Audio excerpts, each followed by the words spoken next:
Hey, hello everyone. Thank you for joining me today on the stream.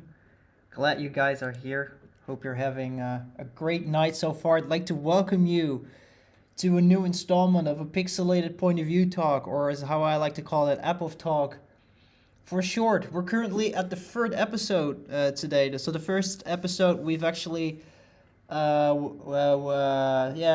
spent some time in the Quake-free universe by looking at experimental uses for depth map-based machinima. In the second installment, we went over creating songs with pre-made Habbo track samples inside of the game Habbo Hotel. And today we're going to do, again, something completely different. What? Your initial question might be like, what? What are we going to do? Well, before I get into that, basically, this is the first out of 3 streams. And so tonight is the first installment. And all right, I'm just checking real quick if the audio is working. All right, audio seems to be working. So it's the first stream out of a 3 stream series. Tonight is the first one on Wednesday. Friday will be the second one. Saturday will be the third one. Basically, I wanted to do something different. I wanted to spice it up a bit by actually doing App of Talks live this time instead of having them pre-recorded. And yes, it's actually going to be quite an extensive App of Talk that it has to be done in 3 streams. Basically, once all of the streams are done, the idea is that I'm going to add them together to one single video of a couple of hours long. Basically, you could there will be at least 8 hours or even longer, because it's going to be it's going to be 3 extremely long streams, but also really interesting streams. And that single video is going to replace the live streams, basically. And that one will be App of Talk free, breaking magical boundaries. Until that is actually happening, the streams will be online, so don't worry.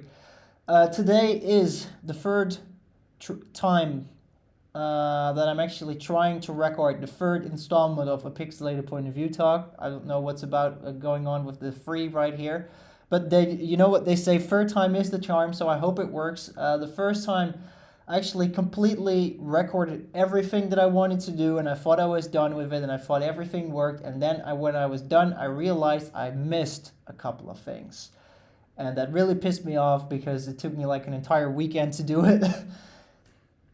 Last week on Friday, I wanted to stream it, and then I had technical issues. Apparently, I was using too much RAM. So currently, right now, I'll be streaming the game through a shadow virtual machine. It works like a charm. I hope it stays like that tonight. And the quality is even going to be better than I expected to be before. So basically what we're going to do today, as the screen suggests, I want to examine the machinima potential of Nintendo GameCube and Wii games. Basically, I want to do a bit of a move towards console game machinima. And having said that, I think it's time right now. If you haven't seen my blog post yet, I am currently working on a new machinima project, and that one is going to be called, it's a current work in progress title called TRIGON, and it's going to be an experimental visual study of Harry Potter and the Chamber of Secrets, or better known as the GameCube port of Harry Potter and the Chamber of Secrets. So similar to Arena, this movie will also highlight Hogwarts, the different maps, and all of the different facets of the 2002 rendition of the Harry Potter universe in like a highly experimental way. And I will hopefully start post-production just like a couple of other projects that I'm working on right now. I hope to start post-production soon, within like a couple of weeks or so. This is basically the console project that I wanted to release last year, but I didn't have enough time for it. I wanted to originally release it on the 15th of November last year because it was the 20th anniversary of the game, and but it just didn't happen. So I really hope to release it this year. I don't know exactly when, so keep like an eye on my blog, of course, because I will post more information once the time is right. So it's actually my first console-based project, and of course this change of pace, although it's really welcome, it also brings both opportunities and challenges to the table. So this is, if you follow me on Instagram, you've seen me post this like a couple of weeks ago. It's a couple of screenshots actually from TRIGON of the shots that I recorded. This is a live camera manipulation inside of the game, and that is actually something that I wanted to talk about more during these live streams. So again, we're going to be investigating the machinima potential of Nintendo GameCube and Wii games.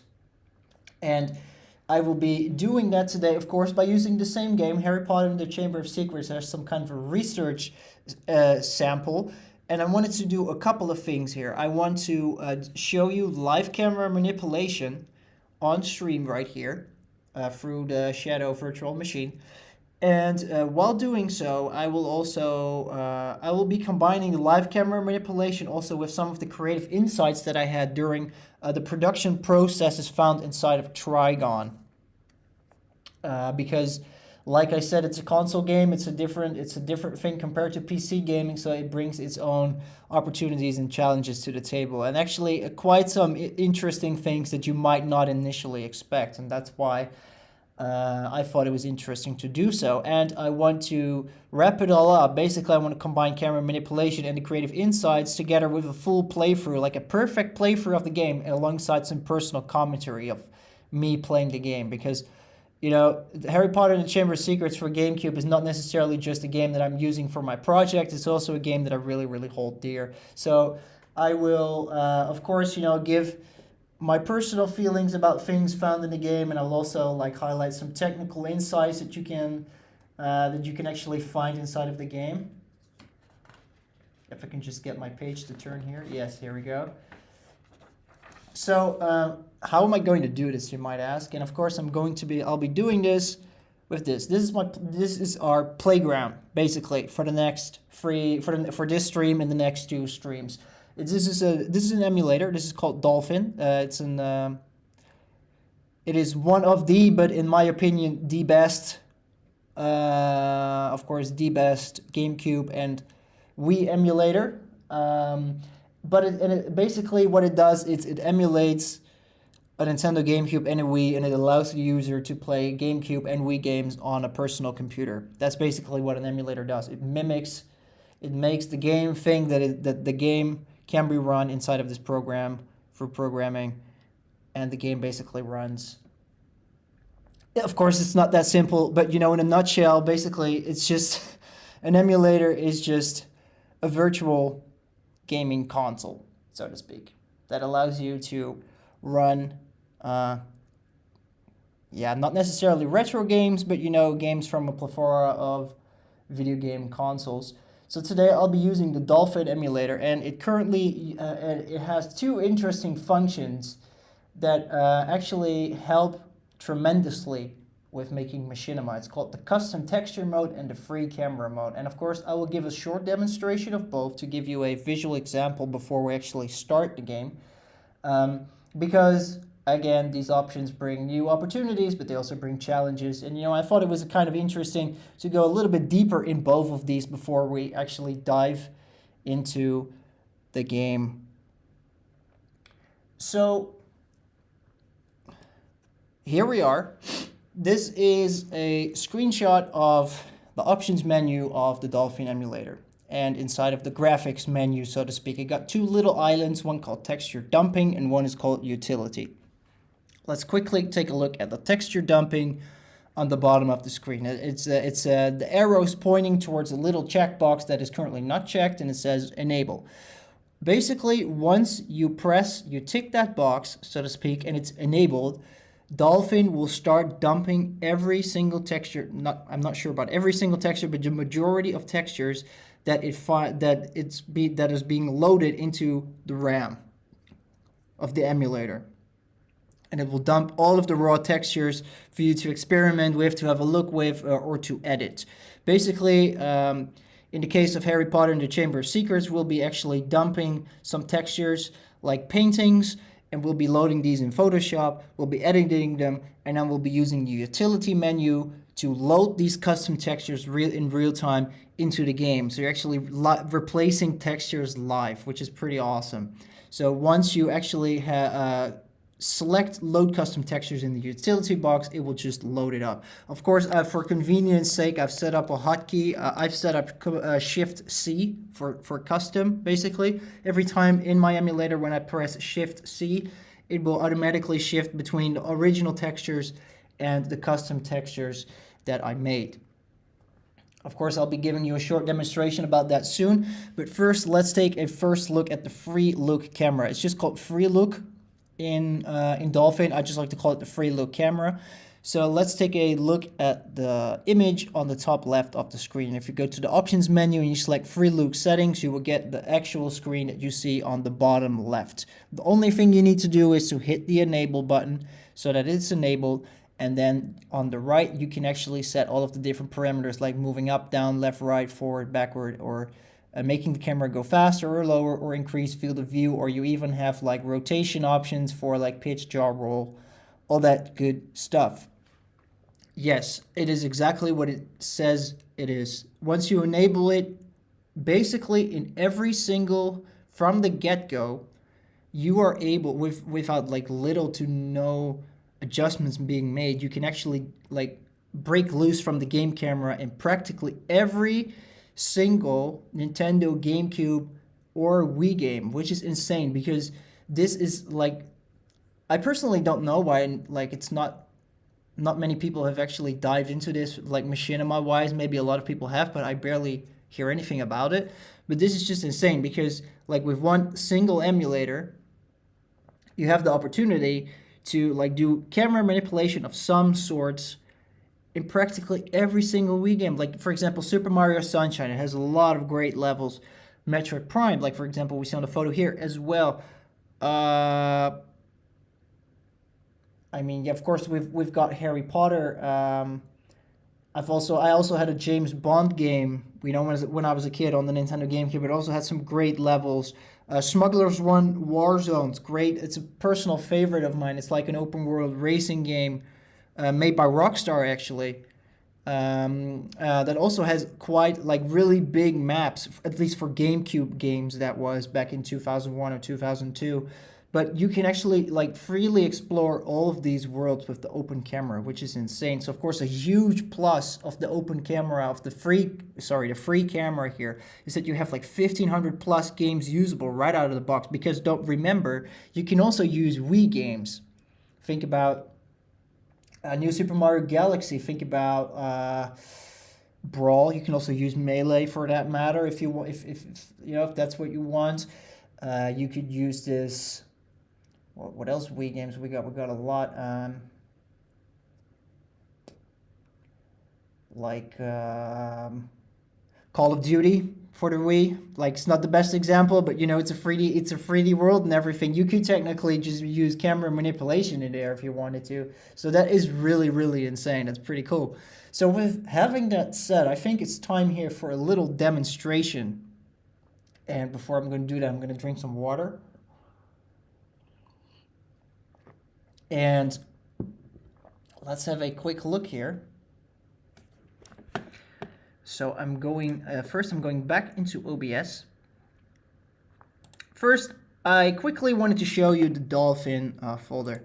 Now I'm going to do the recording, the gameplay recording, and I'm also going to do the you know, the actual texture dumping on Windows. But I just wanted to quickly show you like how it looks like how the folder looks like on my Mac. I use this. This is the computer I use to actually capture TRIGON with, so it has quite some interesting things in here.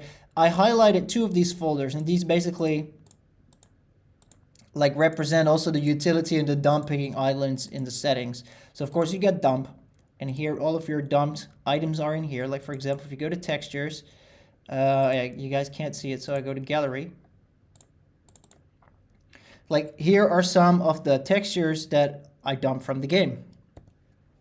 I got a painting here, and I got two like maps, texture maps, whatever they're called, I don't know.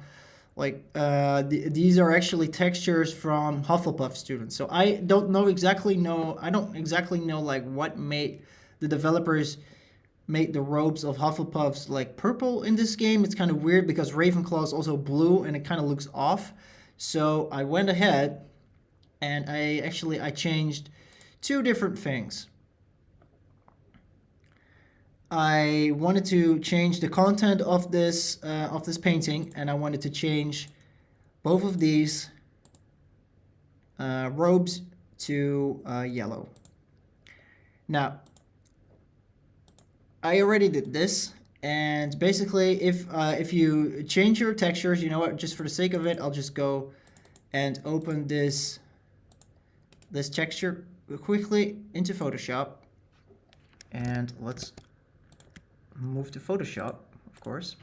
So now with it being in Photoshop, basically I can go ahead and just go crazy and edit the texture. I'm going to be really, really rough with this. I'm just going to like use the bucket tool here to basically transform the robes of the Hufflepuff students into yellow, like it should be, because Hufflepuff's color is yellow, of course. And here you go. This is really a really simple, quick, down and dirty way. I mean, I didn't even try anything, but this is exactly like how you would do it. Like you dump your textures, you go into Photoshop or GIMP or Paint for that matter, it doesn't even matter, and you adjust the texture that you want, and then you export it. And then when you export it, you have to make sure to actually have the exact same name. Otherwise, if you don't use the exact same name, if you rename it to something else, Dolphin will not know which texture to replace. So just save it with the original name that it got, and then you can save it into, here we go. Let's go back to Finder. You actually save it, not in the dump folder, but in the load folder. And there's a couple of things, and of course you got textures here. And here's already a folder with the game's ID on here. This is the game ID for Harry Potter and the Chamber of Secrets. And there you go. So, and then you can just basically, you are supposed to save it in this folder. I already got a couple of other textures in here. Like a lot of these are just transparent. I dumped a lot of textures, and like for the heads-up display and whatnot, and basically I opened them up in Photoshop and I erased everything in them. So these are just transparent anti PNG images. But whenever I open up the game and I load up the heads-up display, the heads-up display will be there, but it's just transparent. There's nothing in here. And remember that painting that I just showed you? I opened it up in Photoshop and I put a little photo of Vesalius the Nightmare over there, and then I saved it again. I didn't really do a lot of effort. I just made sure like it looked good, and I lined it up with the cover of the painting, basically. The case of the painting. I just wanted to make sure that it lined up perfectly, and I saved it, and that's it. And as you can see here on the top right, like they all have their original names, so Dolphin knows exactly what to do with them. So having that said, I did all of the texture like editing already, so it saves us some time here in Photoshop. So let's go ahead. I'll go quickly exit out of Photoshop here, and I'll give you a short demonstration of switching between these textures, which is kind of interesting. So here we go.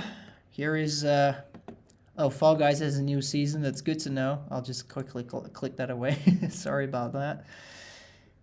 And yeah, let's just boot up the game real quick. So I'm going to, here we go. All right. Let's just boot it up and see what happens.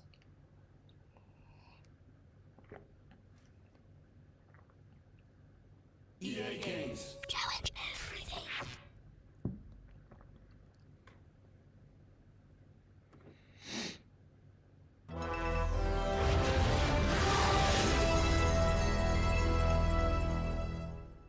All right, and here we are. Let's start to continue. Oh, yeah, I forgot.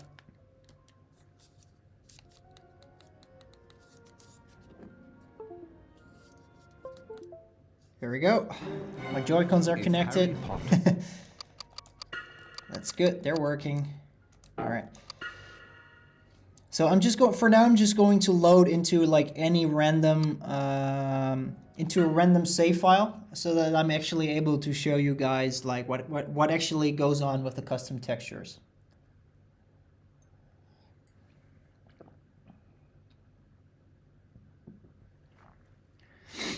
All right, so here we are. This is my save file, my complete save file basically. This was the save file that I tried to record Pixelated like Talk free with initially. As you can see, I tried to get the maximum score, but I forgot that I actually got some points deducted from prefects and whatnot, so ouch. Yeah. So, you got anything to say, old man? No? Okay. Alright, so I changed a couple of textures. First of all, take note of the heads-up display on the top right. That contains our spells and all of the GameCube buttons. And also, I'll just move a little bit closer to you so you can see it. Also, take a look at this Hufflepuff student with their weird purple robe, because once again, Hufflepuffs are supposed to wear yellow robes, right? Black and yellow. Yellow is their color. So, remember my shortcut, Shift-C, and all of my custom textures that I edited are in the custom texture folder. Now when I press this button, boom. As you can see, all of the custom textures have been loaded like almost instantly, and I can just keep swapping between them if I want to. Look, of course I might have a little bit of flicker going on in the background, but that's how it works. Now they got like new robes, and I also got rid of my heads-up display on the top. So once I'm going to do some camera manipulation, I don't have to deal, you know, with these weird buttons of my of my spells in here, which is kind of odd. Okay, sorry. So once I click it, I can just go fully cinematic. Like I can go fully berserk here with the cinematic mode, which is awesome. Now I'm not really sure if it. Oh yeah, it works. Okay. This is also, now that's done, we can move on to camera manipulation. So this is like the original game cam. The camera keeps following Harry wherever he goes, and even if you keep turning, it doesn't matter. You know, this is what happens. Now that because I enabled the free look camera, I can move the keys that I set and actually move around. Now, of course, you might have some glitches going on everywhere because you're not, let's just say, you're not supposed, you know, to see this originally, like this weird little thing. So, because, you know, when you're here, this is not even here, so it's not loaded into RAM. This is actually a little trick that the developers use to save RAM on the GameCube, because the GameCube doesn't really have a lot of RAM. So also, if you look up here, this is not even loaded.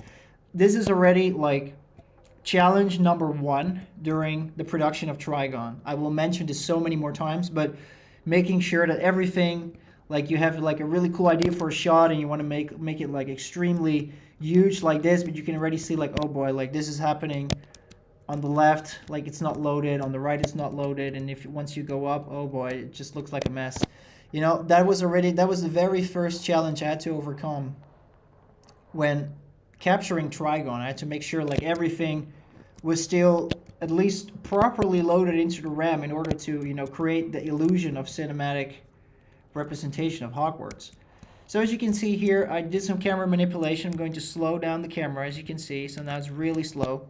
I can zoom in. I can let's zoom out. I can zoom in a little bit.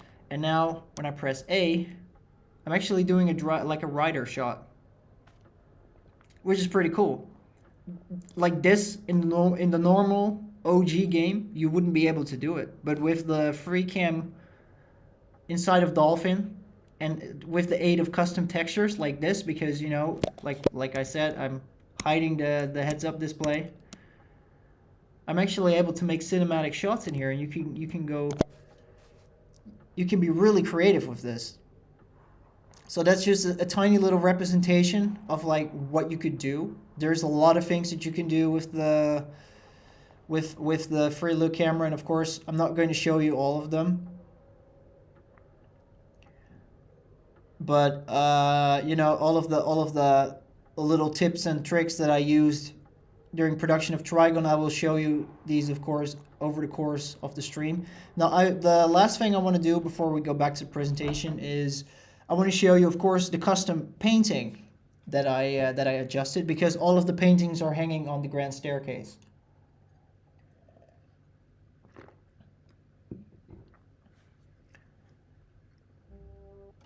All right.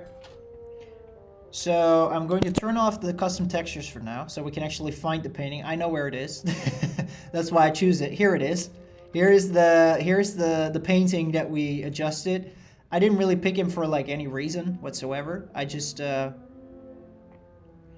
it was an interesting painting. Let's go here, take a quick look at him, and now when I press Shift C, boom. Now Hogwarts has like some very expensive Swiss masters hanging on their walls. Like, I didn't know Hogwarts had the money for that. And there you have it.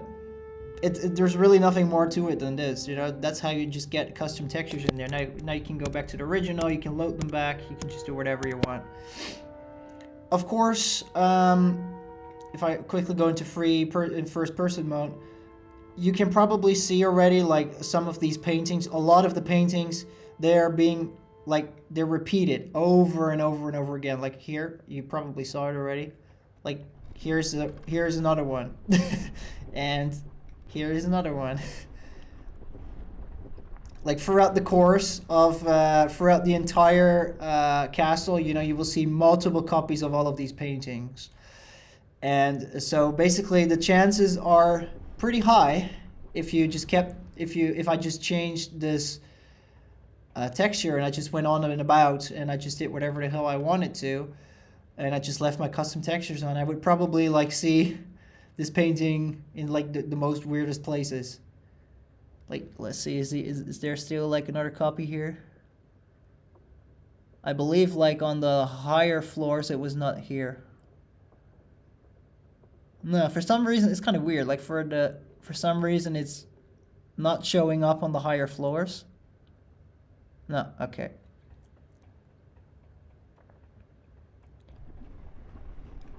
But you know, here is another one. So having said that, that was a quick demonstration of the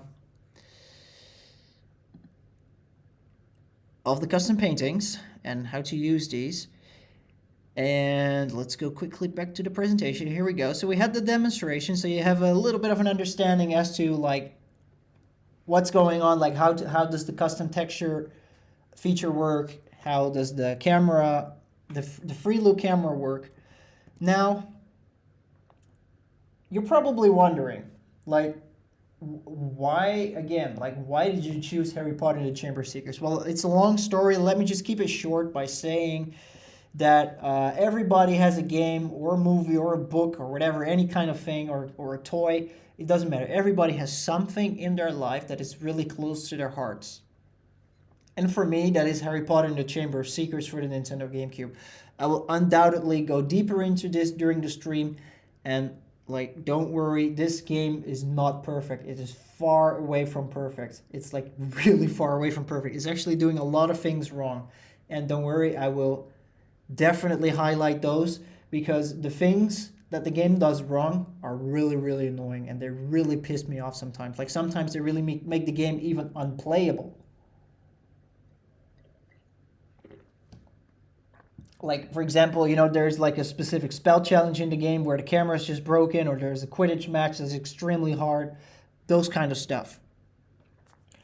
So in order to meet our goal, which is combining creative insights with personal commentary and 100% playthrough of the game, I actually have to set a couple of goals that I have to meet. And at this moment, I've got 8 goals that I have to complete for 100% completion, plus 2 additional optional things that are like not necessarily required, but it would be, you know, I just want to do it for completion's sake, so to speak, you know, in order to complete everything. So let's start with the first one.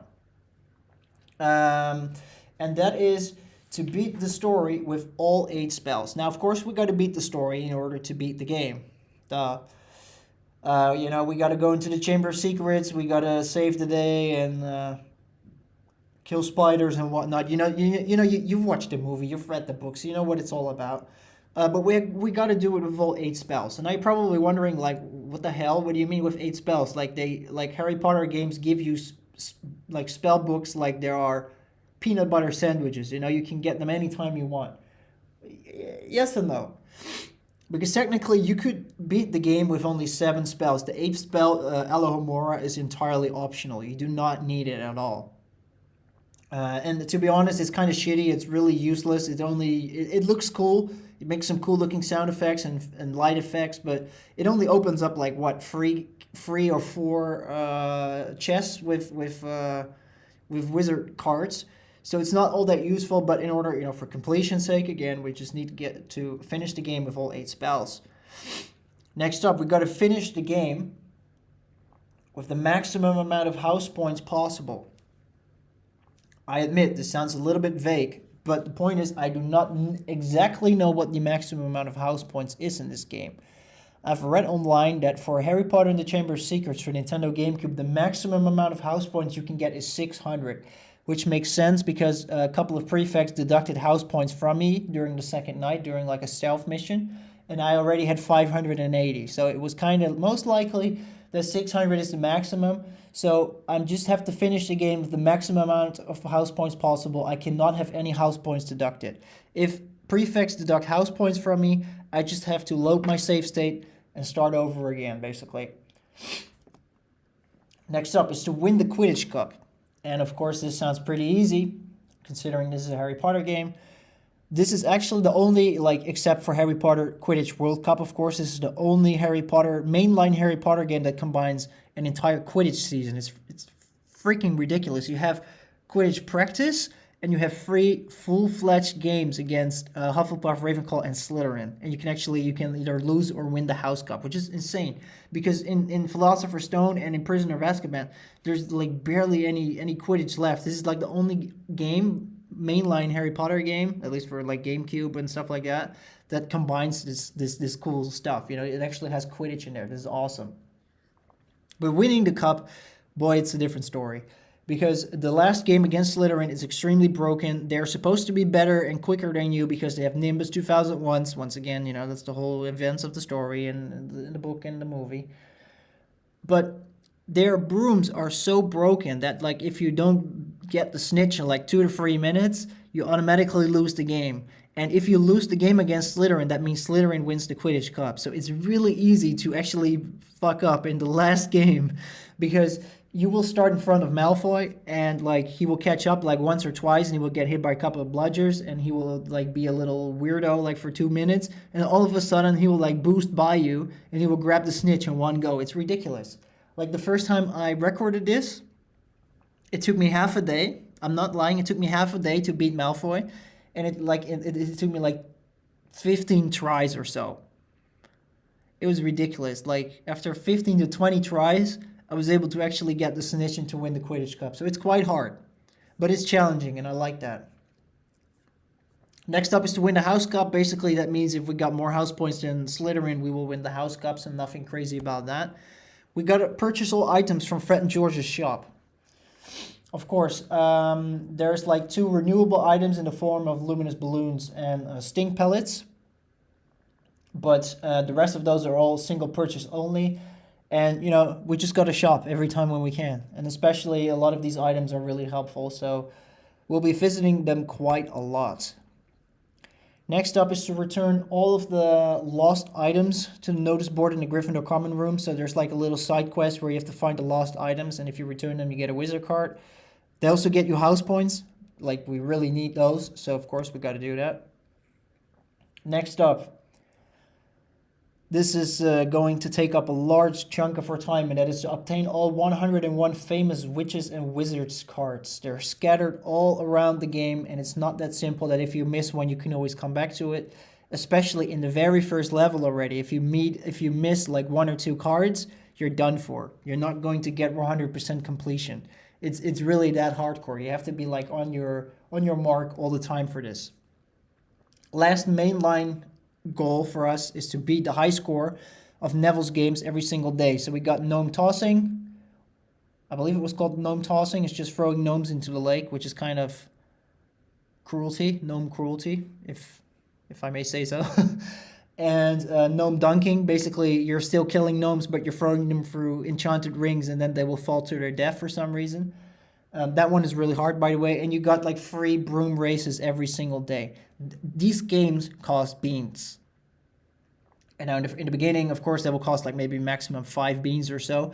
But once you get further into the game, nearing the end of the game, you'll actually have to pay like 30 to 35 beans for a single game. And you can only carry like 100 beans. So this stuff is going to be like, it's going to be insane around the end of the game. Like especially during the Saturday night stream while we're at the end of the game, I can assure you things are starting to get crazy real soon. First optional thing is just really simple. Finish the game with a full inventory. So like 100 beans. I just have to max out my beans, max out my stink pellets, all that stuff. Like max out everything that I can, fill out my potion files in order to make it look neat. You know, it's just for completion's sake. Last optional thing is to read all the passages from the books found inside of Gringotts. Gringotts is an optional GBA game that you need like the GBA version of Harry Potter Chamber of Secrets to use. And once you connect the GBA game to your GameCube, you can actually go inside the Gringotts area in the GameCube game, and you can like get a couple of duplicate cards. But also every like the first 4 days and nights, like they change during the day and they change during the night, there will be books in that area, in the vault or in the bank, whatever you want to call it, and they contain hints, helpful hints about like the events or the assignments that you're supposed to be doing today. They actually give you hints about the game, like what is like in store for you like that night or that day, which is kind of helpful. So my also optional goal is to read all of the passages from these books. Let's go. That was a mouthful. My mouth is actually really dry. Oh man, that was actually 3 pages of text I was talking about. And yeah, with having that said, we can finally start to play the game. How about that? We can finally start to play the game. So, having said that, it's time to bring everything to the table here.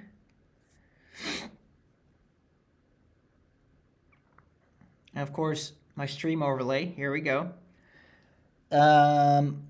Please take a quick look at the bottom right. They contain like basically these are all of the little icons that represent all of the goals. The first one is of course beat the game. The second one is the house points. Third one Quidditch Cup. Fourth one House Cup. Fred and George.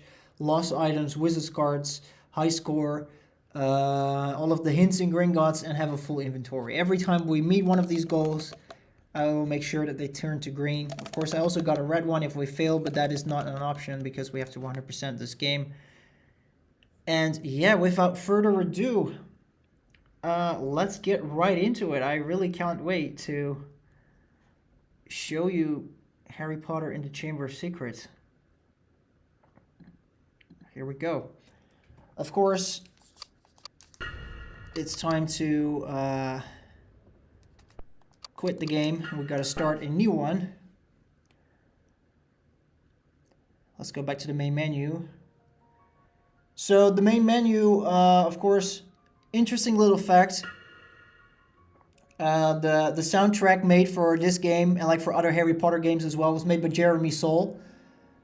A really masterful soundtrack because there's so many great numbers in there, especially for like a movie-based film. This is like really rare. I find it really to be rare, like that a movie-based game's soundtrack is this good. For those people who's Jeremy Soule, he also made like the soundtrack for Skyrim, Morrowind, Oblivion, for all the other Harry Potter games, and also for Dead Rising, Neverwinter Nights, and stuff like that. I thought it was a cool little fact to start off with. I'm going to overwrite this one. This one was actually from the previous stream. And for now, I'll be quiet and Watch the story unfold.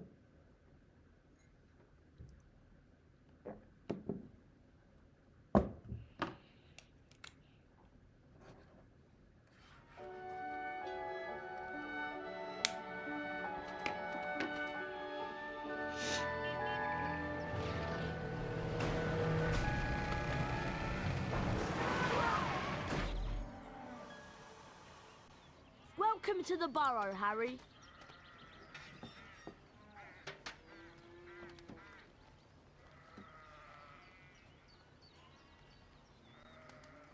Did any of you ever give a thought of how worried I'd be? But... Bed's empty, no note, car gone. Could have crashed. Mum, Out of my mind with worry. Did you care? Never. As long as I've lived. Mum... Now get outside and start denoming. I've had it up to here with all of you. Except you, of course, Harry. I'm not cross with you. Of course not. You ready to do a bit of denoming then, Harry?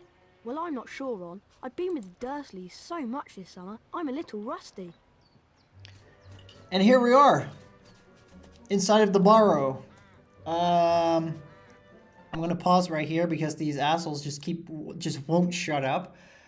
The burrow is basically a tutorial level in this game. As you can probably tell, the game starts off directly, like shortly after. Yeah, this is what I mean. They will just not shut up. The game just basically starts like directly after Fred and George and Ron rescue you from, from the house, and you end up here. This is just like a little tutorial level. It contains like 4 levels, and every time you learn something new. So the first thing that we need to do is like, we need to aim. I better turn on my heads-up display. And we need to smash this jar here with Flipendo. That's power testing machine. Try casting Flipendo at it. No, I'm just gonna break the glass. That was truly smashing, Harry. And that was a really lame when joke. You're ready, we'll meet you in the barn. This is like, I think it's safe to say that that was one of the lamest jokes I've ever heard inside of a video game. I'm not gonna lie. I've also heard that like some of the developers really don't like this joke, but hey. When I learn some second-year magic, I should be able to get the shield to the top. Yep, you will. And this will become a little bit relevant later. I ought to go see what's in the barn. Okay, so back to the main menu here. If you were to play this game like regularly on, just say regularly, you would have resume game, quit game, and options. The last 2 options, level selector, and I'm a big cheater, would not be here.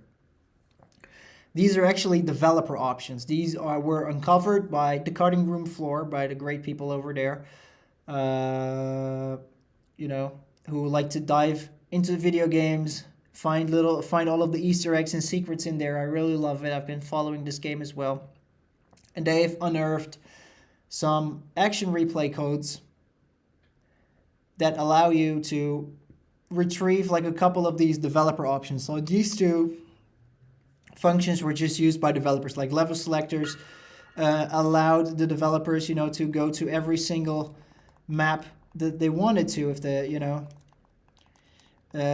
before playtesting the game, basically, so they don't have to start all over again from scratch. I'm a big cheater. It's just a little cheat menu. Now, don't worry. Half of these cheats even don't work. God mode doesn't work. This one actually gives like the max amount of beans. This is GBA link up. This is for Gringotts. I'm going to turn this on. This is the only cheat that I will be using, and trust me, it will not matter for the full 100%. Like, in order to go to Gringotts, normally you would have to like connect a GBA to the game. I could use like MGBA inside of Dolphin, but it takes a lot of time to set it up. And now I've got like one tiny little cheat inside of the developers menu that allows me to do it for me. So I'm just going to do it like this. This is a lot easier. This does not like require me to use MGBA and all that stuff. Fully loaded gives you all the spells. Doesn't work. Kill Harry works. Sometimes it will just like directly make Harry faint. Remove bad guy rarely works. I've never been able to get it to work. Allow cheaty buttons. Offer you to do 2 things. It either gives you a no clip mode it basically offers you a no clip mode, and also for in developer builds of the game, it also allows you to go into free cam mode yourself. So if I turn this on and I press the appropriate button, as you can see, I can fly throughout the game if I wanted to, like so. And you know, you can do this. Oh boy, what did I do?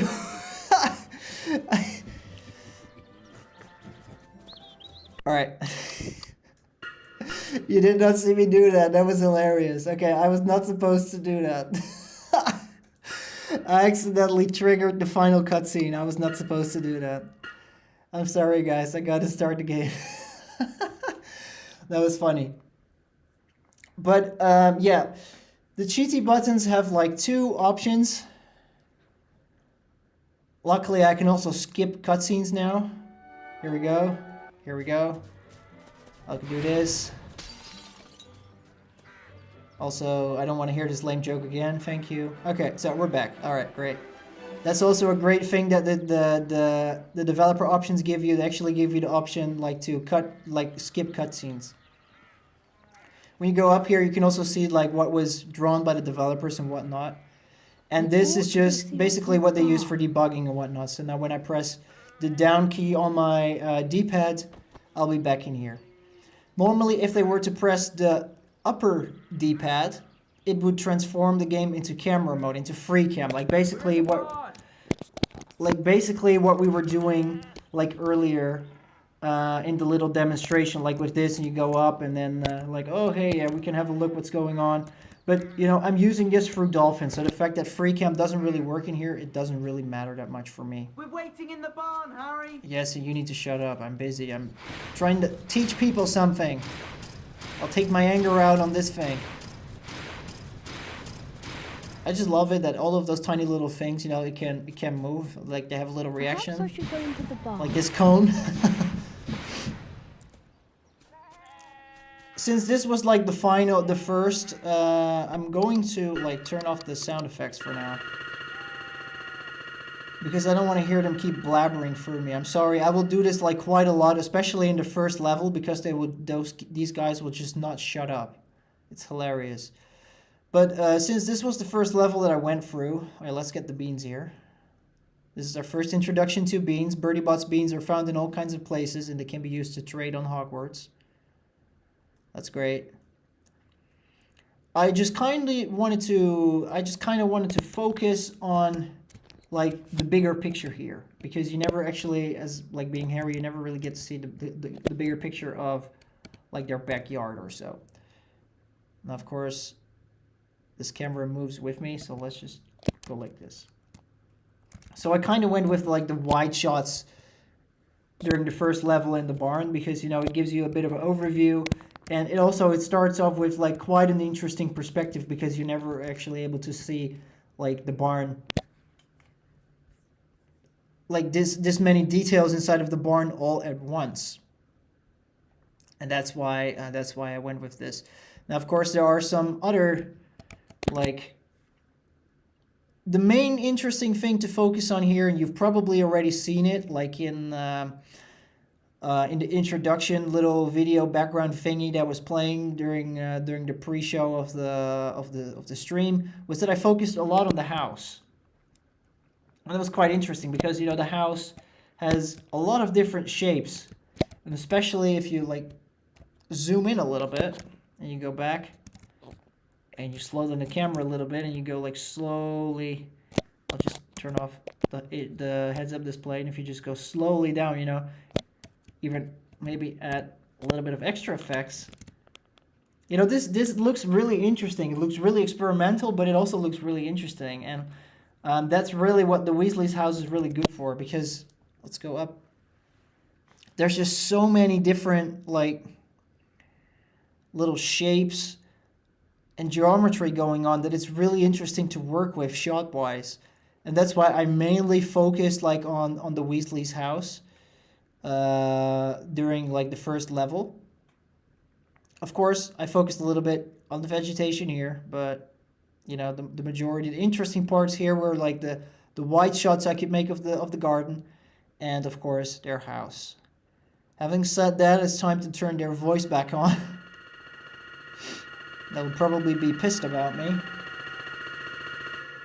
Here we go. Let's go inside the barn. There are gnomes everywhere. Ugh. Look, they're up in the rafters. Okay, Harry. Target the little pests and hand over some of the rafters. You gotta love the gnomes, really. You really gotta love the gnomes. Alright, I need some water. These gnomes can wait. Alright, so this is basically the second part of the tutorial. This teaches us aiming and shooting. Target the gnomes, Harry. I am targeting them. Basically, it like teaches you That's got one. how to target moving enemies. Basically, here we go. That was pretty good, Harry. You've got the little pests on the run. They're heading for the garden. We'll meet you out in the barnyard.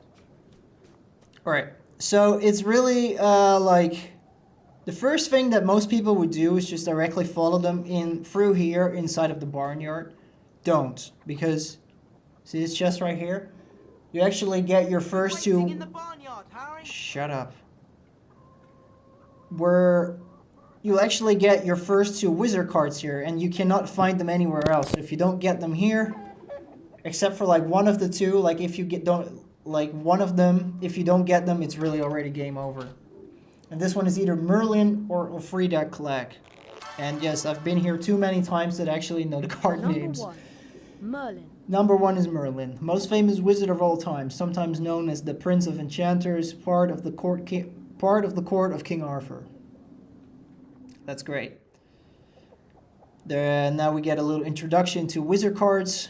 You increase your stamina bar with every 10 you collect, which is awesome. Perhaps I should go into the barnyard. No, we shouldn't. We should get Frida Clegg, which is number 3.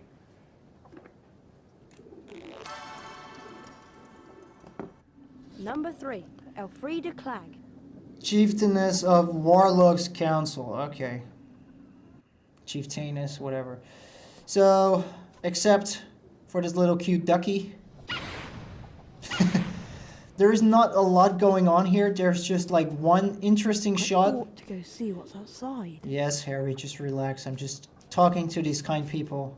This is why I'm going to turn down the sound effects again. I'm sorry if this is looking a bit repetitive, but there's like no other way.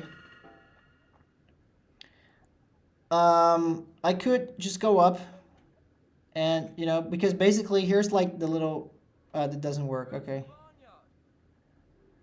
That sucks.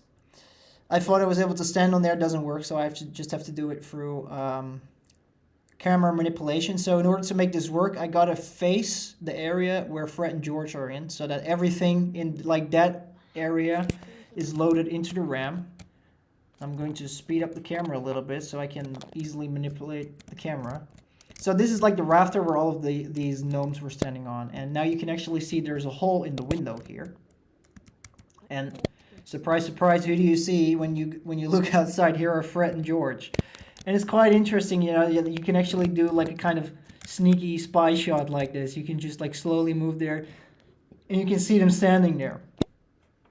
This was really like a tiny little detail that I did not know until I actually started production on this. This is kind of cool because like originally in the game you're never even supposed to be on here except like maybe with the aid of cheats.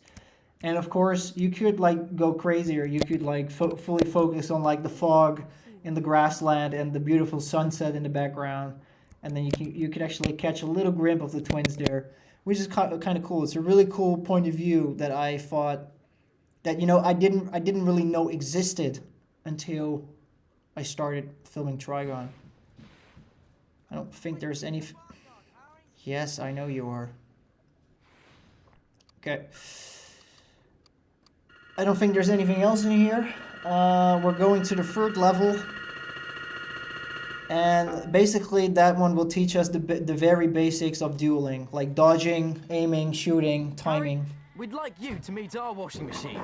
Huh? Dad tried charming it. Now it's anything but charming.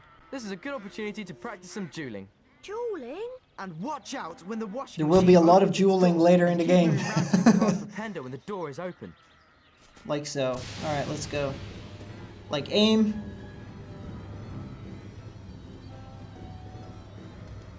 You're gonna do something or what? And dodge. Like this. Watch out! Nice Here we go. shot.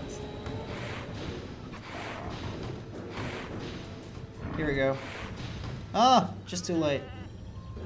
Hey, you can't do that. Here we go. You almost got it beaten, Harry. Cast Flipendo when its door's open. Boom. And that was the washing machine.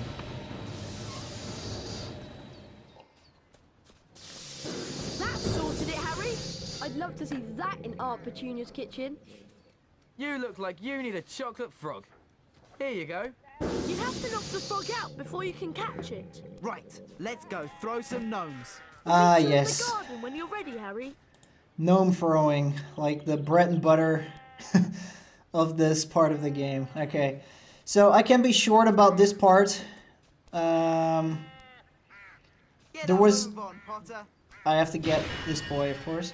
There was not really like any kind of interesting shot to make here. Like this is kind of all like, it's kind of bland. There's nothing going on here. So except for like this little guy, of course, the washing machine. Except for that, I didn't really bother with doing anything here. So let's just move on. Throw some gnomes.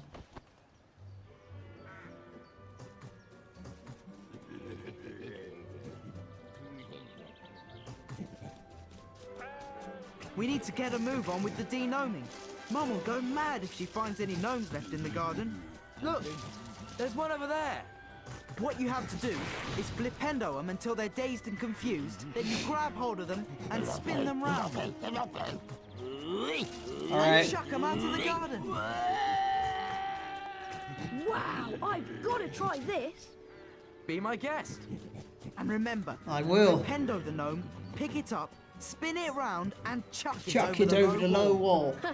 I bet you can't throw a gnome as far as Fred did. Oh, I Or sure hit can. Any of the targets in the field over there. Don't try me, Ron Weasley. Really, don't try me.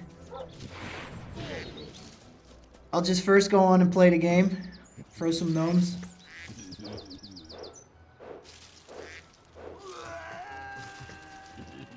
I told you I would beat your record, man. What are you talking Number about? 8, Derwent Shrimpling. Alright, we got another wizard card for beating the record. Number 8, Derwent Shimpling. Ate an entire venomous tentacula for a bet and survived, though still purple. Okay, that sounds kind of that sounds kind of hardcore.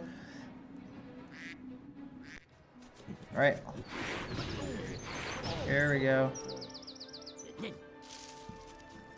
Let's try to hit a target this time.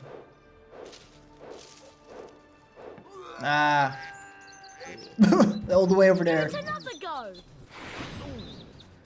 That was a bit all over the place. Let's go.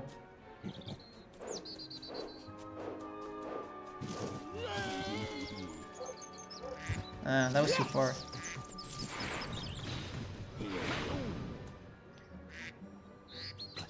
I'll just go on with the game for a while and beat all of the gnomes, and then we'll continue our camera manip.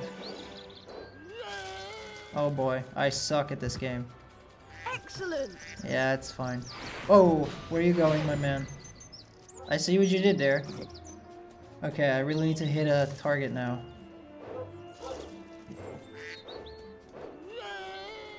Here we go. No! Even further! It went over the target. Are you kidding me? Okay, I probably should let go. I probably should have let go like earlier already. So let's try one more time. That should be in there. Here we go. Target. And it was also the last gnome. I couldn't had like a better timing with this. It's late, boys. Time for bed. Big day tomorrow. Diagon Alley, then platform 9 3/4. For someone who's never de-gnomed before, you've done an excellent job, Harry. Almost as good as Gilderoy Lockhart himself. Thanks, Mrs. Weasley. I think you deserve a chocolate frog. I sure do. More sugar is just the thing I need. Alright, so when you've completed all your tasks for one day, you'll be given the option to end the day in your remembrall, or you can continue to explore the world. This is important. As a kid, I didn't understand, I didn't think like this was too important, this message. But if you were to like end the day right now and move on with the game, you would most definitely miss, hello, yet another wizard card. And this wizard card, I think this is like, you can get a duplicate of it somewhere, but you actually need the duplicate to get another wizard card that you cannot get like in any other way. So you must get this card. So basically the game is like in a sneaky way trying to tell you like, make sure to explore everywhere anytime. Number 59, Gregory the Smart. But you know, when I was a kid, I would just often, you know, just end the day and go on, and I would always forget this one. So this one is 59, Gregory the Smarmy, famous originator of Gregory's unction potion to persuade the drinker that the giver is their very best friend. Alleged to have warmed his way into King Richard's confidence and thus made his fortune. Alright, so we've got 4 wizard cards. We've got all the wizard cards we can get in the borrow, and this is also the end of the borrow. This is like the end of the tutorial level. Of course, as you can see, it is quite gorgeous. And I've spent quite a lot of time in here as a kid. Especially because, you know, there were a couple of places inside of the game where I would be stuck all the time. And I would be just so stuck in the game. I would get frustrated and I'd just start all over again. And then, of course, I'd be in the borrow again. So, safe to say, I've probably spent more time in the borrow than in any other level. So let's just throw one more gnome for the heck of it. I see what you did there. You were trying to tackle me, didn't you? It didn't work. Another target. Here we go. Now I can just shoot everything on target for some reason. I'm just a bit rusty, I guess, just like Harry. Alright, I see what you did there. There are a lot of interesting shots that you can make in this garden. I think this is like really a pretty video game level. Like especially for like a 2002 Nintendo GameCube game, there are just so many different colors. You know, you got the gnomes here, you got the sounds, you got the butterflies. First thing I wanted to show a little bit here. Let me get everything in frame here. Move the camera a little bit faster. So this is like one of these shots that I... Let's go. Oh, hold on. I have to change my keyboard. Let's trigger the custom textures. Slow down the camera. And this is like one of the most interesting shots that I made inside of the borrow. Basically, you've got, as you can see, you've got butterflies flying about, you've got the little windmill here, you've got vegetation, and of course you've got the Weasley house in the back, and you're kind of moving towards there, which is really awesome. You can also see like a tiny little piece of the borrow over there. And this shot is like, it becomes really dynamic quite quickly. You have the camera movement, you've got the windmill blowing around, you've also got like butterflies flying in and out of the frame from time to time. So that was really a great shot that I found here while doing in production. It was in this case, it was not necessarily like I should think like a gamer, like what is interesting about the game, but it is just really like, you know, how can I make the most dynamic and interesting representations of these levels? Because, you know, we've seen these levels like this and like this and like this and like this. You know, I can just stand here like this and take a shot and that's all. But I mean, you also want to see something interesting, right? I mean, you kind of also want to have like an overview of. Let me speed up the camera again. Like how about a wide overview shot of the garden? Like make it a little bit more wide here. The camera, move it. Make it right, like so. Slow it down. And now, I'm actually creating a rider shot over, like, the stone hedge here. The stone fence, whatever this is. and you also you're like you're given a wide, an ultra wide view of the garden here. Also with the gnomes walking about, which is really cool.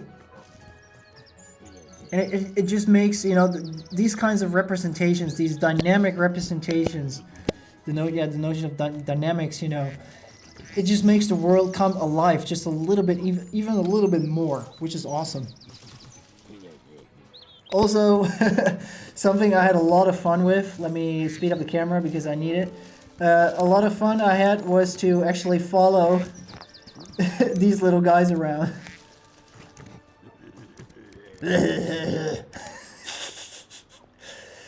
Yeah, I know I can, like, you know, like follow these little guys around all the time.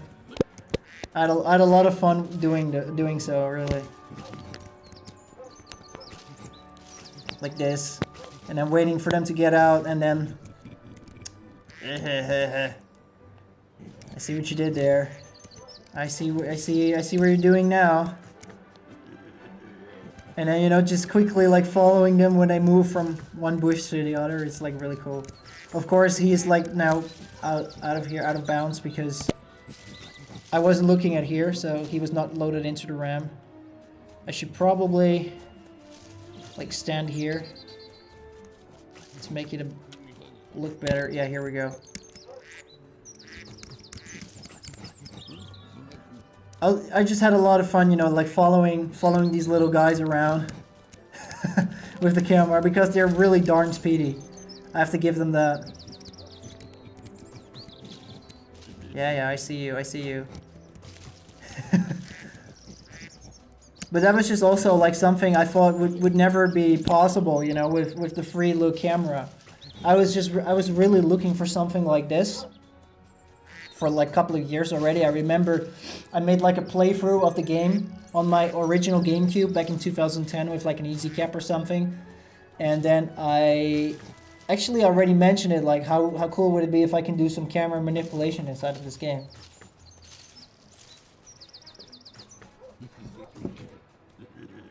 Now, of course, final example here is, of course, the beautiful grassland here. I mean, I can just use the first-person mode here. And you can actually combine the first-person mode also with camera manipulation. So even, like, if you are in some tight spots during the game, or like in some situations when you're doing camera manips and the textures are not properly loading into RAM, you can always use, like, the first-person mode. The first-person mode is not like some kind of hack, it's actually inside of the game already. So, you know, you don't need to do anything else. I just press and hold the R button, and then, like, you have a limited field of view that you can see, because, you know, humans can also not see full 180, like full 360 degrees. But you can combine that, but I keep holding R at this moment in order to, like, if I just let it go, then it would be like this. So of course you have to keep holding R, but in combination, if I can just get it right here, you know, I could just combine both of these and also just make a really beautiful representation of the grass field here. Look, you know, with the fog in the background, with the two targets in there, the sunset. That's basically how you can, like, combine regular camera manipulation with the first person mode. And I'll be doing that a lot during the remainder of the game. Also, if you're in a tight spot like so, and the camera, sometimes it happens like the camera's not like perfectly centering around you, what you could always do, like if I'm here, I could just change into no clip mode, because then the camera will always perfectly center behind me, no matter what I do. If I need the camera to be behind me in order to get everything inside of, like, the shot, but also more importantly inside of the RAM, so it's loaded properly, I can just go back into no clip mode, because the camera will always perfectly center behind me. Like here also, we got a little sneaky shot behind the tree. We're like spying on these gnomes, and they're spying back on me. I see what you guys are doing. Like in here as well, you know, you could just like slowly move behind the tree if you wanted to. I think that concludes the borrow here. Let's go to the menu. I said let's go to the menu. Here we go. This is our inventory, and let's end the day and go to the next chapter of the game. Mrs. Beasley woke them all early the following Wednesday. She took a flower pot off the kitchen mantelpiece, and everyone grabbed a handful of flue powder. Harry had never travelled by flue powder before, and when he scattered the powder into the fireplace, he immediately swallowed a lot of hot ash. TRIGON Alley! It felt as though he was being sucked down a giant plug hole. Harry tried to keep his eyes open, but the whirling made him feel sick. He closed his eyes, wishing it would stop, and then he fell. Boom, he fell.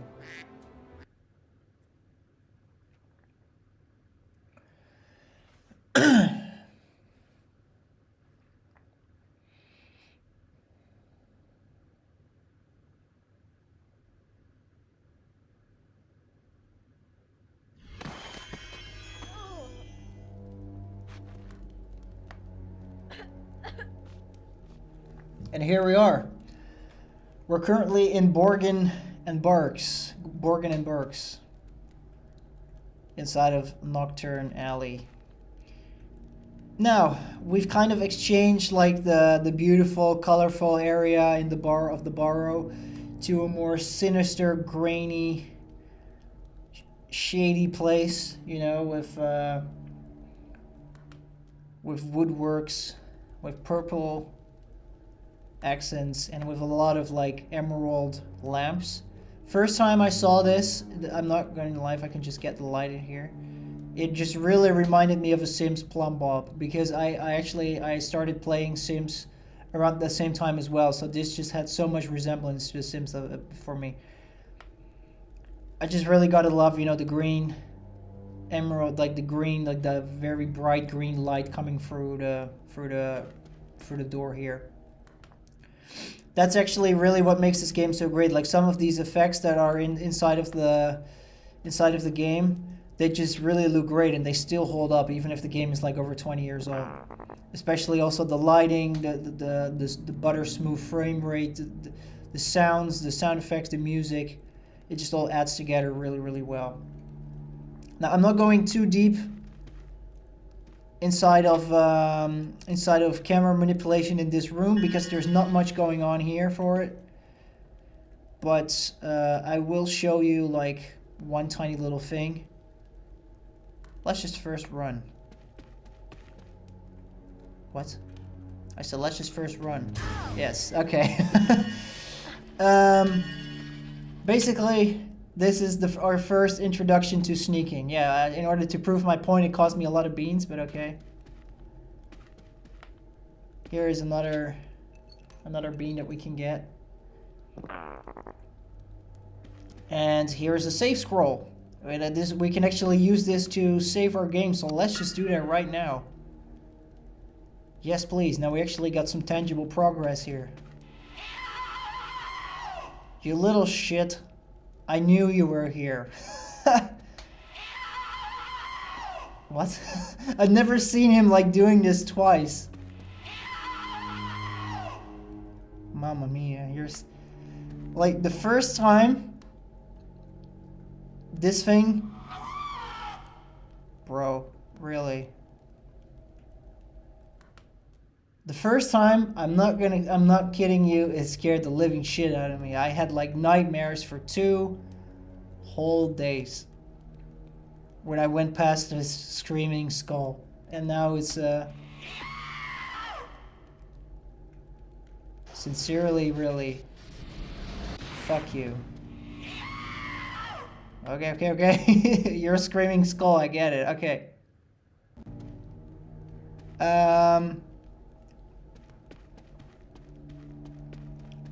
Here is where we need to be, basically. Let's just trigger the cutscene.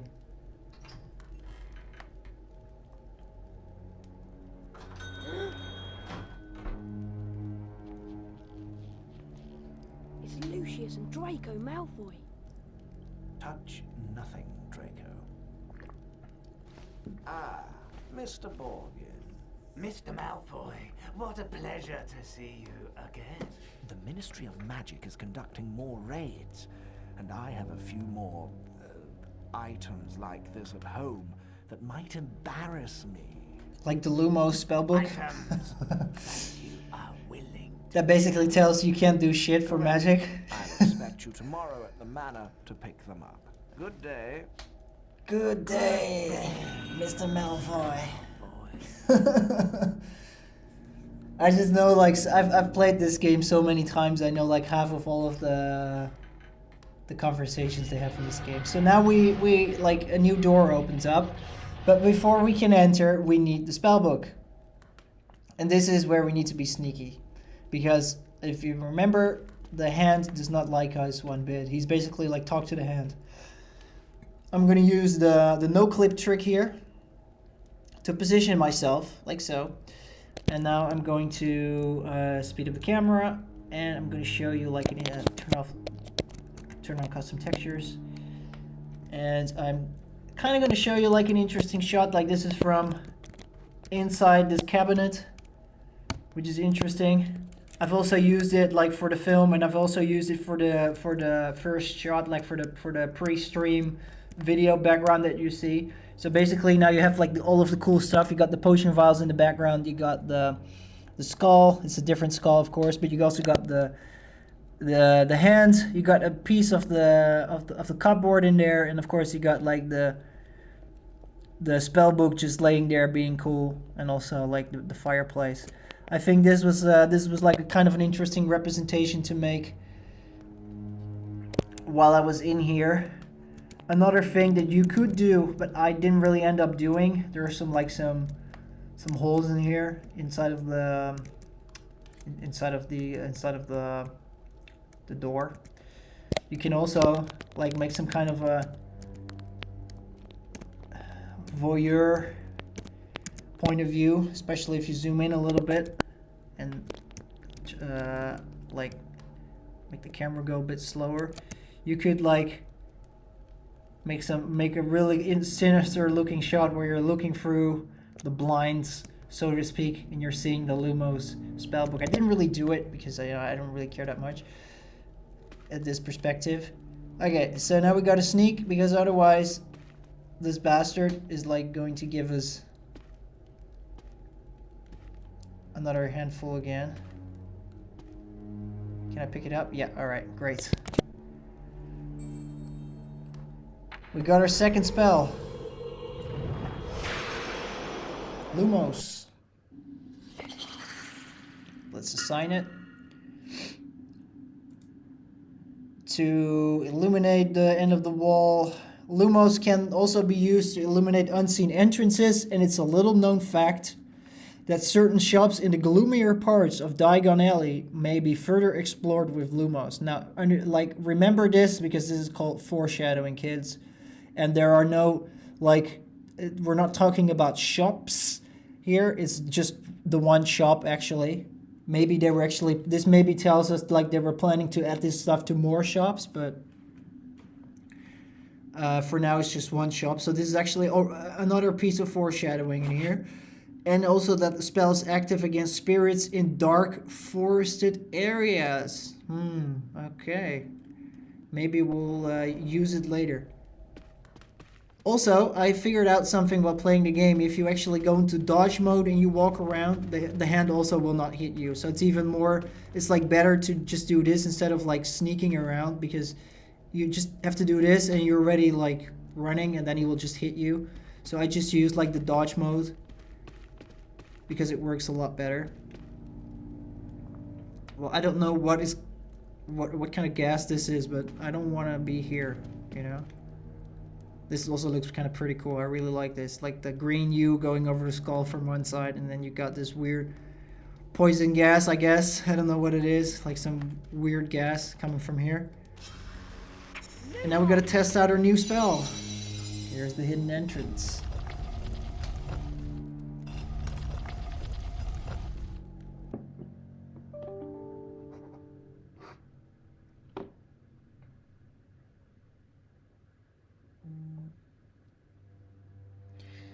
Alright, where are we? Here is, it's not a wizard card, it's just a health item. Oh, we actually could have used it. That's great. Let's move on.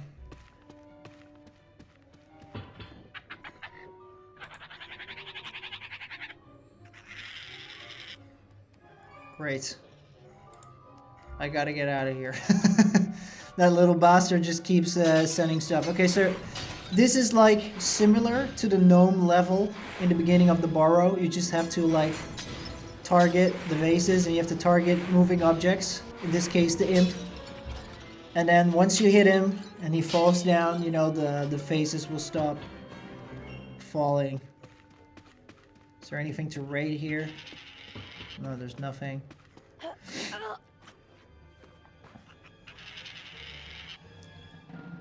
Alright, so one is in the cage, one isn't. Dun dun dun. Okay, so where are you? Here you are. I got you. I got you.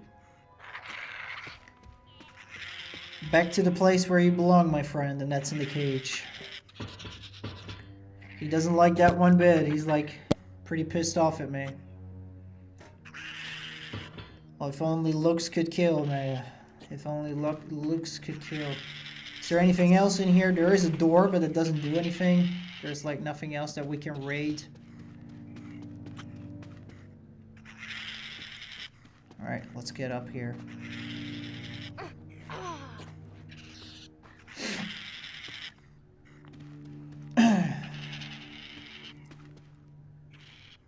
Yes, Hedwig makes a return. Hedwig!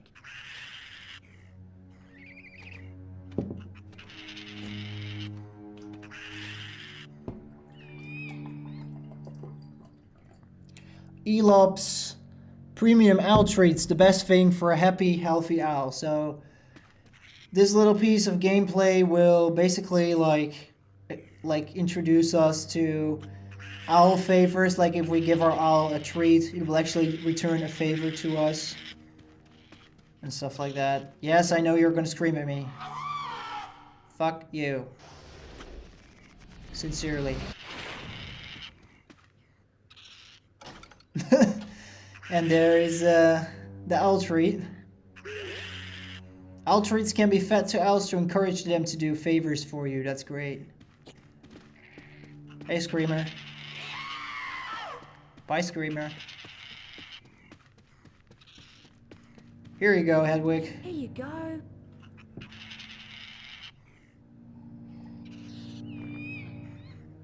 That will give her all of the confidence in the world to help us out. Brilliant. Thanks, Hedwig. Brilliant stuff, Hedwig. That means we can move on.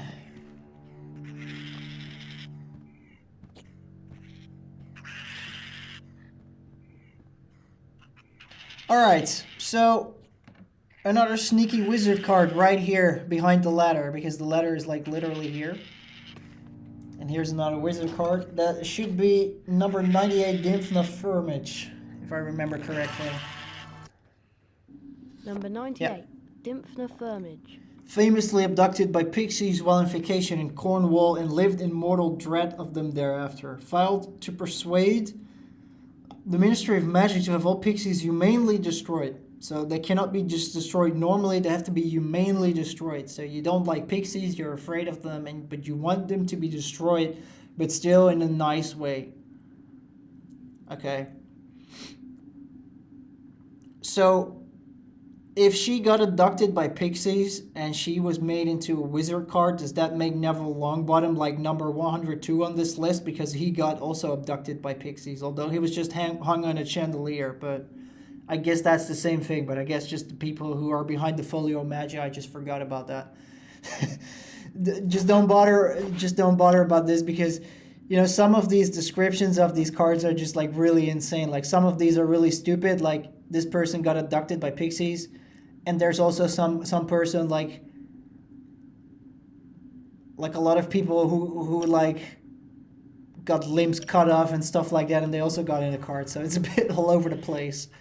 But still, you know, all 101 together, they're quite interesting, of course.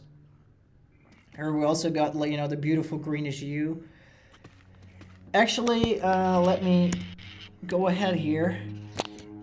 Parts of the level below us are actually still here, so we can actually, if we just look through here, if I just look like a little bit, of course you're not supposed to see it, but when we go through here and we look down, here is the little owl stand for Hedwig. Of course she's gone. And here's like the area with all of the imps. Alright, another new thing that will teach us something new, and that is hidden panels. If we light Lumos now, as you can see, we can spot hidden panels in the wall. And here's another one. Ah, okay.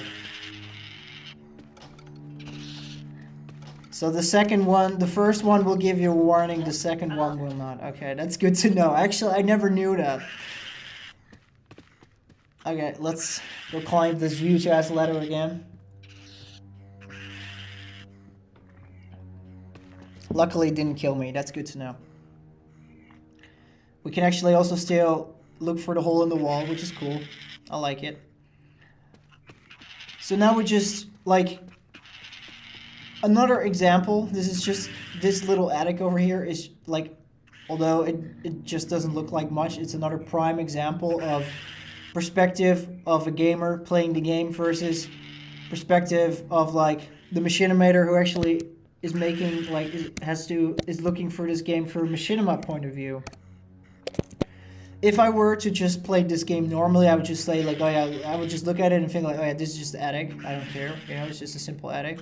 I would just go, like, walk past it, and that's it, and I would never see it again. But it actually, also something that I found out during the production is that you can actually make you can make it look eerie quite easily. Especially, like, with this, make it a little bit longer. And the key here is to, like, slow down the camera by a lot. Maybe make it a little bit, like, less wide, like so. It's probably not the best example, but here we go. And, you know, if you just go down slowly, it can be even more slow. You have, like, a nice depth of field interplay here. Like, you have this wooden bar right in front of you, and while you go down, you will see more of the attic. You will see holes in the wall, you will see emerald green windows, you will hear the imp screaming. The only light source that you have are these lanterns on the wall. Crates, barrels, all that stuff, you know.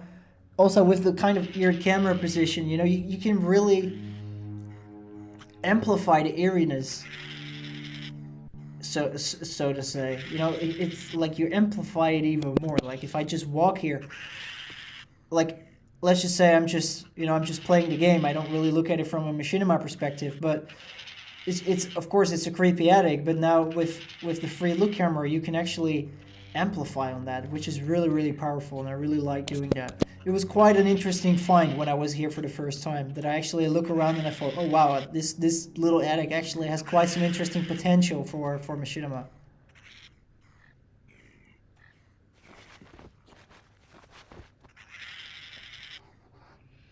Alright, where are we now? Okay. We got out of here. That is all. Okay, so here is like a nice example where the camera will just simply refuse to, like, sit behind me. Like, whatever I try will go back. If I go to no clip mode, boom. If I just leave it into no clip mode, it doesn't matter. I can just do it like that. Now I just have, like, the perspective that I want to. Hide it. Zoom in a little bit. And now, if I just tremendously slow it down, you know, again, you could make some really nice depth interplays with the railing of the stairs and the crates in the background.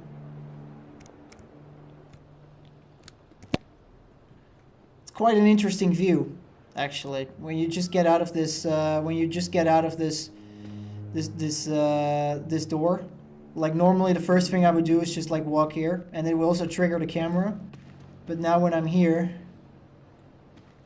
I can, you know, still just have a look around. And actually appreciate like what I see here. It's really nice. Okay, introduction to wall sneaking. To keep a low profile, you can sneak by pressing Harry up against walls. You can also cast a spell whilst peeking around corners. Spellcasting whilst peeking around corners, it does sound interesting, but trust me, it's not really that relevant. I have done all the time without, so it doesn't really matter. First, let's get some beans. Now, some developer thought it was a good idea to not just make Harry wall sneak once or twice, but actually to have him make it do it 3 times. You know, you better just don't do random wall sneaking. You really got to make sure that you know how to sneak that wall, man. All right. Push that thing.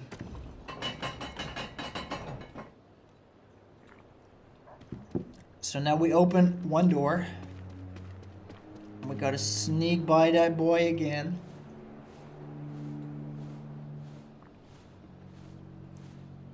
Alright, here we go. Now, we can go in here and ta-da, what is here? Another chest. And this one contains another wizard card.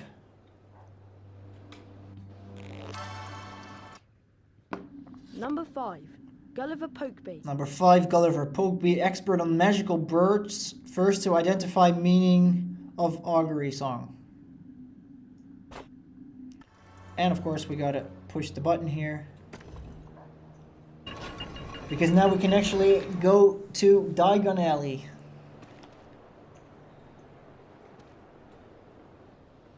Alright, here also, you know, it's annoying to actually have the camera center behind you, so you do it like this.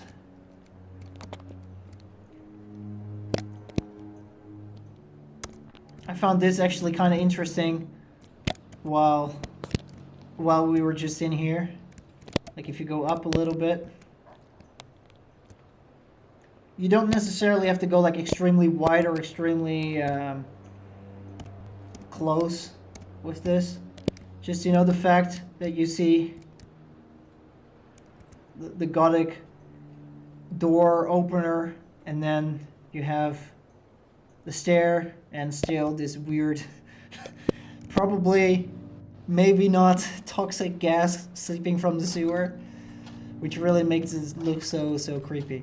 I really like, you know, this little roof over here. Like here's all open, and then all of a sudden when you get here, there's like a roof, and then you have like this beautiful green volumetric light shining through the windows. The volumetric trick, they actually apply it like a lot of times, like hundreds of times, through almost every single window in this game. You've probably seen it quite some times now. And I just gotta say, it works. It just works magically. I want to say magically. It works magically. I just like it. Especially like after so long, after the game was released, it still holds up pretty well. I really like it. This is also yet another perspective. A really interesting perspective. Let's go to TRIGON Alley.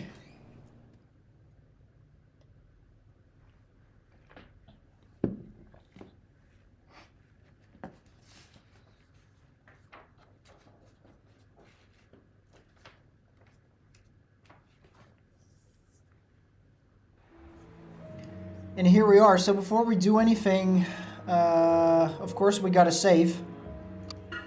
Mucho importante. Because otherwise we gotta do everything all over again. And here we have it, TRIGON Alley. Like this is insane, guys. This is really insane. Like there's just so much detail going on in this place. Although like there's not much that you can do here. Like there's only like so many shops that are actually open and you can actually enter, and they have interiors. Boy, do the exteriors look amazing in this game. There's of course a little story about this. I'll tell you that in just a bit. I just basically wanted to say before we do anything is that TRIGON Alley, just as the interior and exterior of Hogwarts Castle, are actually the two sole maps that took me the most amount of time, simply because it was really big and I just was able to make so many different shots with it. Like, you know, I could like make a cool looking depth of field shot, like a depth of field interplay with the logo and all of the windows here, or I could just, you know, focus on the safe scroll behind this this kind of gothic looking wall. I also got like the crates here, which at the moment don't do anything, and I'll also like tell you a little bit about that more later. I could also, you know, if I turn on my custom textures, I could also focus, you know, on the opening here, on this little cave here, or if I wanted to make it more cinematic, I could just, not like this, of course, hold on. You know, I could like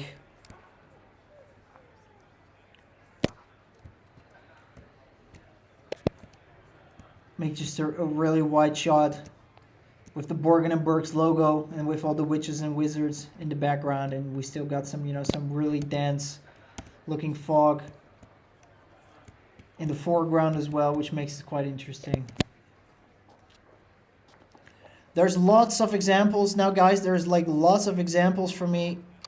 Let me turn on my textures real quick.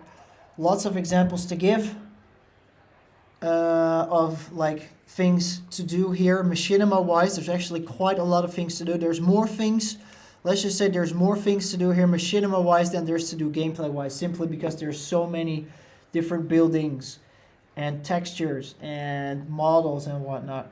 So we're going to deeply dive into Diagon Alley, of course. And but before doing that, I wanted to take a quick 10-minute break, get some new water, and I'll be back with you guys in like 10 minutes. And then we're going to go ahead and we're going to fully explore Diagon Alley. So without further ado, I'll be right back. See you then.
Alright, we're back again. Harry Potter Chamber of Secrets.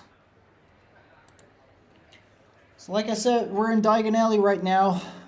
So this is, officially this is considered Nocturne Alley. I can't flipendo these yet. Basically, you know, where all of the shady wizards are. You know, Borgin and Burks is also like the shady place where we saw the Malfoys earlier. There's a lot of stuff, a lot of like quests that we gotta do here, so let's just first go ahead and trigger the cutscene. Harry! Harry, we hoped you'd only gone one fireplace too far. I was frantic with worry. What's wrong, Ginny? You don't look very happy. Oh, smooth operator. Blue powder went wrong, and I dropped all my things in the fireplaces I passed. Would you like me to go and look Smooth for them? operator. That's so kind of you, Harry. But I think you'll need to get your operator. things first. What was on your school list? A copy of the Standard Book of Spells, Grade 2, from Flourish and Blots, and a new potion vial from Mole Peppers. Well, let's all go to Flourish and Blots then. Oh, and you might need this. It fell into the hearth when you used the flu powder. Thanks, Mrs. Weasley. That's my money, give it. Come on, Harry. Let's go to Flourish and Blots.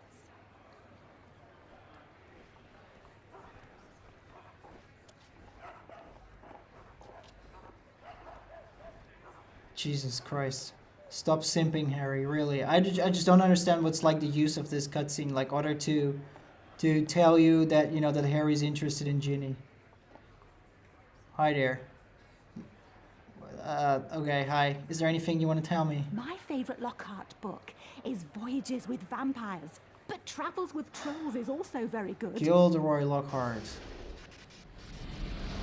Ouch! Nope. You guys get anything to say? Okay. How about you? Ever read Gadding with Ghouls by Gilderoy Lockhart, Mr. Potter? It's a cracking good read. Cracking. Cracker be tripping. Ouch! Here's more of these barrels that we saw earlier. Trust me, they will become relevant really quickly, like within the next minute or so. Just for now, take a quick look around, you know, and let like the beauty of Diagon Alley sink into you. This place is like absolutely gorgeous. This is also one of the reasons why I love this game so much, because, you know, first we started off with the Burrow, which is like the tutorial level. Then you actually go to a full rendition of Diagon Alley. Of course, not everything is open. There's not like that much to do, but there's just so many details, like details, colors, and all those tiny like objects that it's really hard not to appreciate, you know, what you see on the screen, right? Okay. Really looks awesome. Let's first go to Flourish and Blots, and I'll just think it's best, you know, to first do the story missions here, and then just do some small camera manips along the way, and then perhaps once we're done with the main quest, then I'll just go inside a little bit deeper inside of the camera manipulation. The first stop is Flourish and Blots because we need to buy our spell book. Basically, the spell book will allow us to charge up our spells, also overpower our spells, which is something you will not want. But yeah, it's just something that we need to buy. How much is this book? The Standard Book of Spells, Grade 2, by Miranda Goshawk. Ah, now that would be one sickle. I'd like to buy that, please. Yes, please. Thank you. With the knowledge contained in this book, you'll be able to cast more powerful spells. Here's a helpful hint from the book. Just My for water's you. still too warm. Build up the power on your wand and cast it when the spell is ready. But be careful. Don't overpower your spells, or you could end up in a spot of trouble. It pays to increase your spell power. Volume 2 demonstrate techniques enabling the advanced student to build and sustain magical power. Basically, there's also like a perfect cast if you release it at the right time, just before it overpowers, you have a perfect cast, and it's the most powerful version of that spell. I'm not really sure as to how far powerful perfect casts are actually a thing inside of this game. I never really like seen any difference in like the effects of like Flipendo if I just shoot Flipendos rapidly or I just like power it up. It all has the same effect, so it doesn't really matter. At least to the best of my knowledge. So here we got the entry for the knockback Jinx. Flipendo basically allows you to knock back an opponent or object, where you can push switches, and here is the entry for Lumos. And as soon as we get more spell books, there will be more entries in the book, of course. Now, Flourish and Bloods is like the last place probably that I would look for you know, have a look. Like when I was doing production for TRIGON, I would be around here like, oh yeah, whatever, it's a bookstore, you know, who cares?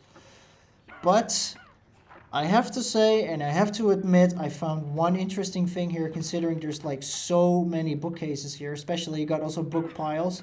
Like, although it doesn't really make a lot of sense, but you know, it's a kind of interesting perspective to have the bookcase, this large pile of books and the lamp, or you know, if you watch it from like this perspective, like so.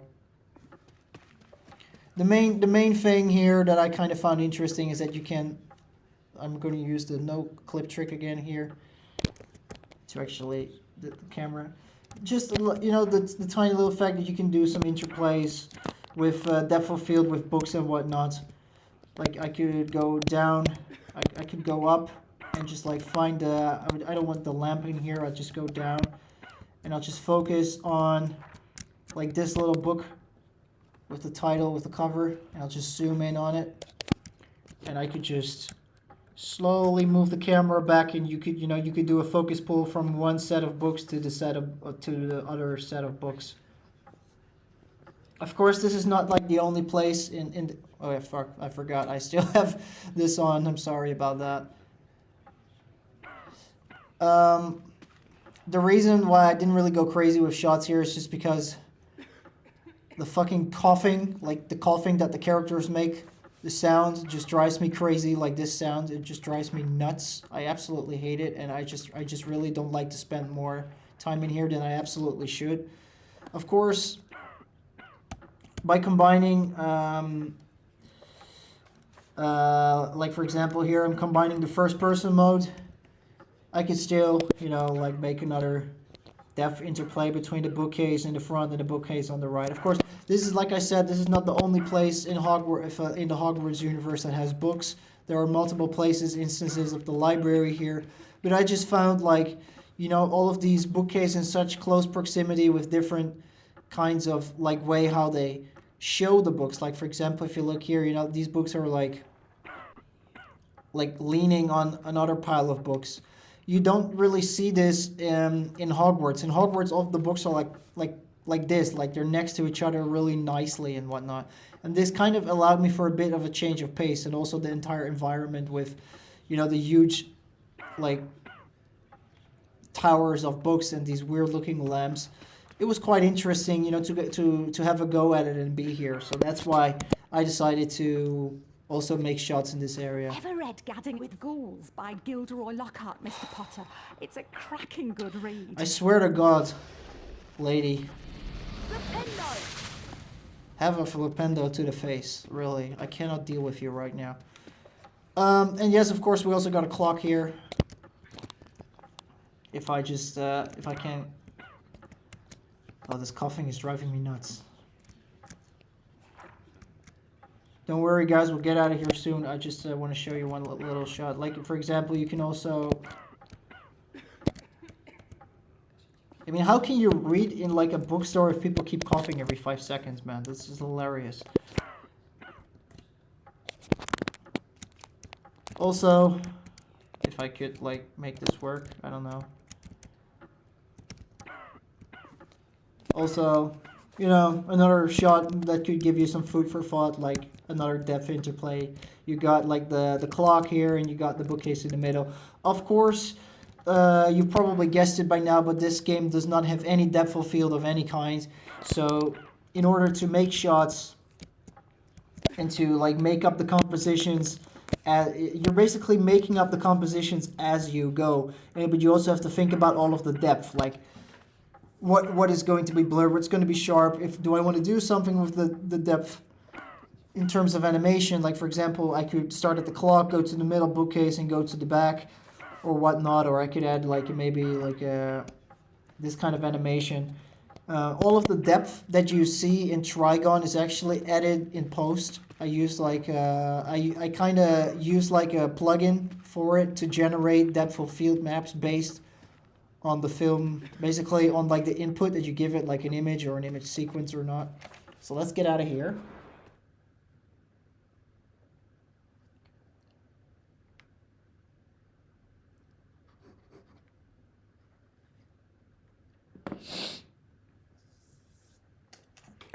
That was a quite quick look at Flourish and Blotts. Yes, Mrs. Weasley. I can't wait to try out what I've learned. Where did you lose your things, Ginny? I think I dropped my brass scales when I passed the fireplace in the magical menagerie. My new Also, definitely fell into the you can also do live camera manipulation during cutscenes. See, everything I works. think that must be in the leaky cauldron. And even if it changes shot, you can still keep manipulating. We really appreciate this, Harry. It is so kind of you to do this for Ginny. See? Yes, Harry. Thanks so much. Now go on. Show us what you can do with your new spells. Bet you can smash those barrels over there. Barrels. Yeah, so cutscenes can also be manipulated, but I don't really bother with these because they keep changing shots every couple of seconds, and you cannot just simply keep pausing the emulation, because you cannot do camera manips when the emulator is like paused. So yeah, it's a bit useless, to worry about cutscenes. There's not really a lot you can do about these. But these cutscenes are actually rendered inside of the 3D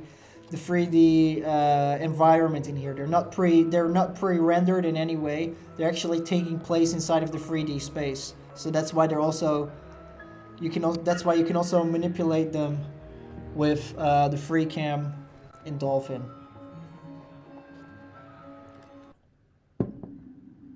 Now, we got 2 spells. We also got sickles now from the barrels. We collect these from barrels.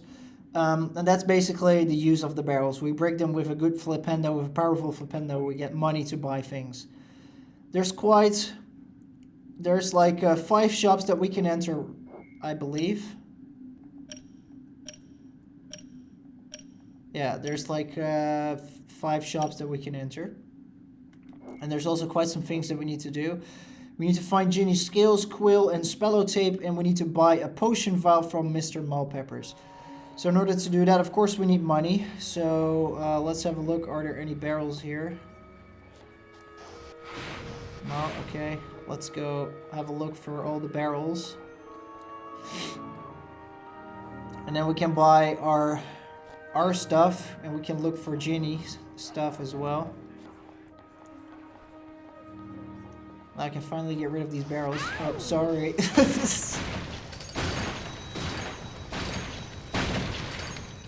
Now, I could have sworn, and maybe that's just me, I have no clue, but I could have sworn that in other versions of the game, these barrels would actually respawn once you, like for example, if I were to enter a shop and I would get out, like for example, Magical Menagerie over there, I believe it was possible that these barrels would respawn, but I'm playing the North American version of the game, and it does not work in here. So maybe it did work in the European version because I had the European version, but I'm not really sure if this was actually the case, if they respawned, or if I'm just like talking bullshit right now. But I swear I could have sworn that these barrels, like back in the day, they would respawn. Like I've seen them respawn countless of times, or maybe I'm just wrong. I don't know. If they do respawn, then it's kind of an interesting little difference between the European and the North American version here. Alright. Okay, we got 17 sickles right now. That should be enough. Let's buy the potion vial and take one thing off our list.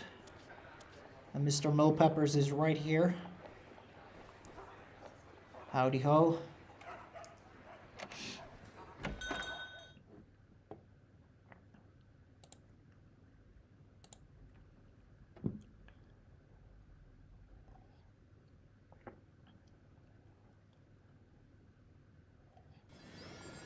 Here we go. Oh, that's really hygienic, dude. Thanks. Can you give me a discount? Excuse me, how much is this potion vial? It costs 8 sickles. Okay, and how much after you sneezed in it, like you just did? I saw what you did there. Okay, fine, I'll buy it. Buy that, please. Thank you. You're very welcome to fill your potion vial with Wiggenweld's Stamina Potion. The Wiggenweld's in the large cauldron, over there. Over there. To fill your Wiggenweld vial, stand by the cauldron and press A when Harry is low on stamina. He will automatically drink the potion. So instead of dying, basically, if you run out of health, Harry will drink the potion. Now we have 1 potion vial. In the end, by the end of the game, we will actually have 3 potion vials. Dude, seriously. Ever heard of a handkerchief? So I can't get in here. Some cool looking things. I believe some eyes floating in the water. Here. Anything interesting? Oh! A Chucky frog. A Chucky frog. Now, there's like this bag over here that just keeps on moving by himself. I'm just kind of curious what's in there. More eyeballs. That is pretty scary. Some cool looking mushrooms. These actually look pretty similar to mushrooms we will see later in the game. Just a bit of foreshadowing there. Looking quite good, but this was, in all fairness, this was like the shop that I spent the least amount of time in because there's literally nothing to do. I mean, you just pay for the potion vial, you fill your potion vial, and you get out, and you never come back. That's just basically the whole point of this. The whole point of this shop.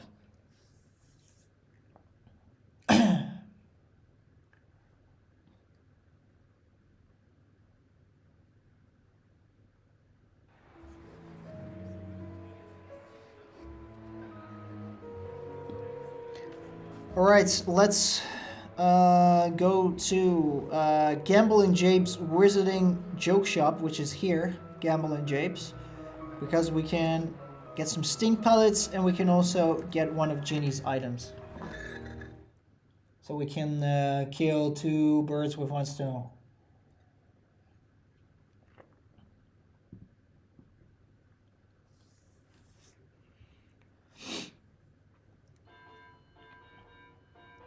I didn't know Halloween was already around the corner.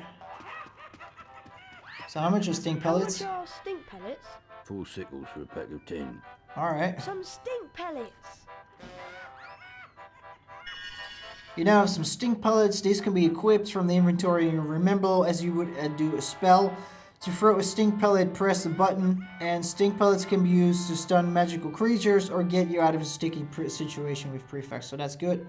Let's just max it out. Stink pellets. Because at the moment, yeah, my stink pellets are maxed out. And this is like, besides buying the potion vial from Mulpeppers, this is like the only use that sickles have. I'm really not kidding you. There's really no other use for sickles anymore. I mean, I've maxed out my stink pellets. And I got the potion vial, and that's all basically that you can buy. That's all there is to buy in Diagon Alley. So we will even get more sickles later, but they're just plain useless because there's nothing left to buy. Okay, we need to change, cost the perfect flipendo, this thing, and this is actually the same thing as it was in the Weasley's garden. So that was the foreshadowing for you here. Because now we can cast a perfect spell, while in the very beginning of the game we couldn't. See, there's like all of these useless All of these useless sickles we cannot even spend anymore. And here's a wizard card. Oh, there's not a wizard card. A froggy. Where is froggy? Just more sugar is just what this poor bastard needs, really. There's not really much going on here in this area. It's dusty. That's all I can say about that.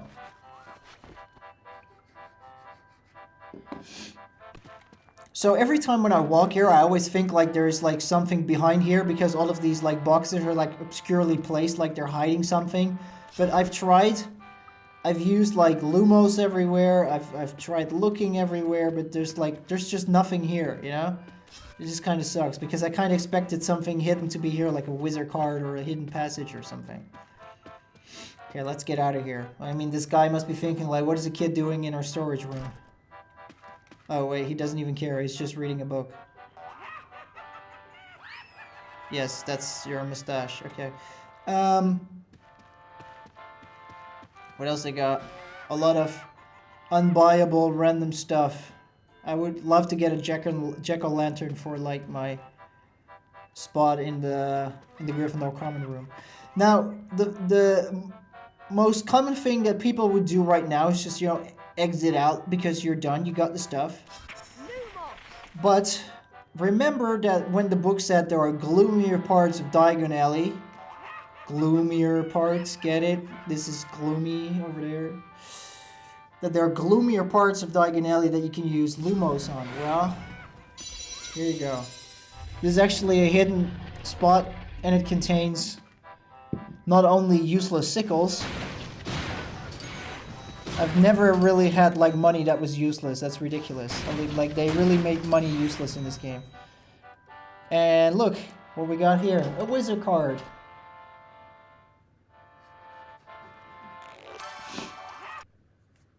Number 32. Bridget Wenlock.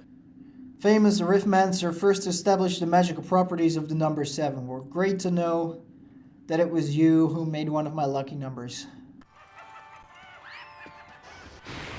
Okay, is there like beans in here or not? Can somebody spare me some beans? I'm just a poor student.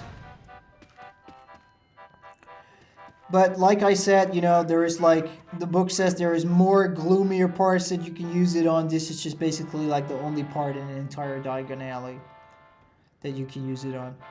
I gotta say, I really like the decoration, how they decorated the place. I do have to say that this soundtrack is kind of getting on my nerves. The same as in Fluorescent Blots after like a couple of minutes. But I do really like how they made it. Like they combined concrete, like really worn concrete with these wooden supports. And then all of the Halloween stuff. Like they did make it a bit gloomy. Then the volumetrics coming from the window and doors. I like it. Actually, I came here quite a lot. You know, just to have a look around. Although I just couldn't really buy anything because I already maxed out my stink pile. This is still a nice shop. I like it.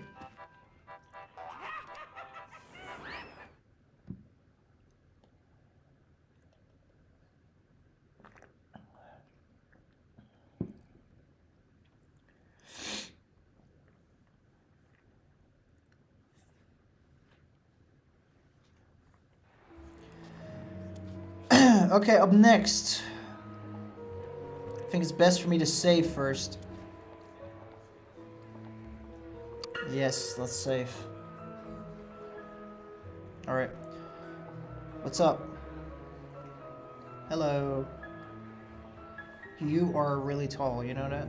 Butterbeer's the best drink in the entire wizarding world. Well, I can tell that you probably had like a couple of butterbeers too many, my friend. By the way, butterbeer is just like some kind of sugary drink, is it? It's not really even real beer, so yeah. I'm not gonna talk to you because you're probably gonna whine about like Gilderoy Lockhart and all of his body books. I don't care. So this is like one of the many rabbit hole useless things, wizarding equipment, you know, it looks really cool, but you can't get in here, it's closed. Have you seen this man? He is smoking a pipe. I can't read. Something needs to be painted, and free cake this way. Okay, why didn't you just tell me so? Anyway, Magical Menagerie is next. Not only is this a kind of an interesting place that I want to spend some time on because I found out some cool stuff while I was like shooting here, but there's also a wizarding card to get, and there's also an item that we need to do. So let's jump right into there.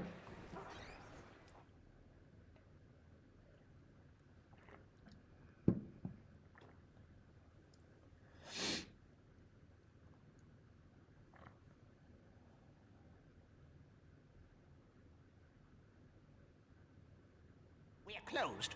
I'm feeding the stock. Keep out. Alright, so this is not the wizarding card, it's just the pumpkin pasty. So this this kind of quest introduces us to stealth. We gotta be sneaky around the shop owner. Great, more useless money. Really, I'm gonna be. This is hilarious. A certificate of retardedness.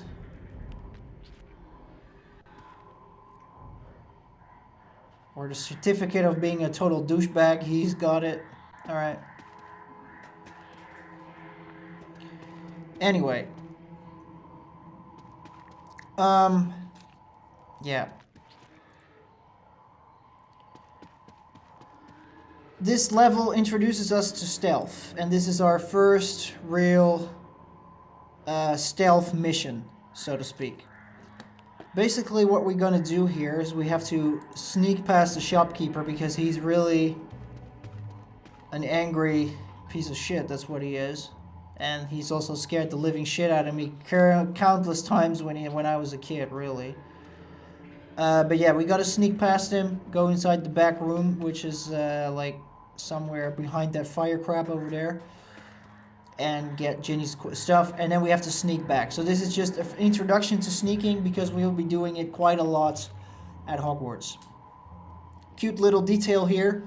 This is the fire snail from the PC version of Chamber of Secrets. This is the only time that you will actually see it in the game. Trust me, I've looked everywhere. You cannot find it elsewhere. At least I think you can't. But yeah, this was kind of cool.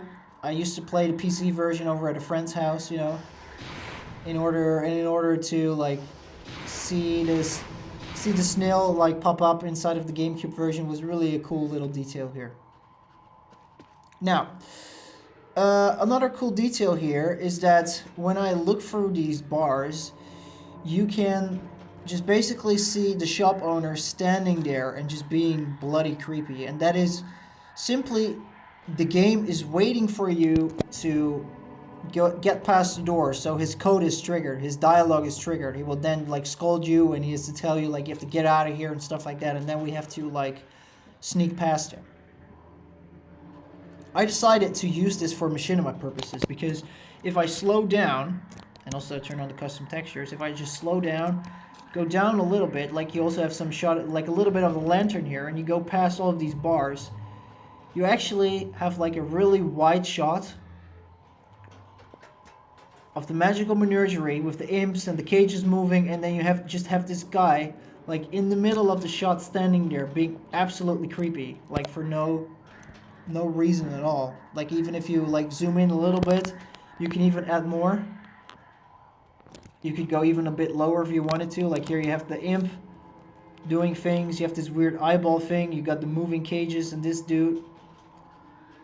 It's really creepy.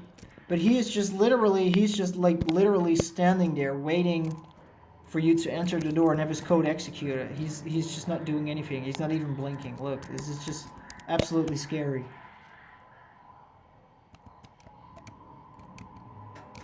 This is absolutely hilarious. Here, he's absolutely scaring the living shit out of me right now. Oh, I'm staring into your soul. I'm going to stare into your soul. Okay. Enough creepiness right here. He's just literally like standing there, not doing anything. He's just like idling. I'm not even sure if he's idling, but you know, he's just not even doing anything. Unless we go through that door. So I just found that was a quite little interesting detail, and I used that to my, like, I used that, you know, to my benefit, you know, while creating shots for TRIGON. That was pretty cool. So now we gotta watch ourselves being scolded at. Didn't you hear me, boy? I said, we're closed now. Go away. I don't know. Kids today. Okay, Boomer.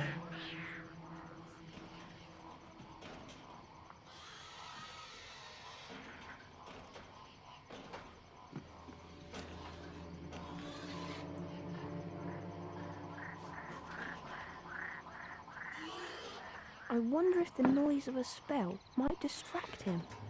Alright, so we gotta keep an eye on him.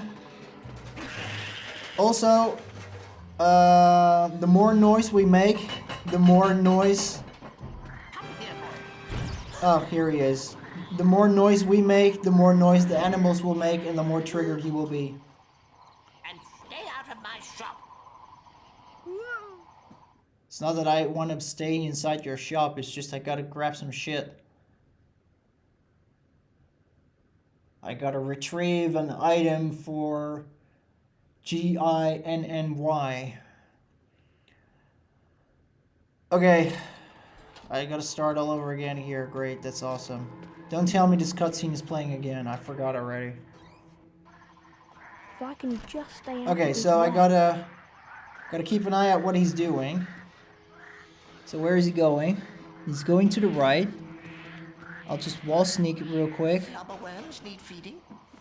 And your mouse needs shutting. God damn it. See you, boy. Okay, I'll just make it a run for it. It worked. Awesome. Alright, that's the easiest way of doing things. So here is Ginny's bra scales, and we got another card. But the bad part is we actually still gotta sneak again. We gotta sneak by him one more time on the way back. Tilly Toke. Gained Order of Merlin First Class for saving the lives of non-magical tourists during the Ilfracombe incident of 1932 when a dragon swooped down on a beach full of sunbathers. Well, this is like a person that deserves a wizard card. And then, you know, we got... which else did we get? Like this dude who just ate a tentacula and survived. Okay, although that thing probably would poison you. But this is like really somebody like who did a heroic deed and just really like... For all I care, really deserves like 2 wizard cards. Why not? Alright, now the shitty part is we gotta run by him again. And I'm just going to make a run for it. Where the hell is he? Okay, bye. I got lucky here. I really got lucky. Of course, I also just could have went ahead and used stink pellets. But I just didn't. Look, and now he's back to idling again. Because, you know, that's just how the game works. Okay. Bye, Fire Snail. Luckily, that was the magical menagerie. I don't really like this part of Diagon Alley. Because basically because the guy scared me shitless when I was a kid.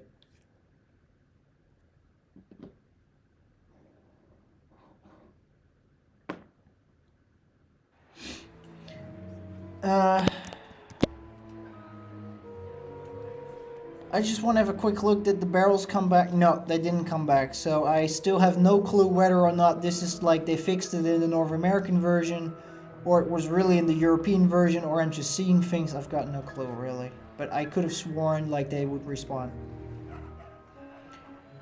Then let's go ahead and... What is left? We gotta find Ginny's spellotape in the leaky cauldron. That's the only thing left. Okay.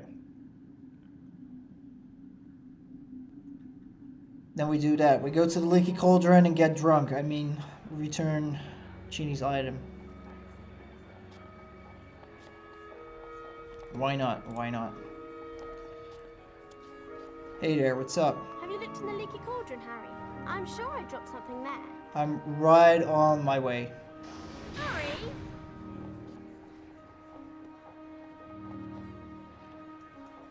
Let's save one more time.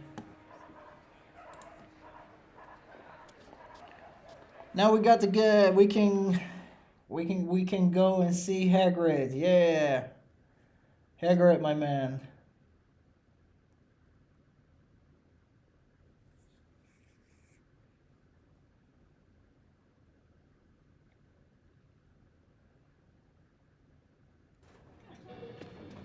How's it going?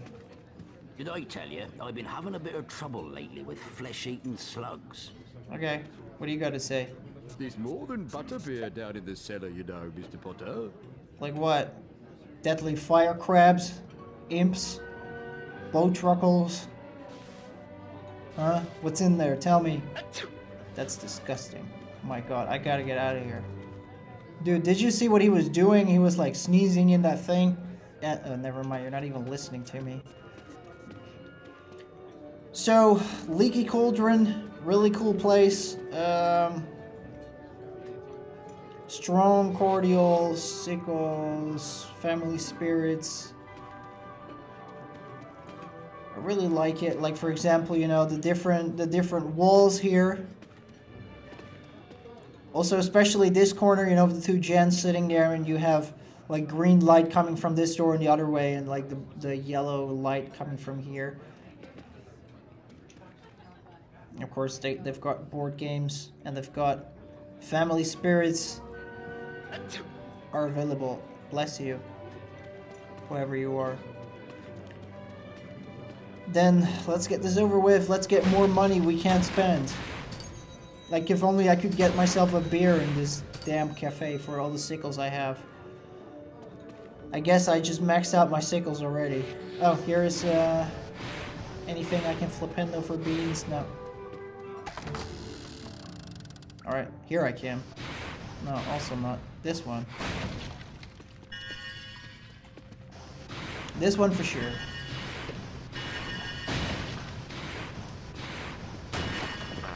Alright, 16 beans, that's great. For some reason, I also never really understood it. There's like a... Pardon me. There's like a Hogwarts emblem on here while we're in Diagon Alley. Like, shouldn't there be like a Diagon Alley logo on there?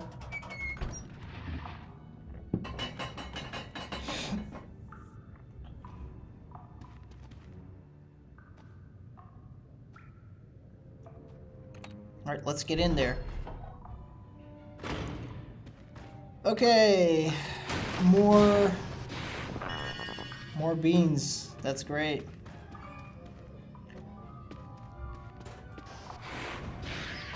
Fire crabs. This is also like I think this is like one of the first times in the game that we also have to deal with fire crabs. And now you can already see like the game is like kinda letting us loose, so to speak. Like, they're not even telling us anymore how we should get rid of the fire crabs. Like, it's for us to like find out how it works. Oh boy. Okay, I'm going back here just to be safe. This is not really the most exciting of places. I mean, hey, it's a cellar, but these like lanterns hanging on here, they do really add a lot. Like, I believe inside of TRIGON, I did... Wait, let me go into no-clip mode, because otherwise these bastards are going to like attack me any second now. Also a great thing, if you're in no-clip mode, like, enemies will just basically ignore you. You will see a lot of that happening throughout the game. But, you know, you could actually make quite a couple of interesting shots. Like, you could make like a little perception of depth, especially here with the crab in the middle, in the front of the shot. The three different lanterns here really like portray depth, like front, medium, back. There's also some cool stuff in the back, like like the barrel and more barrels and another lantern there. So I believe I made a couple of shots there. Normally, again, also this is just like a random place that I would just walk past, just to get this over with and get Ginny stuff and get out of there. But you know, I just really got to appreciate this this area while I was working on TRIGON. Also, you know, you can look through the barrel, create an interesting, cool through the barrel motion while this angry fire crab, I wanted to say head crab for some reason, the fire crab looks at you. Now, in this little area is yet another wizard card.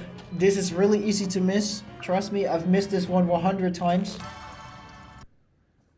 Number 27. Mirabella And Plunkett.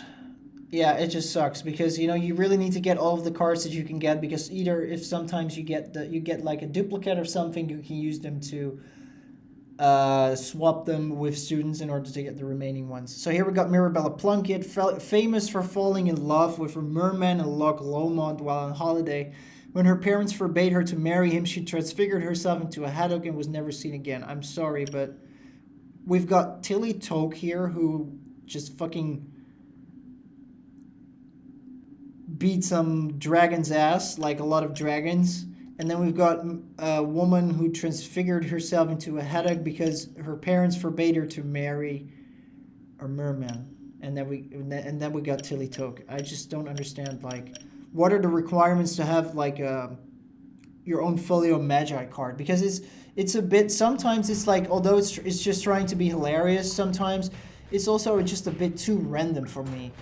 Like I just like, whoa, you little bastard, that was, you little shit. Oh come on, you just want to get rid, you bloody asshole. That was a cheap shot, man. Scared the shit out of me. Really?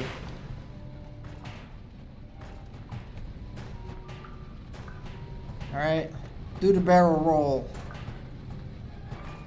Oh man, they really scared the shit out of me. They were really not, oh boy, oh boy. That was really a cheap shot by them, I'm not gonna lie. Okay, let me get me some more beans back because I'm really running low. Oh great, a pumpkin pastry.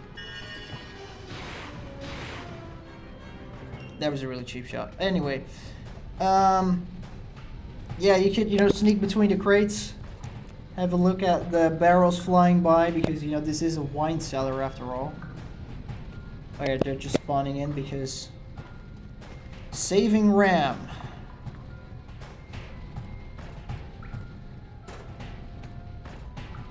I just like want to know where all these crates keep coming from. It's ridiculous. But, you know, it's interesting to like create. If you just like go a little bit like this, move a little bit like this, you can actually move along with the barrels. It's quite interesting. I just wish, you know, I knew where they were growing.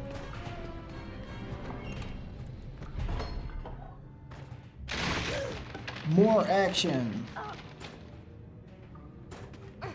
Okay. Wall sneak here.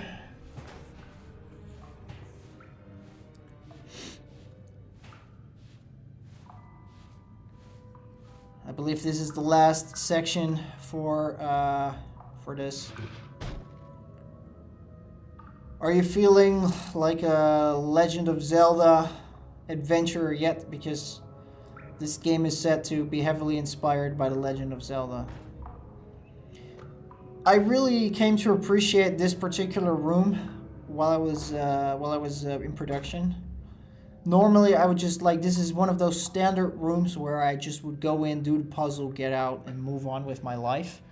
But especially if you go a little bit wider here, not too wide because not everything is in RAM, but like really wide shots, that like show you a great overview of here with all the lanterns and the wood and the stone and like all the different colors in here, like the orange green tint that is like active here. It really works well, especially here like the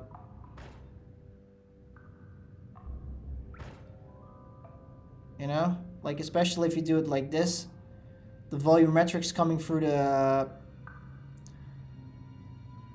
roof, that really like serve as some kind of like sky pan in this case with volumetrics, which is really cool. And you get this nice little gobo effect on the wall together with, you know, still this green this green shit coming from the sewer. I still don't understand what it is, but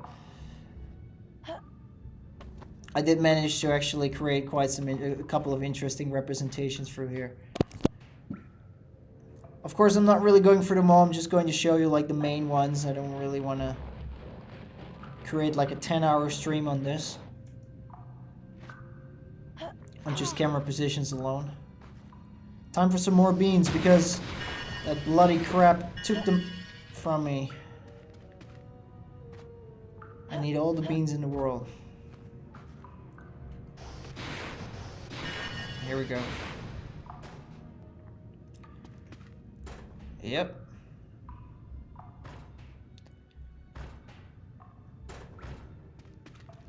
Let's get out of here.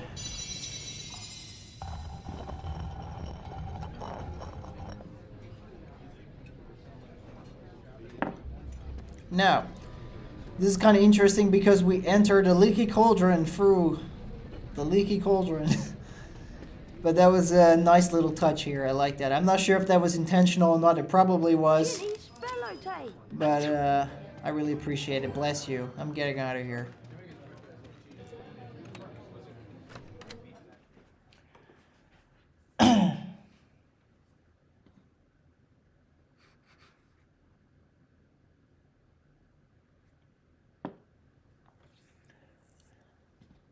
I'll be showing you like 2 or 3 examples with shots inside of Diagon Alley in just a moment. I think it's best to just first progress the story just until the point before we actually have to leave Diagon Alley.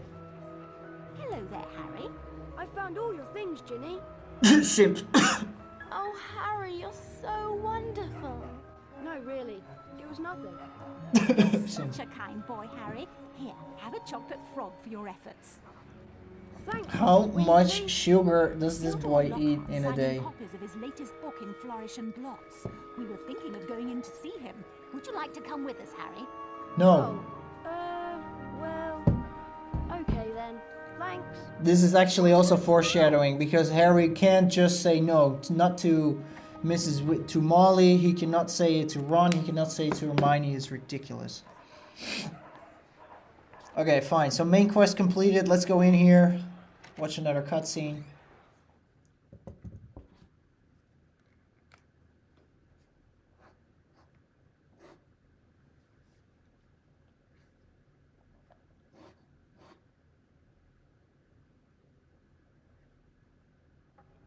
Great Scott! Is that...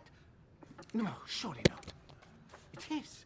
It's Harry Potter! Yes, that's him. Ladies and gentlemen, this is the perfect moment for me to make an important announcement. Yeah. I have great pleasure in announcing that this term, I will be taking up the post of Defense Against the Dark Arts. Hi, Lucius. I can see you all this time. They're just waiting there, you know. Bet you loved that, didn't you, Potter? Famous Harry Potter.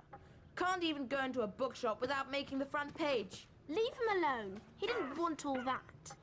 Potter's got a girlfriend. I suppose your parents will go hungry for a month to pay for all the books you're going to need at Hogwarts.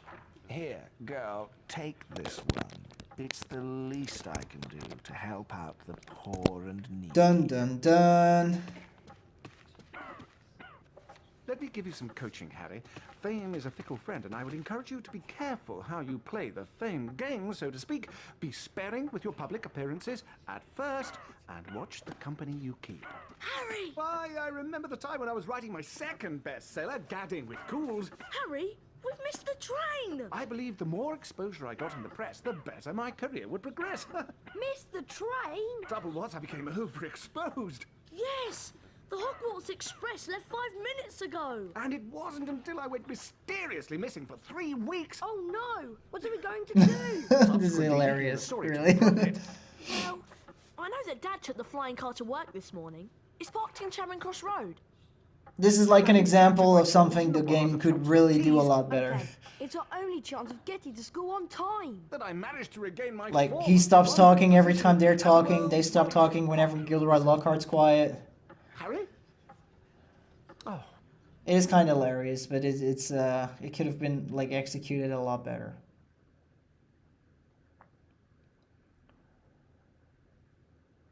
Anyway, also, how can you miss the train? This is like kind of poor storytelling. I'll meet you in the courtyard outside the leaky cauldron. Like in the movie, they just missed the train on the train station. Here they're still in Diagon Alley. Molly was with you not even 1 second ago. Like how she doesn't know when does the train leave. Like how come you actually miss the train? This is stupid. Anyway, Diagon Alley wise, we are done when it comes to our quests here. So we could leave for Hogwarts. There's just like a couple of like 2 or 3 examples that I want to do here. So, oh great, it's actually a little bit faster now. Let's do this. Zoom in a little bit. I just really liked this like single witch keep walking about a nocturne alley like in front of Borgin and Burke's, and I just really like, you know, I think it looks better if you put it in a wider shot like this, in a wide shot. So it really emphasizes the nothingness that is found inside of the nocturne alley. You only see her walking about in the same pattern, and you see this really creepy alleyway behind her with the Borgin and Burke's logo like sign in the middle. Also, you could do some cool looking interplays with like the Borgin and Burke's logo and like some windows or whatnot if you wanted to, like so. And of course you could like tremendously slow them down. And then still you could implement like an interesting interplay with depth of field in here. I know it's a bit hard, you know, if you're making shots in this game, to see the depth, you know, like seeing depth, like because there's no depth in this game at all. So you have to like see, like imagine the depth of field is there or how you're going to do it. It can be a bit hard at first, but once you actually like get the hang of it, it's really handy because you know, it makes it a lot easier for yourself during post-production to find out like how do you want to, like what kind of depth you want to use and whatnot. Okay, next up, Gringotts. I'm going to make a shot with Gringotts later as well, but I'm also going to use Gringotts. I'm going to do that by standing here. This is the Gringotts that we're actually going to visit inside, but we can only do that through Hogwarts for some reason. Let's face the shopping street and press the D-pad down for of course. Oh, that doesn't work. For the no clip mode, and I go up. Up. And here we go. And now, if you go a little bit down and you zoom in a little bit, of course, I gotta adjust the height because sometimes, you know, as you can see, the shadows keep moving and they keep freaking out. Unfortunately, that is just a limitation of another limitation of the free camera mode. Unfortunately, there's not much I can do about that. This is just something that I gotta work around. Like, you don't really want like floating black masses going around. But like this, you could really make, now you could make like a high-end overview of the shopping street here with like the magical menagerie in the background, people looking in through the windows, people talking, walking, and, you know, being on and about their day. Last shot I want to show you is the example I used on my blog, and also you will see it like in the beginning, in like the stream video. I always like to stand around this little corner, and I'm just going to like start up the no clip mode. The idea here is that you create, it's like that you actually show Gringotts like this, because this is really interesting, because you have like the really narrow shopping street on the left and right, and you got all these people on and about, and it's a bit gloomy, it's a bit dark in the shopping street, but once outside of the shopping street, like Gringotts is a huge tall building, the white building, like it's extremely bright, so it's really easy to spot. And you know, it's like a really colossal building in between of these really tiny buildings. And so when I zoom in even a little bit more, like I did before, I can just slow down my camera and make a wider shot.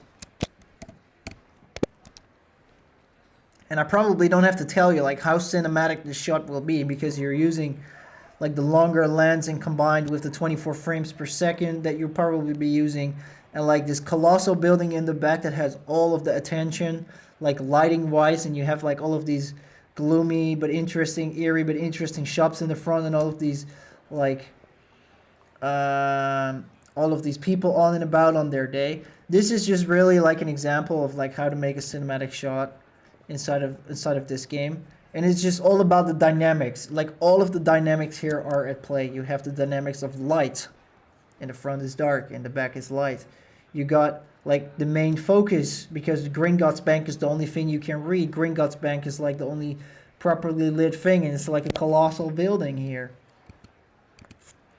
You got the interplay and the dynamics of movement here, and depth of not only the camera but also like the animal in there, and the lights, and also the wizards walking on and about. And this is just really something that for me makes this shot so powerful. I really like it. Alright. Yeah. That makes and that actually makes Diagon Alley, I believe. Let me check my notes. Oh yeah, I quickly want to check my wizard cards, if I got all the wizard cards that I need. Let's quickly bring the textures back. Here's my Folio Magi. So I got 28, yes. I got 32, yes. And I should have gotten 27, yes. Okay, I got all 3 cards, great. Oh, and I need to like go out of whoa. Oh my god. Wow. Oh, sorry. Damn. Okay, I think I've used this mode a bit too much. Oh boy. And now it's like freaking out. Not to worry, whenever I I'll just go inside of the wizarding shop and then it should be good again. This is like kind of a side effect of using no clip mode and using no clip mode like a lot of times in rapid succession. Then this can actually happen. Sometimes I've also had my first person view not working anymore. Yeah, now it's like good again.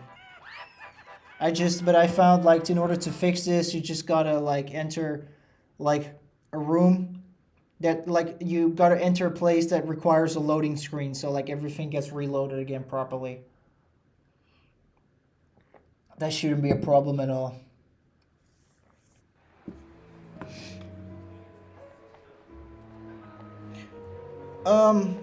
Yeah, we're done here in Diagon Alley, where it's time to go to Hogwarts. First I'm going to do a quick save And let's move on to the next part. Ready to go to Hogwarts, Harry? You know, Ron, I'm really not sure about this. We've got to get to school, haven't we? And even underage wizards are allowed to use magic if it's a real emergency. Section 19 or something of the restriction thingy. You're sure you can fly it okay? What's it look like? I'm doing all right, aren't I? Yeah, And I here- suppose. So far.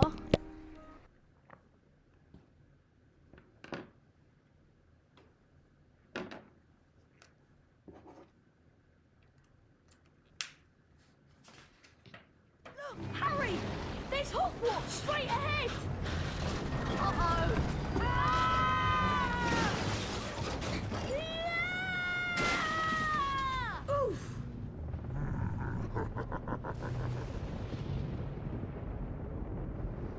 Ron! Ron, where are you?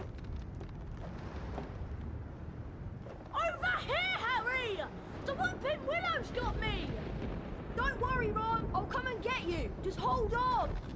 I can't do anything else. Hurry up, Harry! Alright.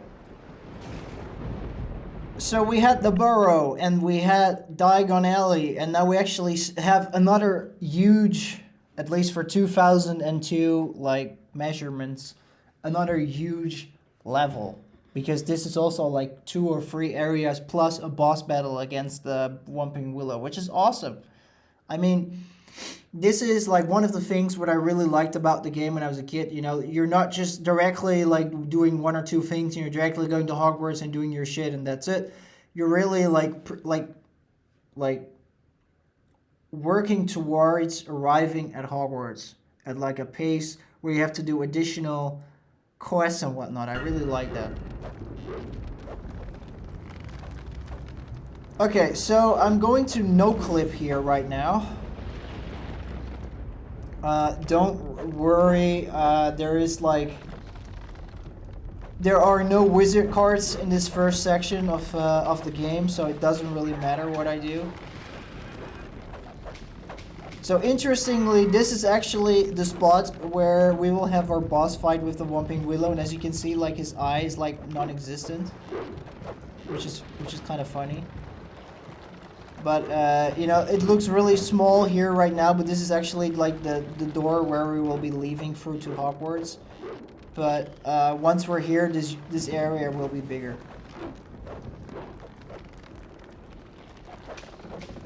Okay, so he will still try to hit me, but he can't.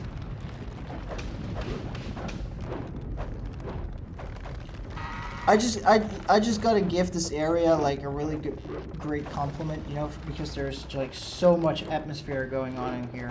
Especially what I found really interesting to do was like to focus on the tree here and like just do a really slow rider towards the large branches of it and just watch them being lit up by the lightning like this. This is awesome. Together with the sound effects. I really enjoyed doing that. Now, there is like not much. Like there's another little asshole here.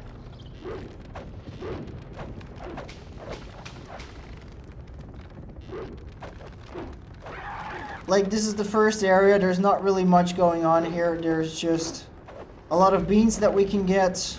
And we just gotta, you know, get rid of these little assholes that keep like hitting me.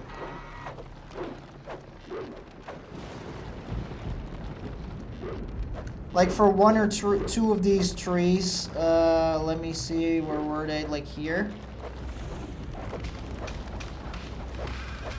Let me move a little bit. Like so. Yeah. Like so. If you are like in no clip mode and you are like a bit too far away for these tree monsters to attack you, they will just remain there. They will just stand here and they will just do their little idle animation, and that's also cool. So now I don't have to worry about being hit by them, and I can just do my camera work. I can just do whatever I want You know, I can just make a standoff shot like Harry is standing here with his wand. On the left you have Harry, like a two-shot here, like a classic two-shot. So we got Harry with his wand here, and we got the yeah, you know, the tree monster here. And that's basically what's going on here, shot-wise. So let's go back and let's start the game.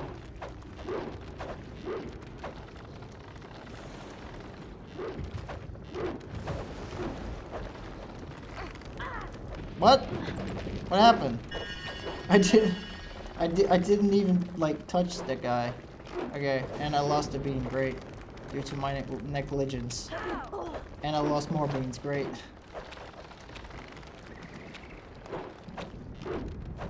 See? Aw, dude, come on. Am I gonna lose all of my beans? For fuck's sake, dude. Seriously, this is ridiculous. I've only got like 5 beans left here. At least I can get like a few back, but man, oh man.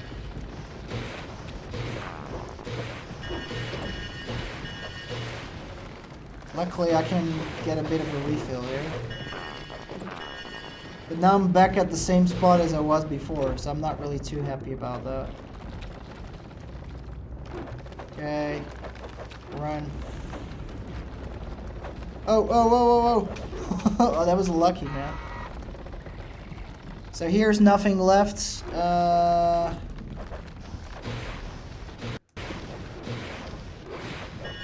boy, I gotta go. There's another one of those bastards there. Trying to hit me. I can't deal with that. Great, so he put the pumpkin pastry on the ground. That's really helpful. So my goal, basically what I'm aiming for is to max out my beans by the time I'm in Hogwarts. There's too many mushrooms here that actually give you a lot of beans. So it should be possible, but the point is just there's also just too darn many enemies that will make you lose beans. So I don't really understand what's like the deal with this dude. Like, because I can't pass by him without losing beans, so that's already one thing. Okay, I got more pumpkin pastries here. Thank you. Alright, let's go. And this is really unfair because I will just lose beans. Oh, I won't. Okay, well that's a welcome change, I guess. No! This is not. Great. Yeah, I see you. You're not gonna get me again. Great. So I don't really understand, like, what's the point here?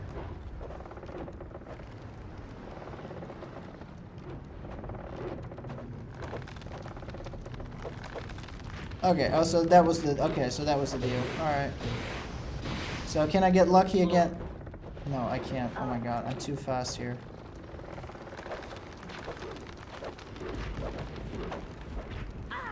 Jesus. I'm already down to 7 beans. This is hilarious. Okay, I'm going to, like, let go. Can I let go? Alright, here we go.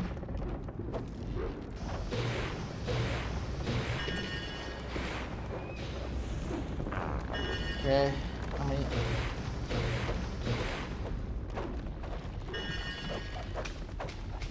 What? Oh my god, there's another tree monster. I got lucky there.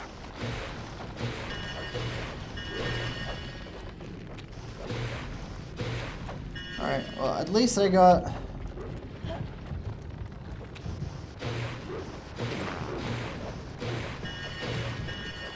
At least I got lucky. You gotta be really careful around here, because... Oh my god, I'm just too darn... Like, dodge walking here helps a lot, really.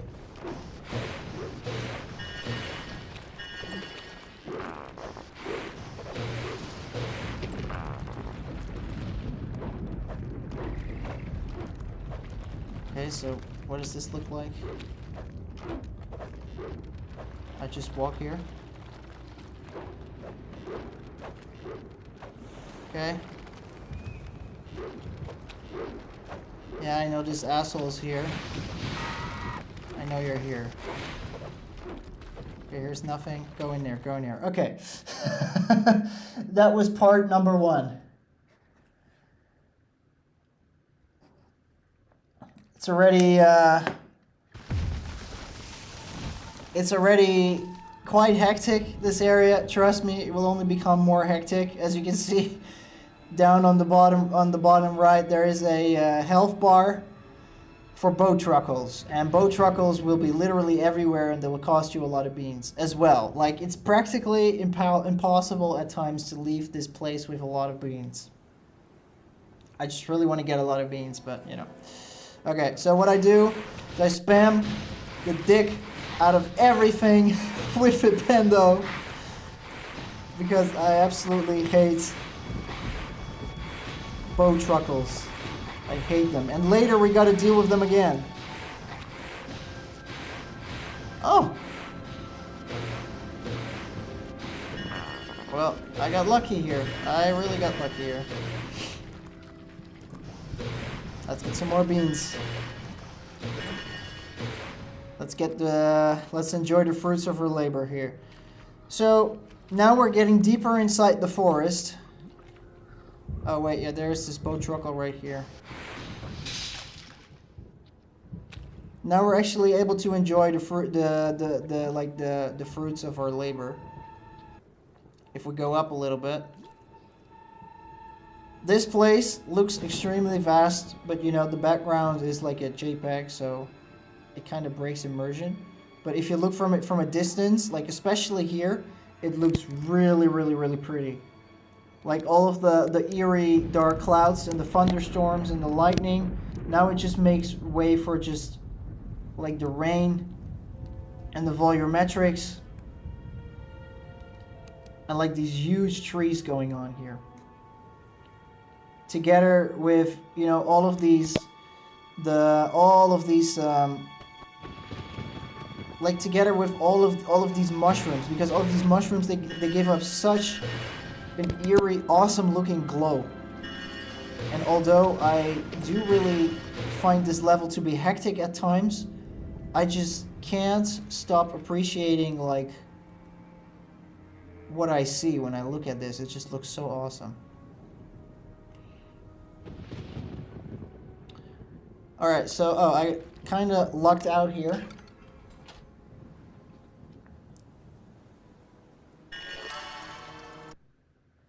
Number 4, Grogan Stump.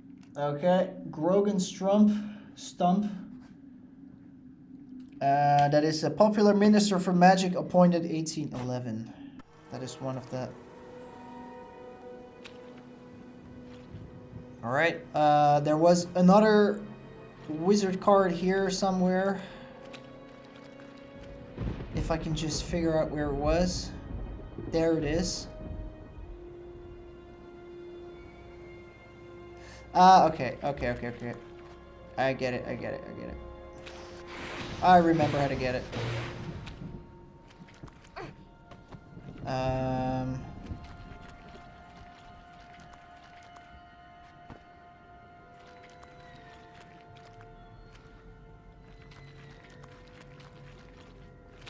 So, like, wait, what? I'm probably now, yeah, I'm probably somewhere where I wasn't supposed to be. Okay.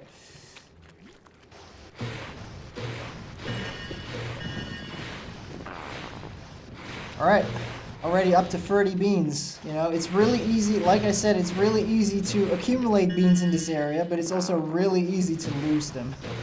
I'm not kidding you. Alright, now we got a log here. It's good. Let's get some more beans. And save, that is really important.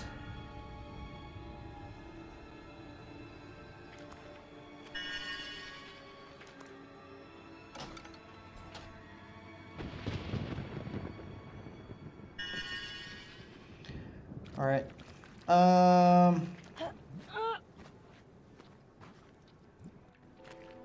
So here we're going up. Yeah, I was here earlier. Okay, so I don't really have to go back here anymore. I need to be here.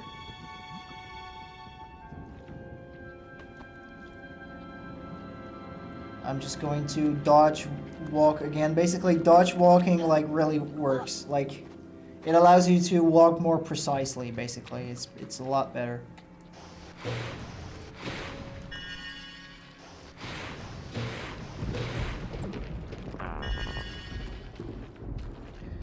Almost up to 40 beans. I just hope I still have some left by the time I'm done with the guy trashes down below.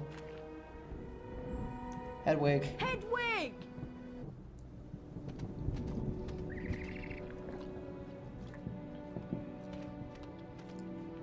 This time she gives me a note. Students are warned that the area surrounding the Whomping Willow and the Forbidden Forest on which it borders are out of bounds. Well, that's great. You just tell me now. This is due not in the least to the number of wild guy trashes that roam the forest. If students found themselves being approached, Lumos. Okay. Well, thanks, Dumbledore, or whoever gave this, like, information to me. Ridiculous.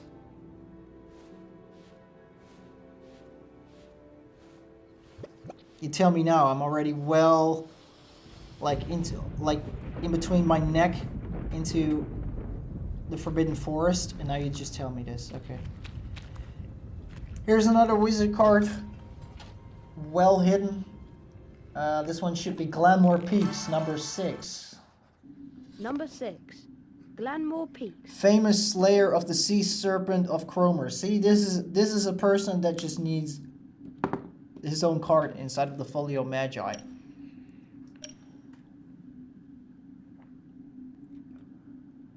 Alright. Let's have another look from this side. Looks really awesome.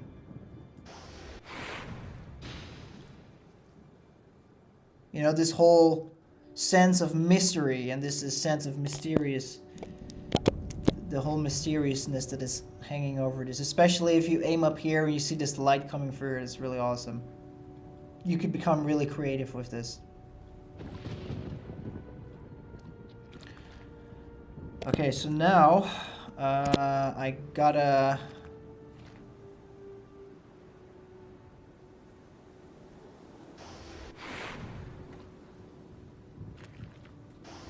okay, how am I going to do this? What what just happened? Okay, here we go. Go, go, go, go, go. I think it's impossible, like, to get this over with. Yeah, I thought so. Okay, I'm going to lose a lot of beans here. I can pick them up! I didn't know that. I never knew that. I thought I was only able to flipendo them. Oh well. I just, you know, I'm still learning new things about this game. Like, it's been 20 years, I'm still doing this.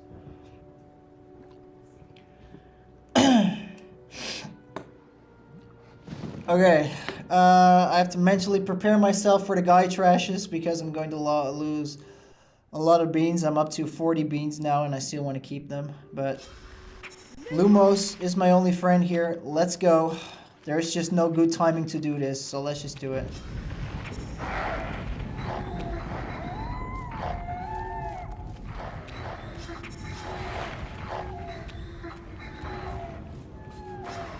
Ah, you...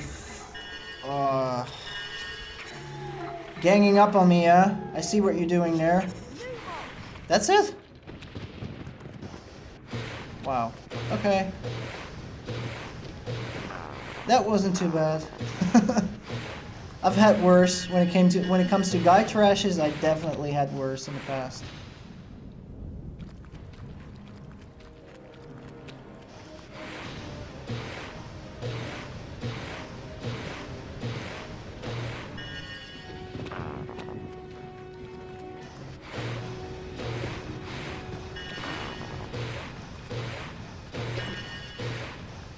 Alright, almost maxed out. Nice. Really, really nice.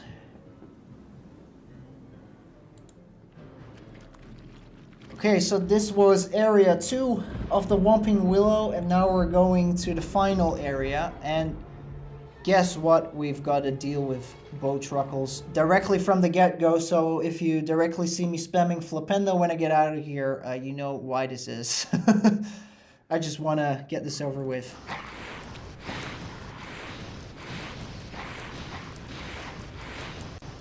Hey, I see you there. I see you there. Oh, I got lucky there as well. And here. And here. And here. And here. Hey, buddy. Bye.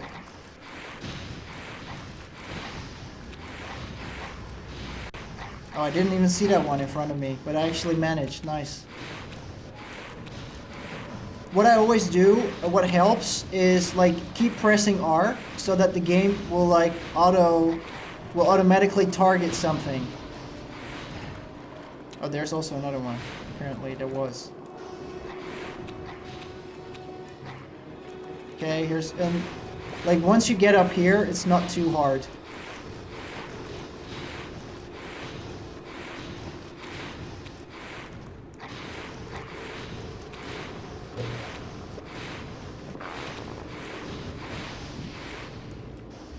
Okay, I guess that's it.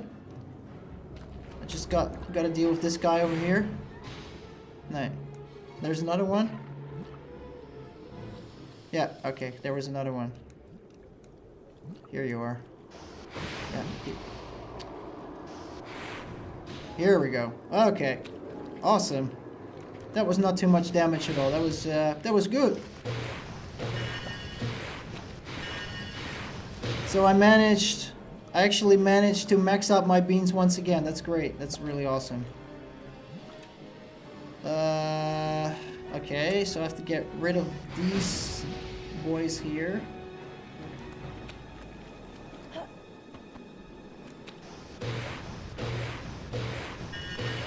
Awesome. 50 out of 50. Great. That's exactly what I need. Let's get in here. Now, I'm first going to get the last wizard card, so that one is actually here. If you jump over the ledge, here it is. It's also, once again, really easy to miss. You really don't want to know how many times I missed it while I first played this game. Hesper Starkey. Hesper Starkey, witch who studied the use of phases of the moon in potion making. Okay. Now, nice little detail here. There's actually another chest here. But there is not another wizard card. It's just, I believe it's a potion item. Yeah, it's a cauldron cake.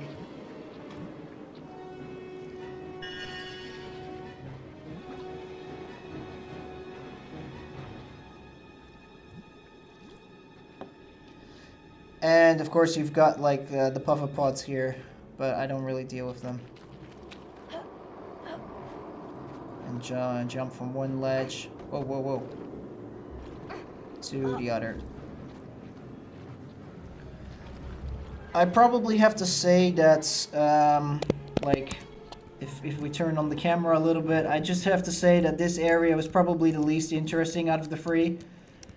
Like, I mean, I just made like a bit of a total, like a wide shot here, or maybe, you know, you could go ahead and make a small POV from in between the root of the tree. You could see some, you know, you could see the puffer pods going on and about. But further than that, I didn't really find this area to be interesting. It was kind of dull. Also, now we're going to, we're about to fight the boss now, the Whomping Willow itself.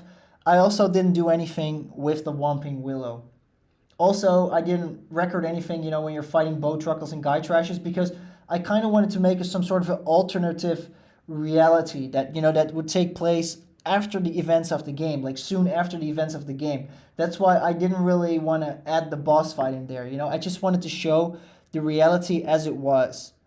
Like like if Harry Potter was not there, if the boss fight was not initiated. I just really wanted to show the environments as they were. Unfortunately, there was not really another way, you know, to show the front of the Whomping Willow without it actually keep stomping in on you. So that's why I decided to skip this and other parts of the game in their entirety, because they were just simply like not usable at all, at least for filmmaking, that is.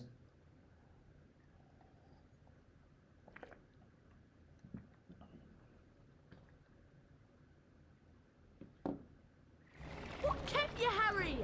I can't hang around here all night, you know. Very funny, Ron. Now, how on earth am I going to release you? Is there some kind of weak spot on the tree you could cast a spell at?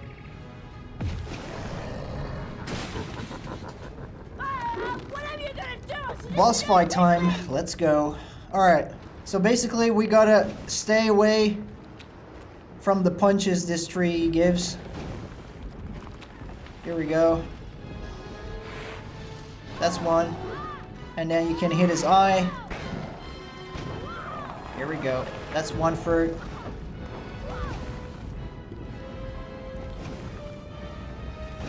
And now I believe it will also start using the car. Yeah, oh boy, it will start using the car.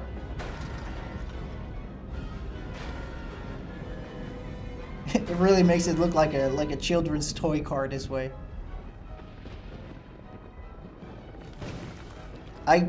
There is one thing that you really have to like be careful about. That is that if you are too far in the corner, you could actually like... If you're too far inside the corner, like here, and if his arms come too close to you, you could actually like lock yourself into the corner, and then it could like punch you still. So you really have to keep an eye on that. And now it's going to keep throwing boulders. Stuff is going really crazy. But this is not the hardest boss fight anyway in the game. This is like one of the easiest. It becomes agreed. You know, it can become hectic quite quickly, but trust me, this is the easiest boss fight in the game. Alright, here we go. That's all, folks. Oh no, I missed!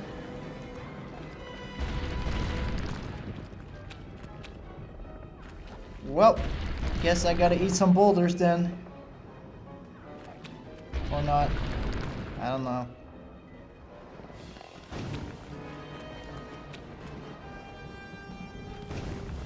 Okay, like, you know, you have to go a little bit more to the front, so you actually have space to walk to the back once he's, Alright, I got him. Thanks, Harry. Much appreciated. Oh, it was nothing. Anyway, you know, we better I'm get the to only the one room. doing things around We don't here want in this Professor castle, Snape so catching what us does it out so matter? late. Why don't you try that door, Harry? It's the only door, you smartass.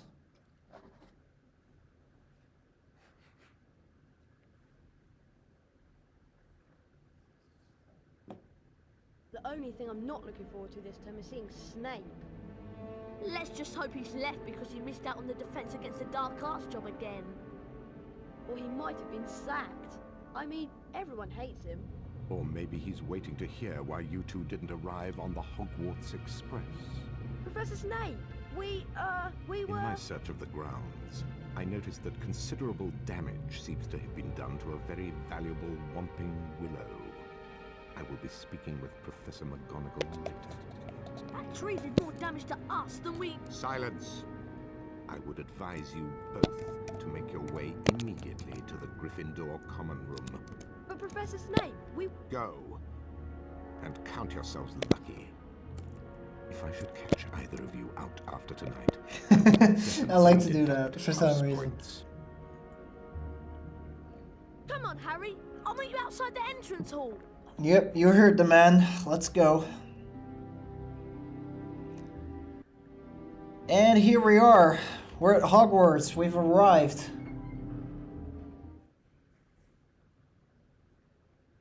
Really awesome. Finally, we've arrived at Hogwarts.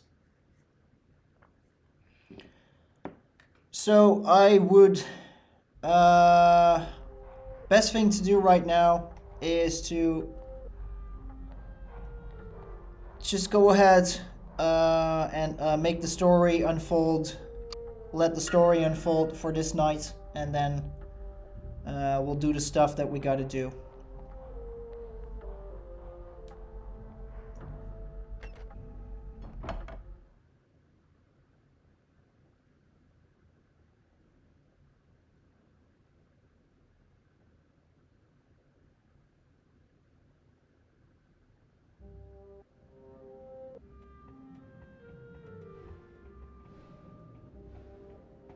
For some reason, like, the audio is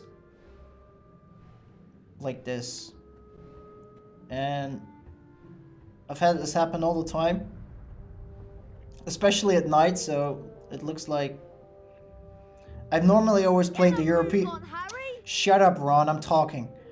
Anyway, I used to play the European version, and I never actually had this. Like, the right song would just play, so I'm not really sure if this is like a bug. Only happening on the North American version or something, but it's kind of odd. Like, the music keeps swapping. Why, if it isn't young Potter, how are you? Glad to be back at Hogwarts? Well, I was almost killed by a giant tree. Professor Snape hadn't caught me outside. Well, And Snape is like the most of it. The Snape is like his biggest concern right now. Yes, you shouldn't be up this late, you know. Better get back to the Gryffindor common room before Professor Snape catches you again. Goodbye. Bye, Nick. Bye. I'm up here, Harry. Yes, I was talking to my friend Ronald Weasley. Do you mind? My goodness. So let's verify. I still got 15 beans. That's great. 50 beans. Actually, I never thought I would be able to actually like max out my beans again during this playthrough. I thought I got like really extremely lucky during the pre-recorded one that didn't work out. Okay.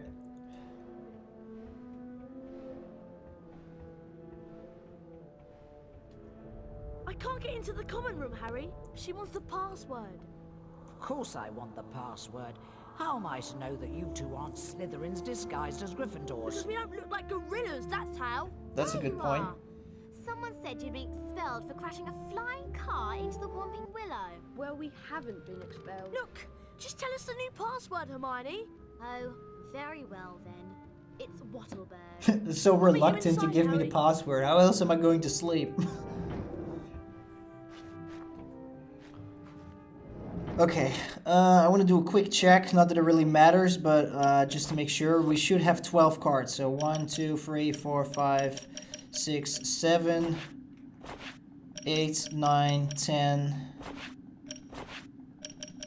11, 12. Okay, I was all great. We got all the cards. Wattlebird.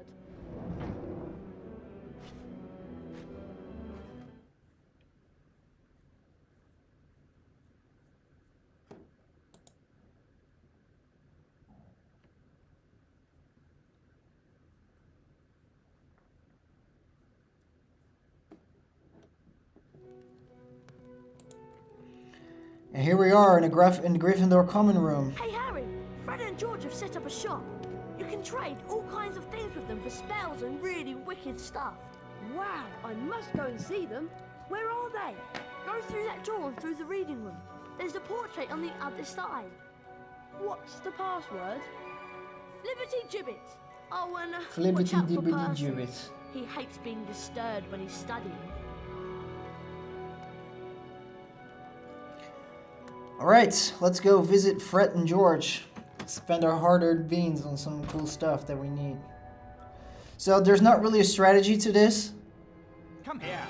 Because if you just run to the portrait, if you just make a run through it to it, like if you just make a run for it, as soon as you enter, you will always make it. Mum's gonna kill Ron when she finds out. I bet it was worth it to see Snape's face when you landed. Sort of. Anyway, welcome to our shop, Harry. Yes. Feel free to browse our extensive range of wizard weezers and magical merchandise. Everything priced at reasonable rates and the only currency universally accepted throughout Hogwarts. 30 bots, every flavour beans. We're sure there's something here you'll like. Alright.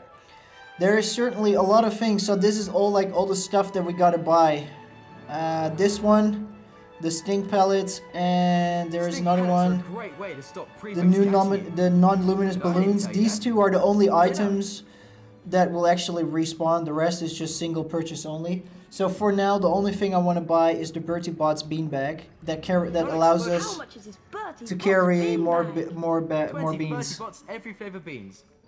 I'd like to buy that, please. Now we can carry 100 beans, and we can actually buy the Alamora carry spellbook. more Bertie Bott's every flavour beans, Harry. Wonderful. Okay. There's actually a secret area here that you can get through with Lumos. Fortunately, there's nothing interesting here. We can just crawl through here, and then we're at the beginning of the reading room, so we don't have to deal with Percy. A little shite. Alright. Let's talk to Ron, then Ron will go to bed. Okay, Harry. It's been a long day. Really tired, and I'm off to bed. Okay, good night, sleepy pants. So there's a couple of things that we could do. Of course, we could do all of the missing items already, but I'm not. I'm going to do that tomorrow morning, like during the first day of term, because it's easier to do that during the day.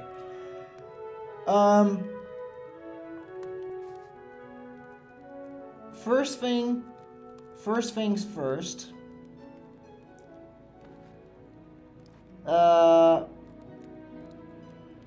There is quite some stuff that we still have to do tonight. We have to get the Alohomora spellbook. We have to go to Gringotts because, believe it or not, there's actually Gringotts stuff already the first night. We also have to check out the hints in the library. And of course, you know, I want to do some examples of shot making.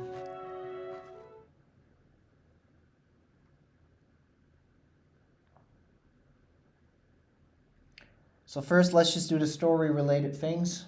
I need to get, like, a lot more beans, and don't worry, actually I found the perfect place to like, get more beans. I got like a secret spot or something like that, you know, where I can just go.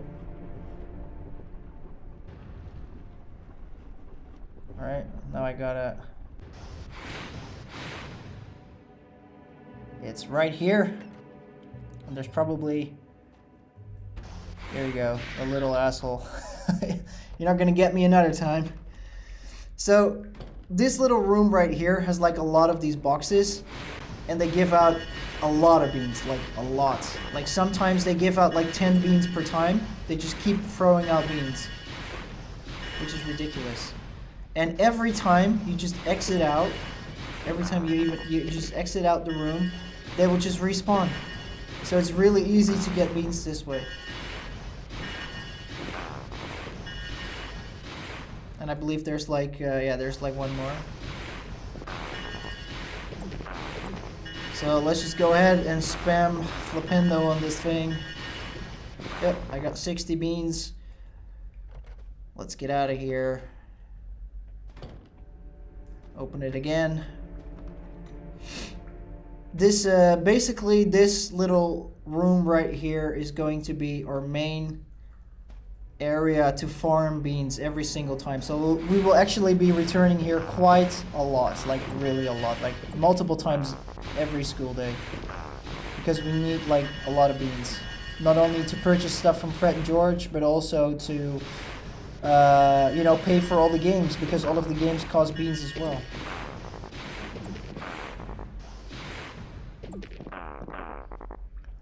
Alright, so is there still stuff? No, okay.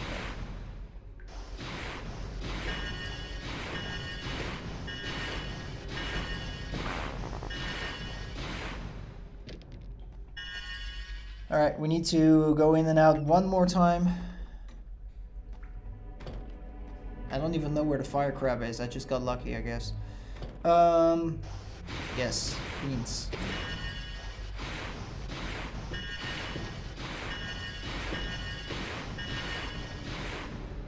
I need 11 more.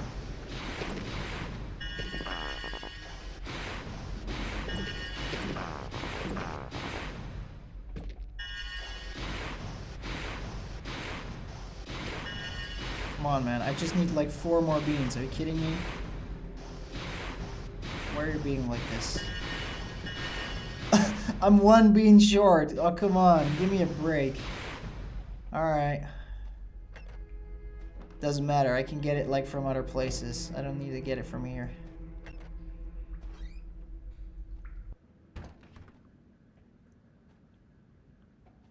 Oh, okay. I'll just go to the 3rd floor. And just like flipendo like one of these things. What? No beans for me here? Oh, okay. The 1 bean was the only thing I needed. Okay. Great. So we got 100 beans. Time to go back to Fred and George, get the Alohomora spellbook.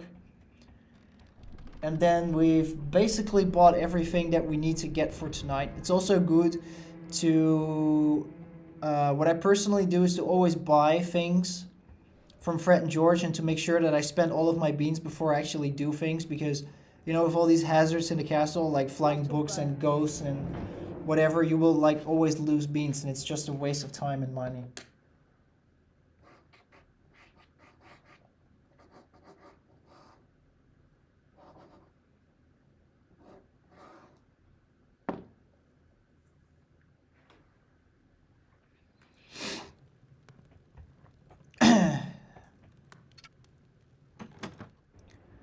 I'll show you again that there's really no strategy to this.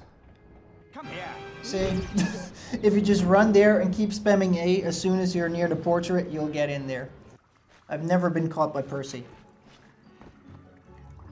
Hello, party people. I want the Alohomora spellbook. Alohomora spellbook. 100 Bertie bots every flavour beans. Alright, give me I'd that. like to buy that, please. The Alohomora spell allows you to unlock mechanical locks. There are all sorts of places you'll be able to go now. Yeah, that's a big fat lie, because the only thing that it does is open a couple of doors. And if you also look at this chapter, it kind of tells you like if you cast on certain locked doors, it will unlock them, giving access to the room or passage beyond. So something is telling me that they actually were planning to allow you to be able to do more of this spell. But that just really sucks. Alright, so we got the Alohomora spellbook, so that's great. Now it is time to go to the library, check out the hints. Flipendo Percy. Oh! You sneaky bastard, I saw what you were doing there. He actually tried to locomoto mortis me. Wait, what? That was hilarious. I never had that happen before. That was awesome. And that is also like something that I really, really love about this game. You know?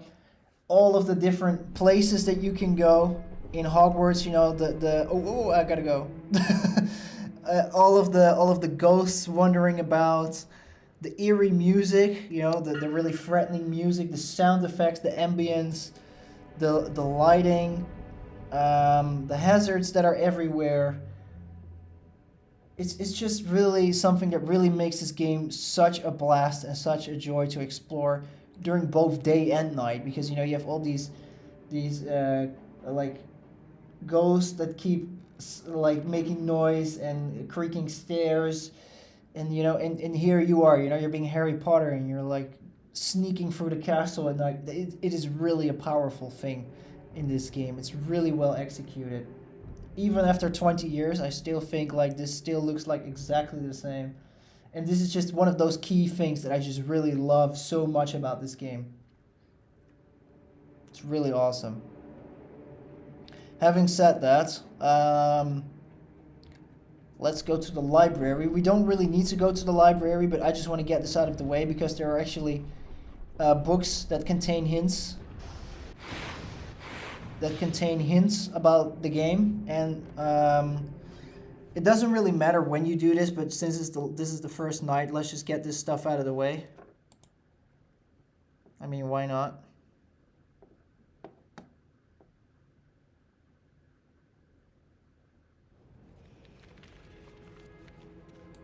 Okay, so I'm going to... This is the only time that I'm actually going to use the no-clip mode in the library annex. Because technically this is night 0, I don't even need to be here, and it's not related to the game, and I just really don't want to lose any house points, although I don't have any. I just want to go here and show you guys the hints. So I don't really want to lose any of these house points.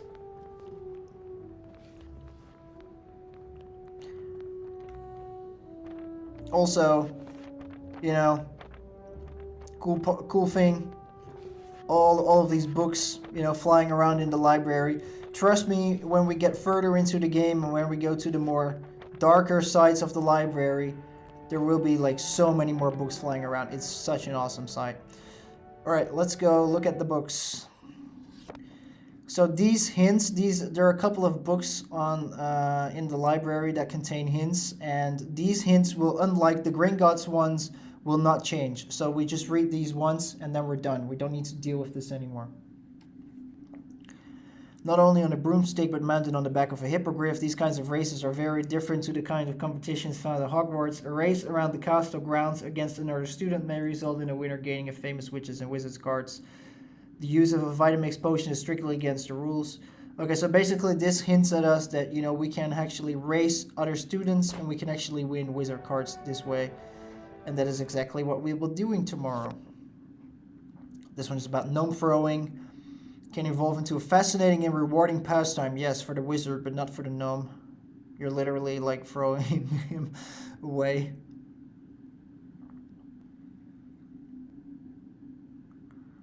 At Hogwarts, beating the gnome flinching records will result in the reward of a famous witches and wizards card. So this is telling us if we go ahead and you know, participate in these games, we will get a wizard card.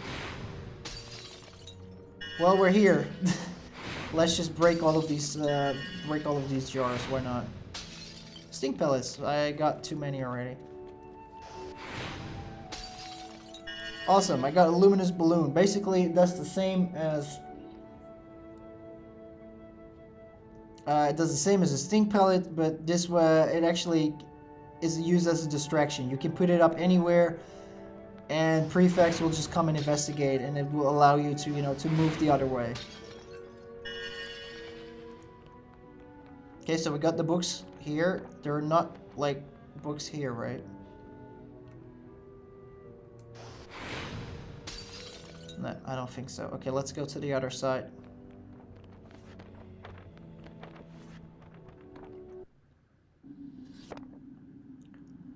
The gnomes infesting the banks of the lake should be thrown. Okay, this is about gnome throwing. You can also basically get a famous witches and wizards card.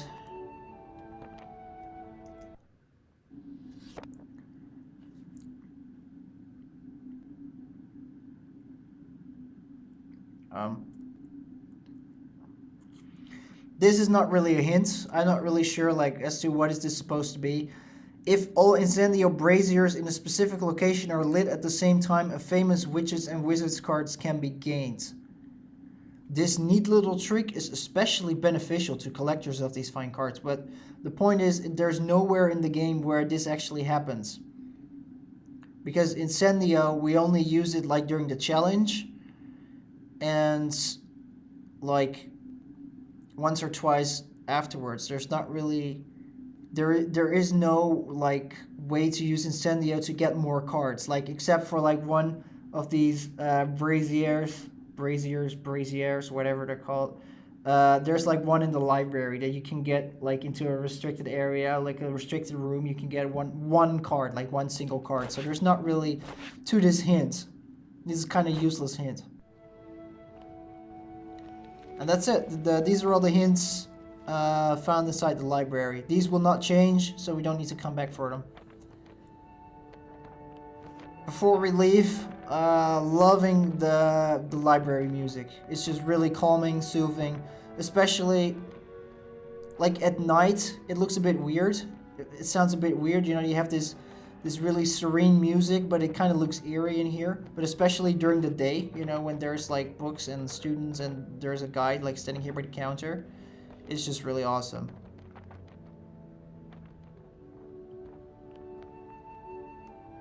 Alright, enough of the library. Let's get out of here.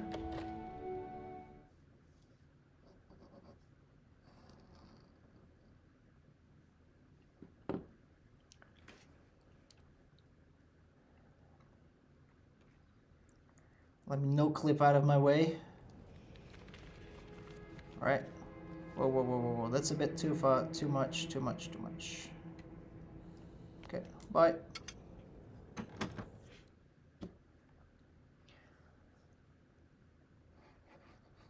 Next up is Gringotts. We gotta check out the books. Check out what's going on. What are the hints for tonight? Ah. You little shit. So, by the way, this is Alohomora. Alohomora! But there are currently not any chests available right now that we can use. Chests will basically only like be spawned during the day, and they will despawn during the night for some reason. Like the ones in classrooms and whatnot, so... Yeah, it's kind of weird.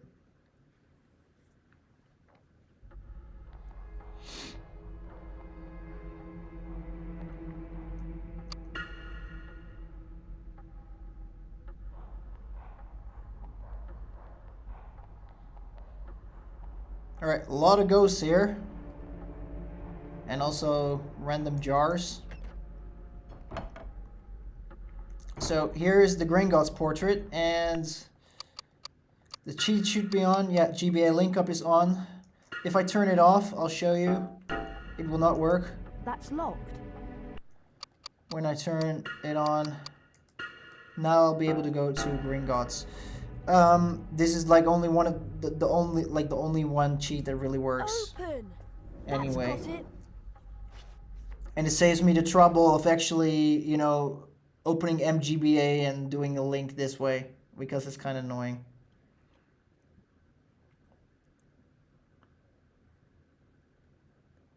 And now we're actually inside Gringotts, where we were like checking out the exterior earlier.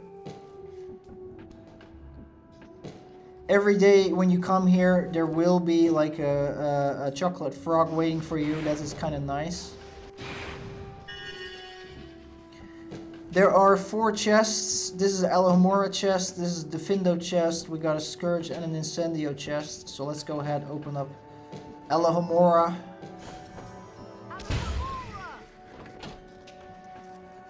I've got no clue which card this is.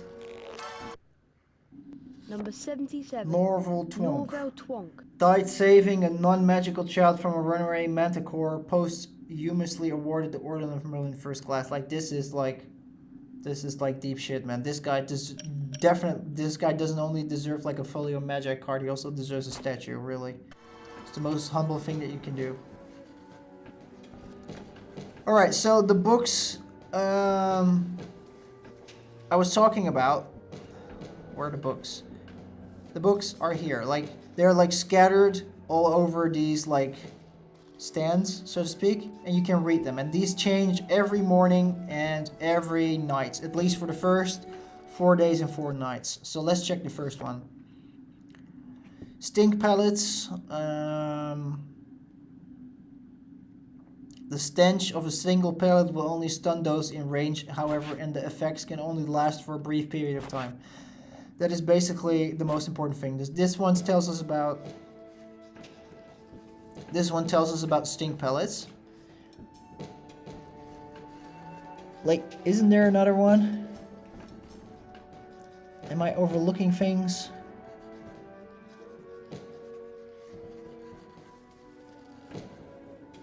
I mean, I'm playing for a really tiny screen, so I could be missing things here. Let me go. Here's nothing. Here's nothing. There's only one. Okay. So there's only the stink pellet one. Yeah, okay. Oh, okay. So only one book. Like normally there will be like 2 or 3 books, sometimes even 4, depending like how crowded your night is.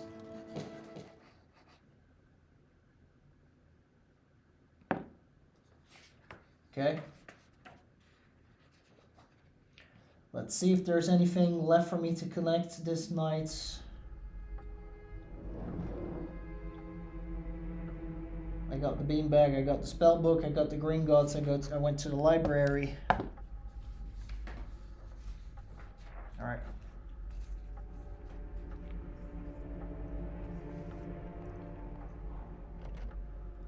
Let's get out of here before the jars hit me, and there's also like a lot of a lot of ghosts here. Alright, we're almost done here with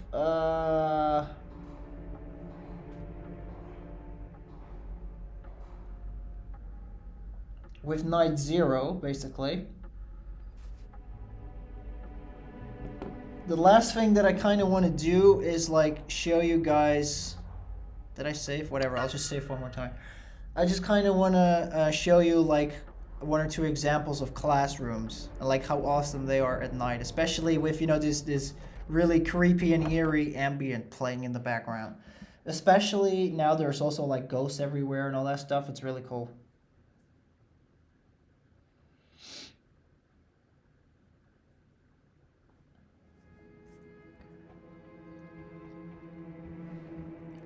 Let's just go to Transfiguration. Hey man, what's up?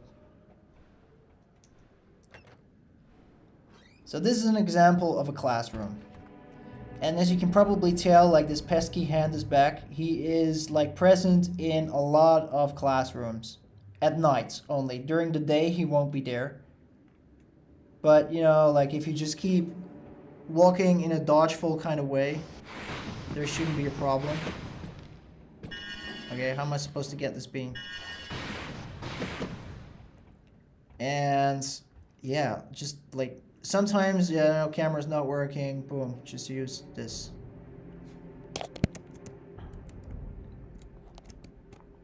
So some of the issues in classrooms is that sometimes like one chandelier is properly lit and some is not, because you know the back one is loaded properly into the RAM and this one is not, because if you can see, you know, it doesn't work like that. Okay, so go up. Yeah, better not. Like even when I go up, you know, it's not properly loaded, only the one in the back. Sometimes you can work around it, sometimes you can't. It's just, you know, the whole idea is that you get everything loaded into RAM. You could also just use no clip and then just no clip up so that, you know, everything, so that both chandeliers are actually inside of Harry's field of view, so to speak. And now I could go ahead now, of course, as you can see, the shadow is like misformed here. So if I just go like this. Oh my man, come on. Fine, like this is fine. Now, unfortunately, there's another unfortunate thing, like a camera limitation. We can slow down. Hold on, yeah, my keyboard's good again. We can slow down like movement, as you can see here, but we cannot slow down rotation. I don't know why. I don't know why this is not like, this is one of the limitations, like a really hard limitation of this, of the camera, of the camera, free camera tool inside of Dolphin. I really don't like it. This is why I mainly just don't do these like kind of shots with rolls and jaws and whatever. And I just mainly like add these inside of post-production because it's easier to do, and I can also like adhere to my own tempo that way, because I just really hope they will fix it like in an update so that you can also like make this go slower and whatnot, because at the moment the only thing that we can slow down, like see, it goes even slower, and now hold on, and now it goes faster and yada yada yada.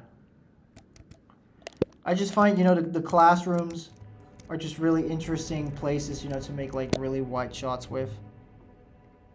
Also, a point of view that I really enjoyed doing, that I enjoyed probably more than I thought I would, was actually the teacher perspective.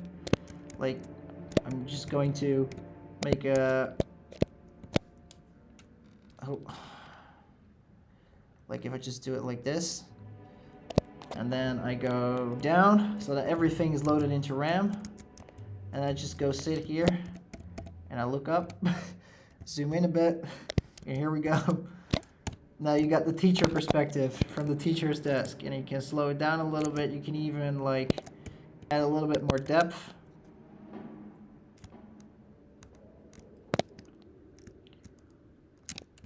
Or of course, you know, you could like create height, like add height and go forward at the same time like this, or go back and lower the height, like combining multiple parameters to do this. So yeah. Kind of interesting.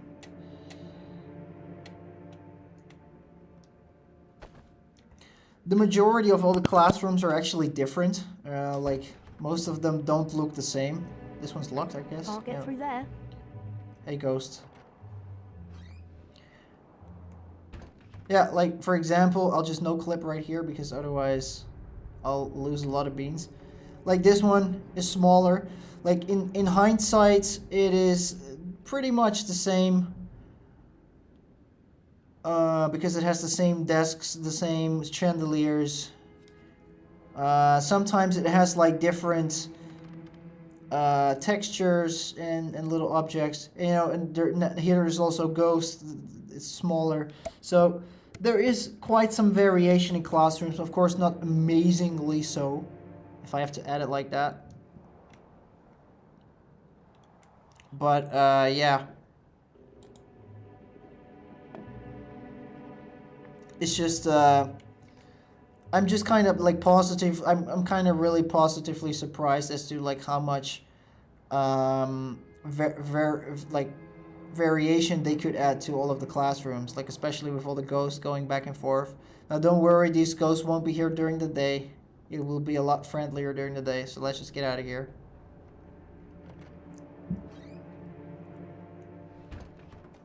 And let's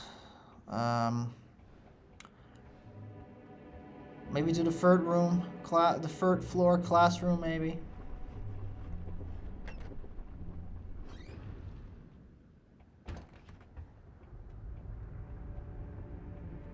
There's actually another third floor classroom besides Dada. All right, so as you can see, here's the hand again. Now we got a bookcase. Let's go up.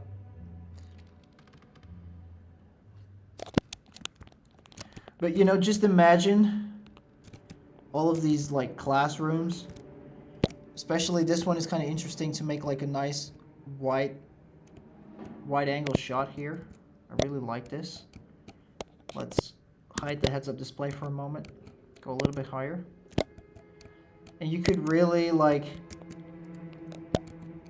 also, you know, add the bookcase in here a little bit, and all together with all of these eerie sound effects and like the ambience and the blue volumetrics coming through the window, you could really create such a tense atmosphere, even in like, even if all of these like classrooms are just basically dead, they're just basically empty, like nothing's happening in here. Which I find a really cool little thing to do. I do have to say, I spent quite some time in all of the classrooms making shots. I think I spent like half a day doing it.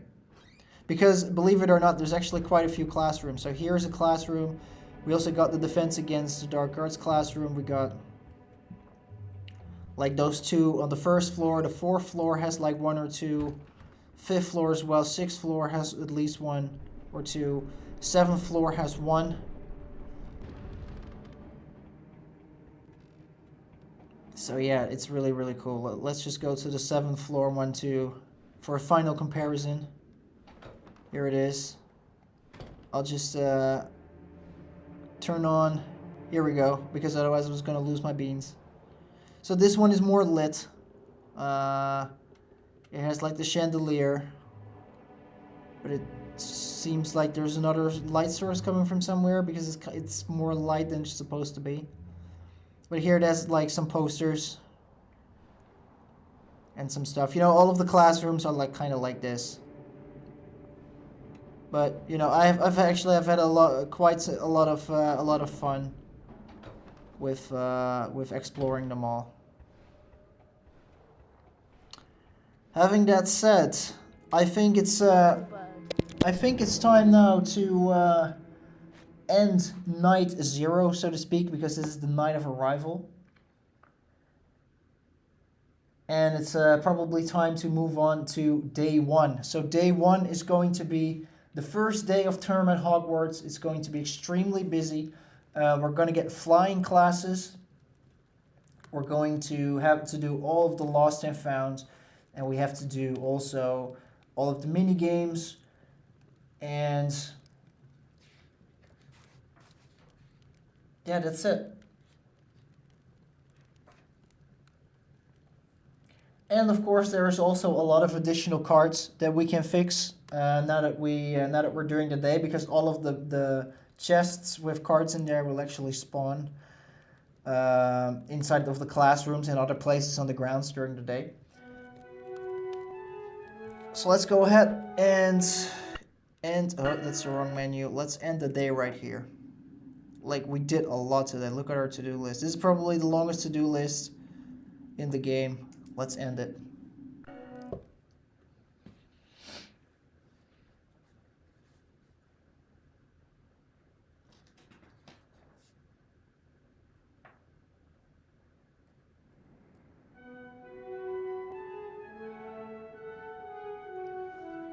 All right, and here we are at day 1. So I wanted to take a quick 2-minute break again. Quickly need to stretch my legs. I'll be back in like 2 minutes. See you then.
All right, I'm back again.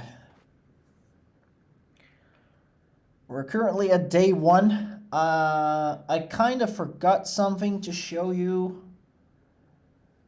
I kind of quickly went too far to day 1. And now my question is, did I save? Yes or no? I believe I did.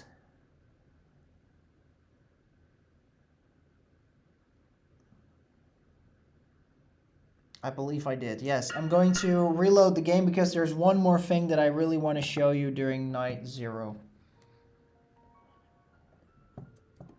Actually, it's pretty cool. Here we go, entrance hall.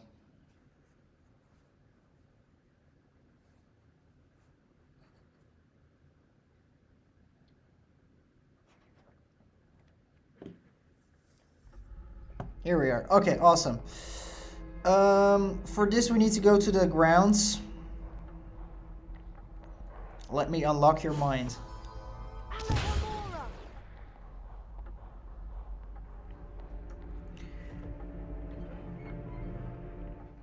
Because this is actually, remember that we had like our argument with Snape just now. This is actually the only night during the entire game that Snape is actually outside the grounds. And with the help of no clip, basically, like so, we can actually go to him. Okay, you can already see him walking there. We can actually go to him and we can talk to him. So let's just do that. Hey, what's up? Get to your common room, Potter. To your Why? common room. Now. And he will just keep talking to you, basically. Get to your common room, Potter.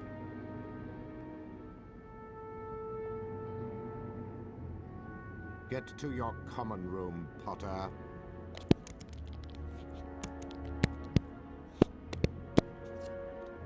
Mr. Potter, you are testing my patience. Go to your common room immediately. Get to your common room, Potter. This is just kind of To funny. your common room. Now. Mr. Potter, you are testing my patience. Go to your common room immediately. To your common room. Now. To your common room. Now. Okay, I guess you get the point. To your common Alright, room, right. Potter. Basically, if you want to explore, like, and he will just keep on, like, moving around. So normally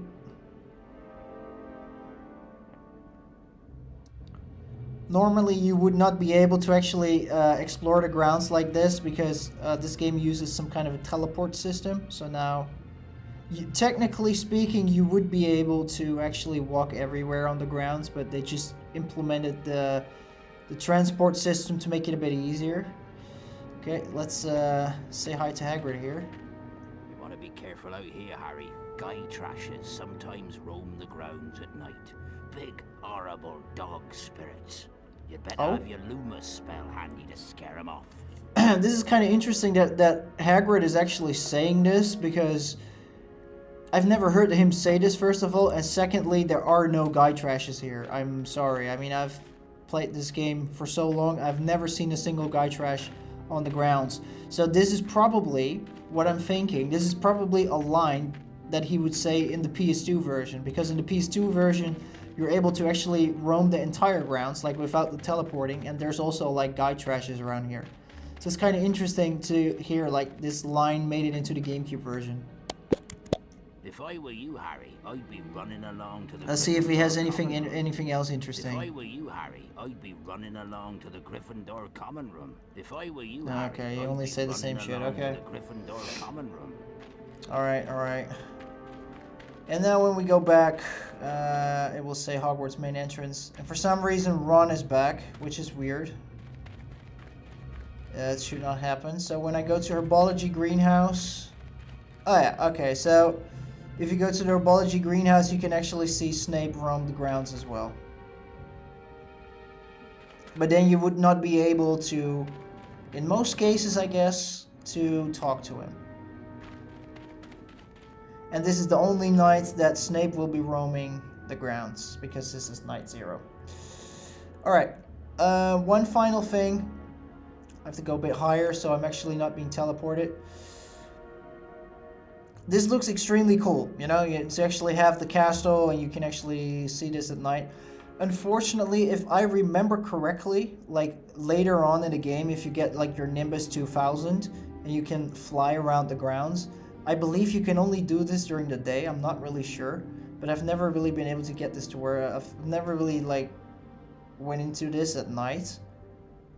So at this moment, the only thing we can do at night is just, you know, to fly around in no clip. And from here, you know, from the front, the castle looks actually really cool, like really pretty cool. But if you go further, like half of it is not even loaded into RAM. And that is also for like a really simple reason, because we are not supposed to be here at this time in the game.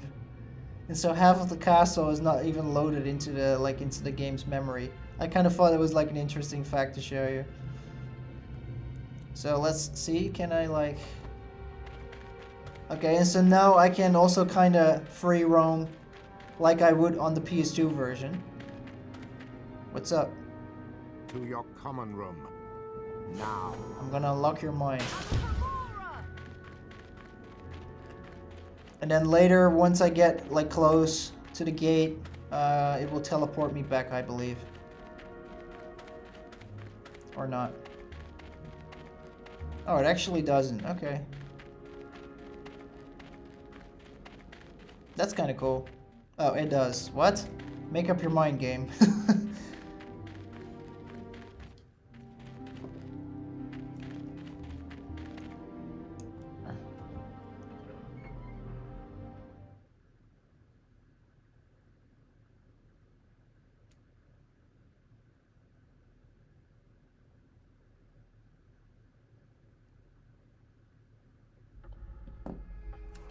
Alright, so I did have, yeah, okay, so Ron is not here to, or is he here? No, okay, so I don't know why Ron was outside, but it was just like a one-time thing. Alright, now we're really going to end the night, or end the day, in this case, and go to day one, the first day of term.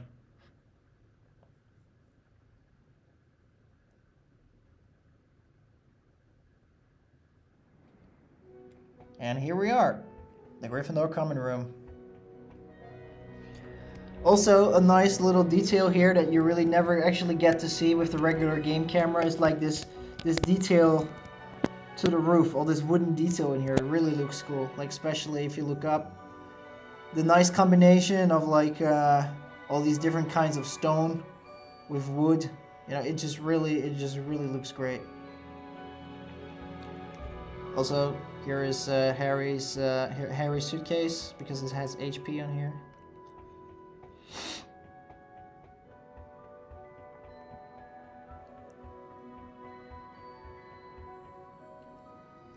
Morning, Ron. Do you know what class we've got first? I heard there's flying.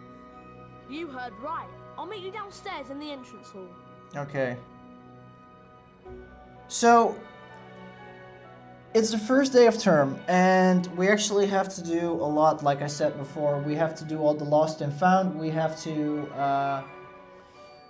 go to class. We have to do mini games. We have to, of course, there's a lot of different shot-related things that I gotta show you guys. But doing everything during this part of the stream is, of course, going to be too long. At this moment, I'm just going to... For tonight, I'm just going to stick with the lost and found. So this way we can actually already basically finish our first goal tonight, which is awesome, because the majority of the goals we will finish during the second stream and the third stream, but in order to actually tick one first goal already is awesome. So let's get this out of the way. We are able, let's just get all of the wizard cards that we can get right now. And then I'm sorry for all of the fans, you know, who wanted to, like all the fans of camera manipulation. The remainder, like the rest of the camera manipulate, like more camera manipulation will happen like in the second stream. And trust me, that will be a lot, because there's a lot of additional stuff to show you during the day here. So don't worry, there will be a lot more in the second stream.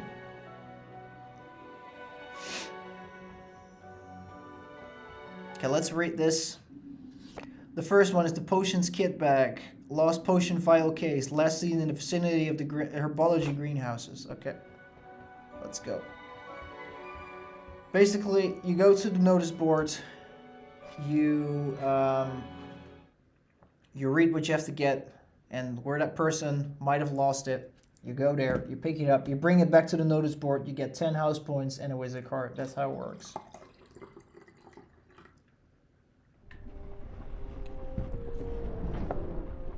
Feels good to be back and to see, you know, all those students on and about. So why are you as a Slytherin? Why you're like next to here? I'm going to brainwash you. You can tell me why. Now the first one shouldn't be too hard. The potion kit is in fact inside of the herbology greenhouse. That gives us a nice little cut, like a nice little bridge towards the events that will take place in night one. No importance. It's just that a properly decapitated Podmore won't let me join the headless hunt. Apparently, they only accept huntsmen whose heads have completely parted company with their bodies. I'm sorry to hear that. Not to worry, young Potter. As I said, it's a matter of no importance. Then why bring it up then if it's a matter of no importance?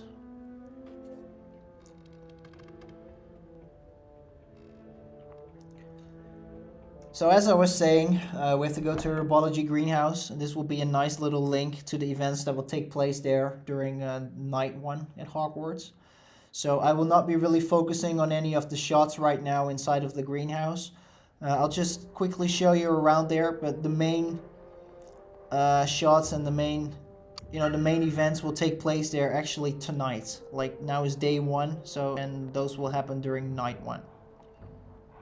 Sorry, Ron, you gotta wait.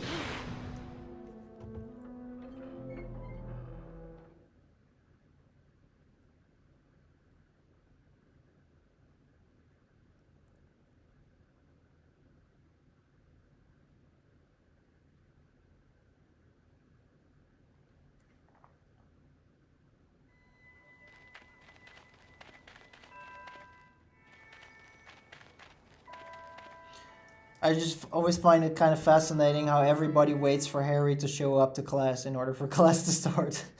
Like sometimes most of the time I'm just doing all of the like Lost and Found and the games, the Neville's games and getting, all of the beans and stuff like that. I'm doing all of those stuff before class, so I always just find it kind of funny. Like they're all waiting impatiently for Harry to show up. Like, where's Harry? And he's like, oh yeah, whatever. He's just looking for beans again. So this is the big greenhouse, Herbology Greenhouse 3. It looks pretty cool, especially, the dragon statues up here. I really like those. You can probably tell already. Now we cannot enter the greenhouse yet because of the Horclumps here. Horclumps. That will be here for there tonight. And look what's here. Potions kit bag. So that's the first lost item we got.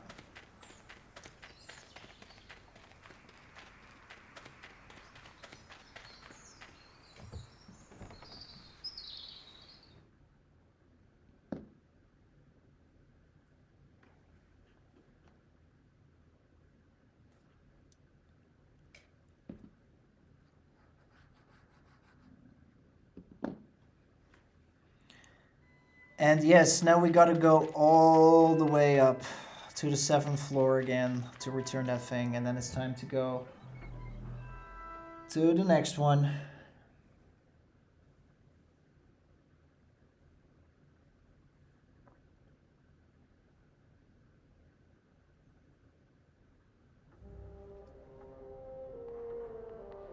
Hey there.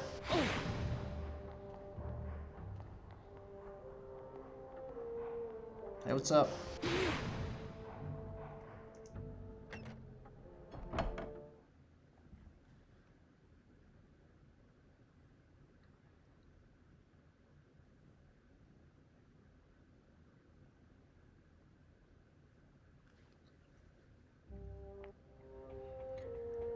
We're gonna go all the way up there.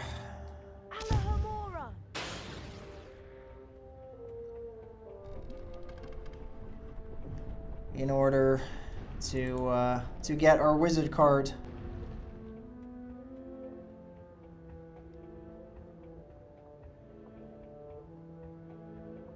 What's up? I think Gilderoy Lockhart is an absolute witch magnet. Whoa, is the word witch magnet even a real word? Let me find out. Let me brainwash you. So what do you gotta say? I don't care what the other girls say. I think Lockhart is far too full of himself. I totally agree. Good that we agree on that. Is a Slytherin boy... Dude, why are you like here? Are you trying to... You're literally like not even a meter away from the fat lady and what? You want to know the password? State your purpose. Wattlebird.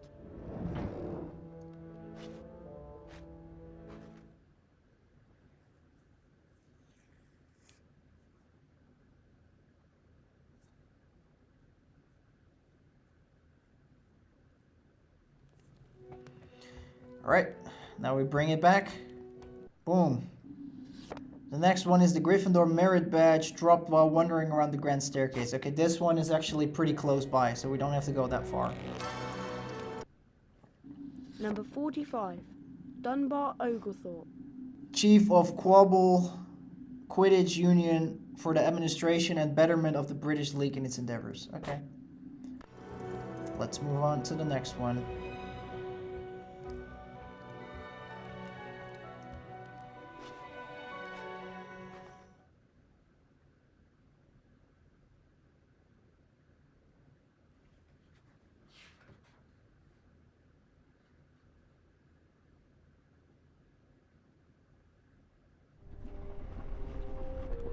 Because it's right here.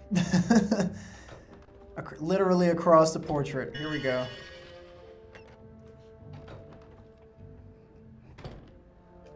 Let's go back.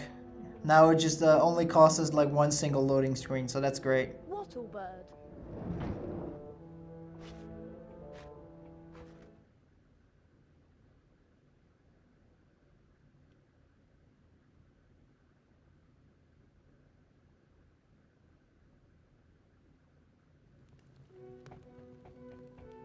Here we go. Telescope dropped walking from astronomy tower somewhere around the staircase. If found, please return to the notice board. Okay.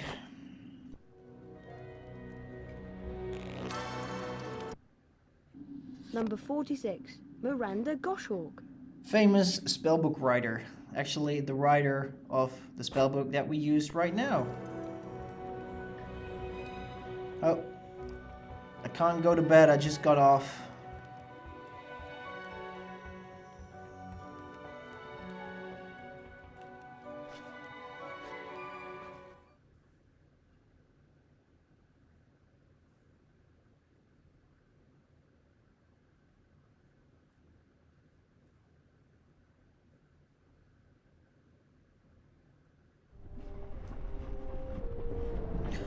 You're really starting to get on my nerves, man, really. Stop it! Nope. I will not stop. Alright, for the next one, we need to go to the first floor. So at least we don't need to go to the grounds. Oh yeah, remember this? Wait. I can do some magic. I can do some magic of my own. Boom. And we got custom paintings, remember? Oh, here's first floor. Okay. It should be somewhere in a In a classroom. Here we go.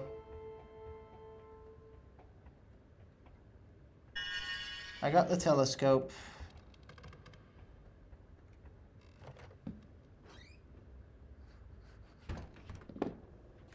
Now we gotta go all the way up again to the 7th floor.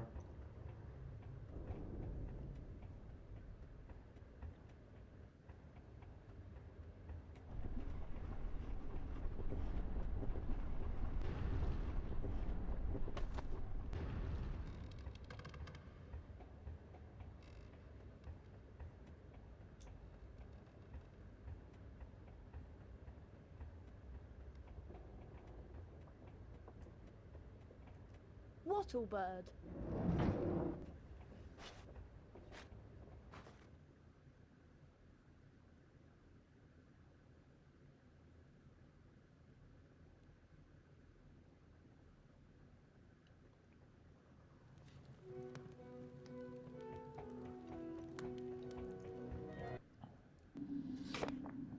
And that's free down. Now we gotta find Neville's toad. Trevor. Again, Herbology greenhouses. Okay. Number 48. Salazar Slytherin. Co-founder of Hogwarts gave his name to one of the 4 Hogwarts houses. Okay. I gotta bite the bullet here, and I gotta go back to the Herbology greenhouse.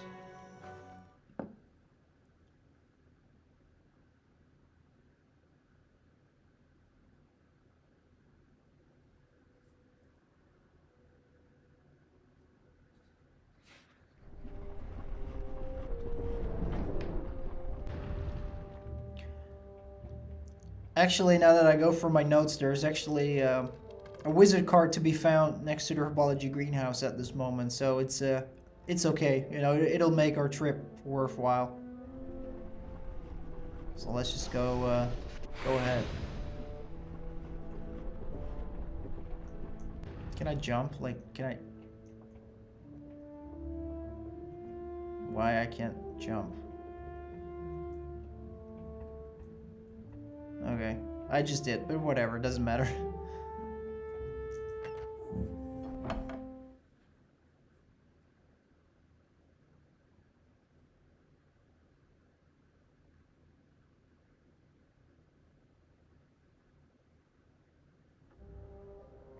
What are you guys looking at? Why aren't you wearing like your yellow robes?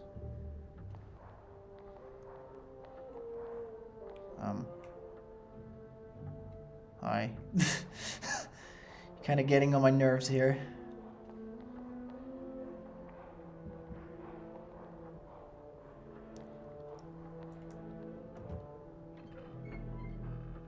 So you probably have guessed it by now, but there's another thing that I absolutely hate about this game. I absolutely hate it to bits, and those are the loading screens. I got used to them, of course, after 20 years of playing this game, but trust me, I mean, I don't even want to know for how many loading screens I've went ever since we started. The chest is here, by the way. It's really easy to miss.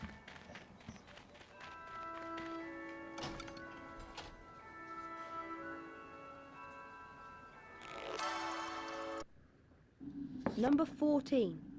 Fulbert the Fearful. Famous for being so cowardly, he never ventured out of his house. Died when a defensive charm backfired and the roof fell in. Like, remind me again, why does this guy got a Folio Magi card? Really? We got people who protected muggles from dragon attacks, and then we got a guy who just died because a spell backfired on him. His own spell. But yeah, the loading screens, they're a pain. They're really a pain. They last, again, like 5 to 10 seconds. That's not the problem. It's just the amount. Like, if I want to go from Gryffindor Tower... Oh, here's the toad. Trevor. Here we go. Don't worry. I actually had to flipendo him in order before I was able to get him. Just like a chocolate frog.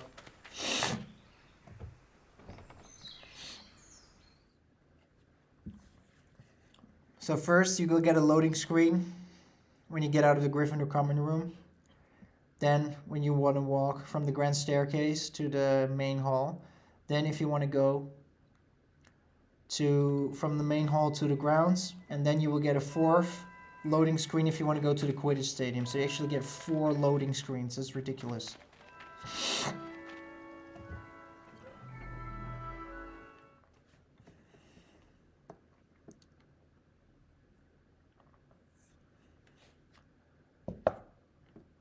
It's just, you know, I understand. It's a 2002 game, and I mean, it already looks extremely magnificent, you know, for 2002. I mean, the graphics hold up extremely well even to this day. It's not like I'm playing this. It's not like I'm playing this and I'm looking at it and I'm like, oh boy, this didn't age well. No, it aged like a fine wine. This game, seriously, but it's just the amount of loading screens is, it's just annoying. And yes, I know hardware limitations of the GameCube and all, but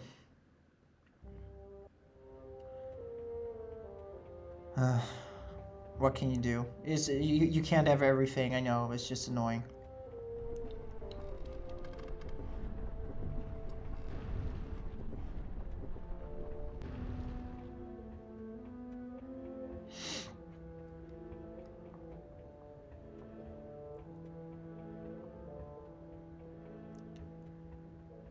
So if you thought that we actually had like an easygoing remaining list, like an easy list of the remaining items, we'll think again, because for the next item we gotta go to Hagrid's hut, so we have to go outside again. But that is actually the last time we need to go outside to the grounds. So let's get on with it. Measuring skills.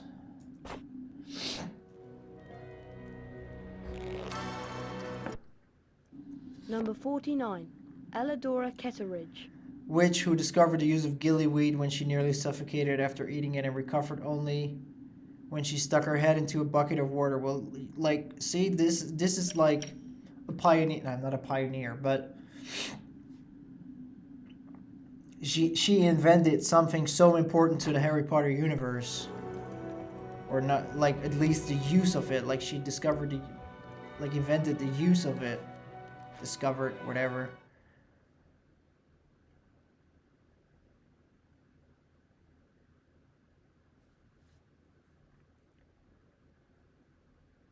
Alright. Let's go to Hagrid.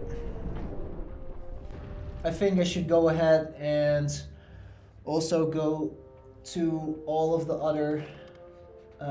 let's just also just get all of the other wizard cards that we can already get right now, like the ones in classrooms and whatnot.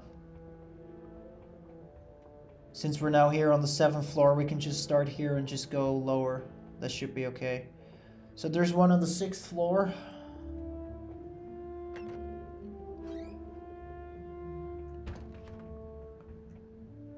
I thought so. There's a Scourge chest. So this one wasn't here like last night, but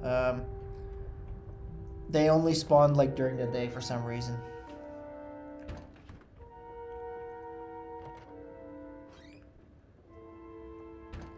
Here's the Defendo chest. That one will be for tomorrow, and here's the regular one.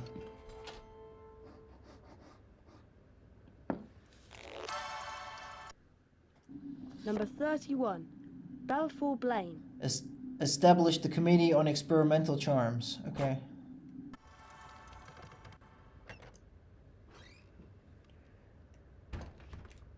What? Like, you guys really, like, what? I'm gonna Alamora your ass if you don't, like, speak up. There should be 2 cards on this floor. No way through there. Nope. I can agree to that. Here's an Alohomora chest. So this is one of the few chests that we can open with Alohomora.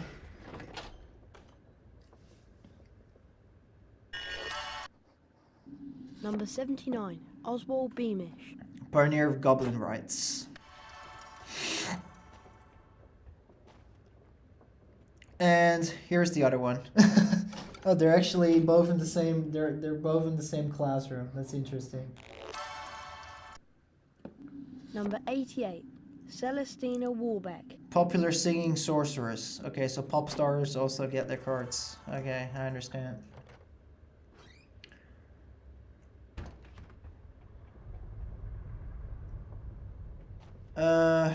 Now we should go to the secret passage.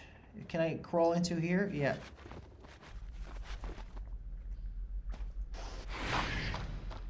Okay, so this is like a tricky little thing. Because... Wait. Nah, you don't. Okay, so there's nothing here, okay. Here it is, okay. Here's another one. Like, what the hell, man? And he's actually guarding the chest. How cool is that?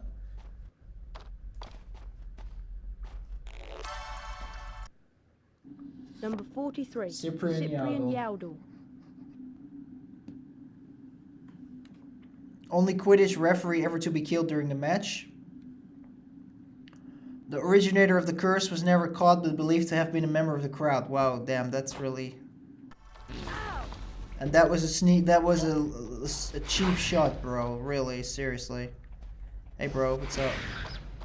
Is there anything else here? No. All right, I'm getting out of here. So I went through here. Here's another chest. Another wizard card.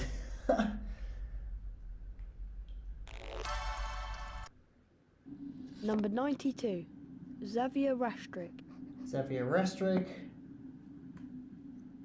Flamboyant wizard entertainer who vanished unexpectedly while tap dancing to a crowd of 300 in Painswick and was never seen again. Well, that is the most random stuff I've like read all day. What's here? Oh, here's the bean room. Okay. Here is a Defendo chest, so I probably can't open it yet. That's for tomorrow.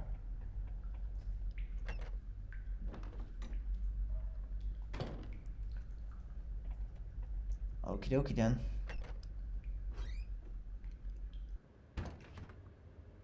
What? Oh, whoops, sorry about that. Okay, third floor time.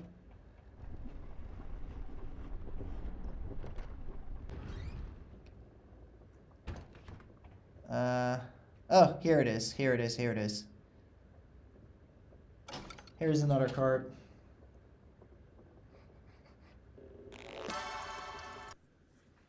Number 98, Dymphna Firmage. Dymphna Firmage, this is actually our first duplicate card, so that's great. We can actually use that at the end of the game to swap for something we don't have yet. That's awesome.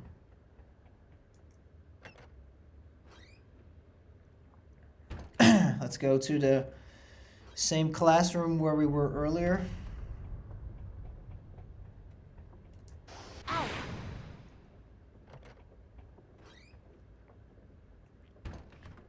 There should be, here it is, hidden in the corner.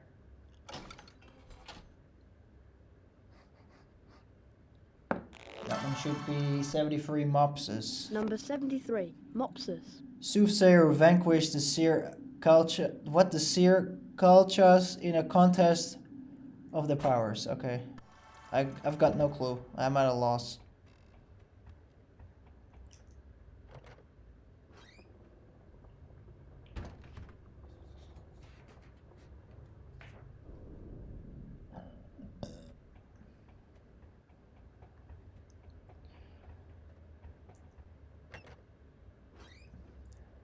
Alright, we're making quite a big dent in our famous Witches and Wizards cards collection. There's 2 more to get here on this floor. And then there is 1 more downstairs. And then basically the remaining cards that we can get for today are just the ones that we can get from the missing items. Here's nothing.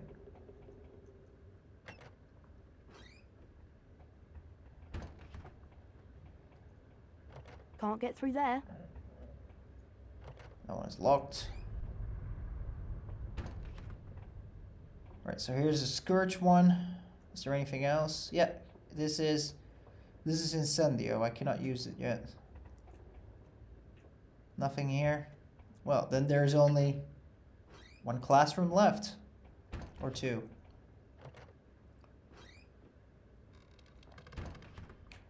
Hello, Mora. We meet again.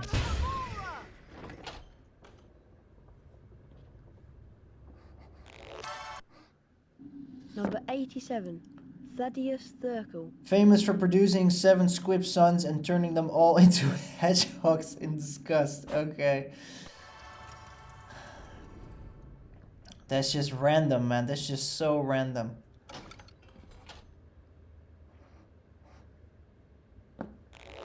And there's another one.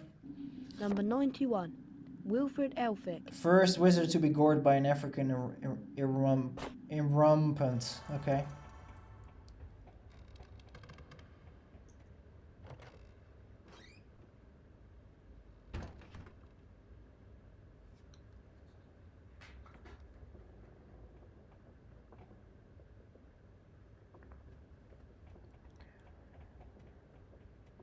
Now, we got a nice little link to Gringotts because the final card that we can find for now is actually in the Gringotts portrait room.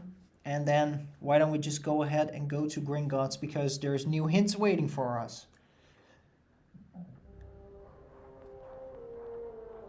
And then we can go ahead and find the remaining of the lost items. Sorry. I'm not. You know that. Here we go. That's great aim, Harry.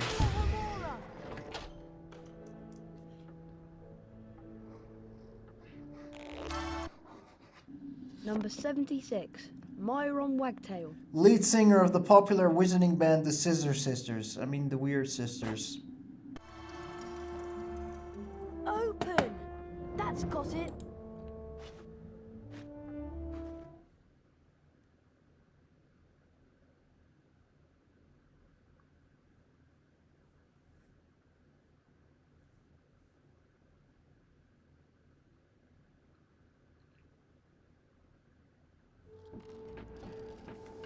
Alright. There is another chocolate frog here. So we open up the Alamora already. Let's have a look. Is there any book here? No. There are like 2 books right here. Like one over here. And there's one over there. So now there's actually one more compared to last night. So this is the first one. When swerving a broom at high velocities, a certain loss of control may be experienced. A small reduction in speed when entering tighter turns reduces the chances of hitting any obstructions. Okay, so these are some of the hints, some useful hints for us during our flying practice later.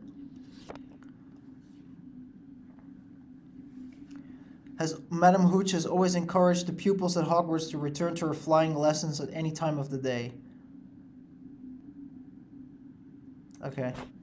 That was not really like a hint, like a necessary hint at all, but okay. But that one was, the one they gave about the tight corners was really a good one. I like that.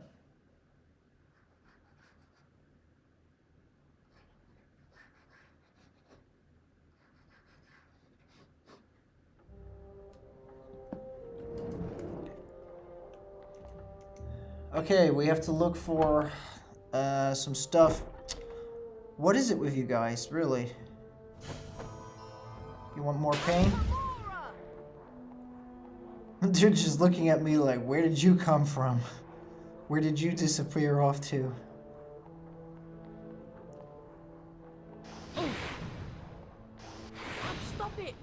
Nope. Can't get through there.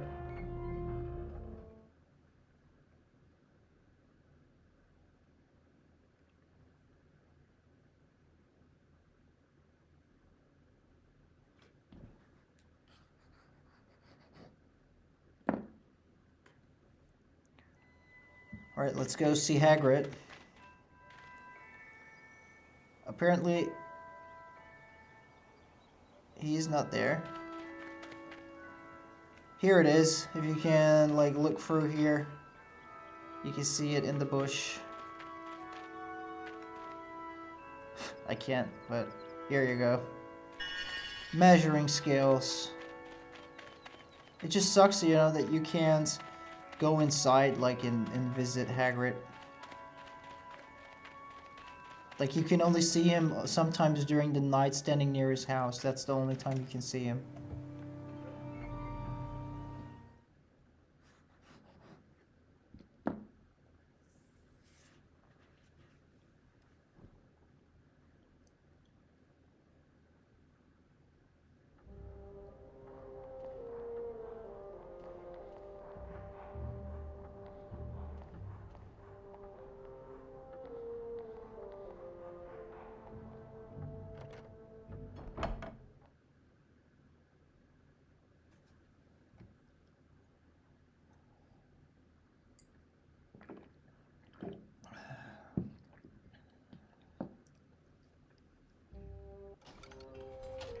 Now I gotta go all the way back to return that thing to its rightful owner. It's your fault. Stop it! I feel like I'm like a really abusive, like Harry is becoming abusive and it's only been the first day of school. I hate you. Harry! That's my name. Right? Alright, what's up?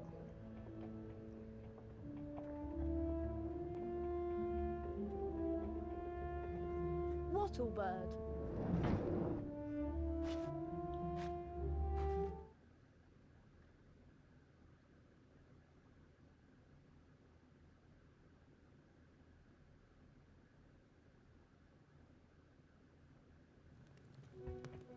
Here we go, here we go. Another item to its rightful owner.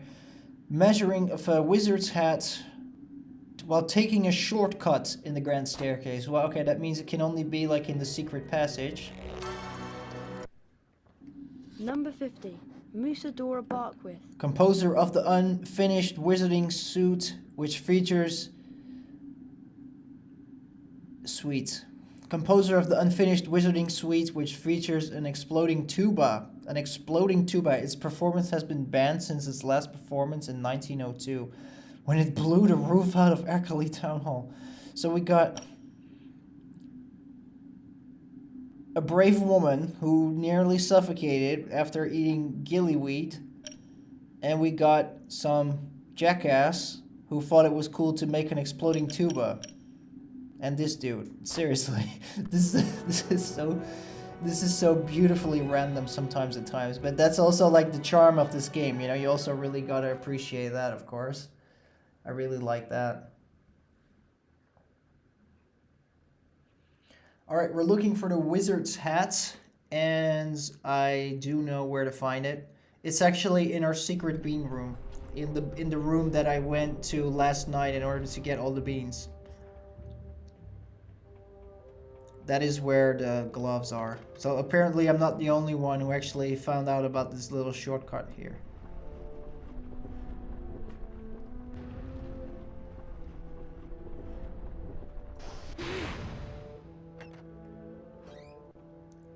Alright, here we go. It should be here. Yep, here we go. Wizard's hat. You were probably too busy getting beans, like getting too many beans for free, and then you forgot your hat. That's normal, my man. That's normal.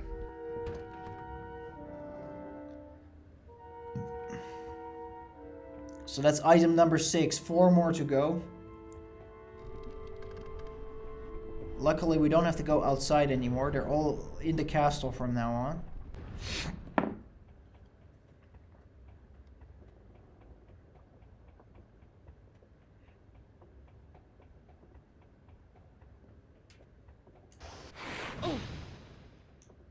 Wattle bird.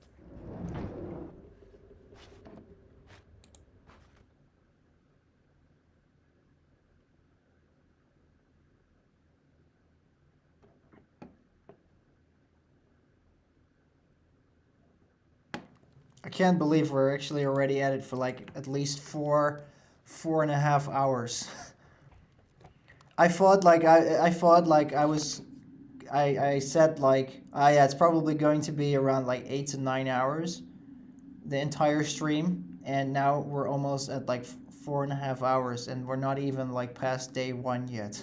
So can you imagine how long this stream is going to be eventually? 1 pair of dragon hide gloves, last known location, entrance hall. Okay.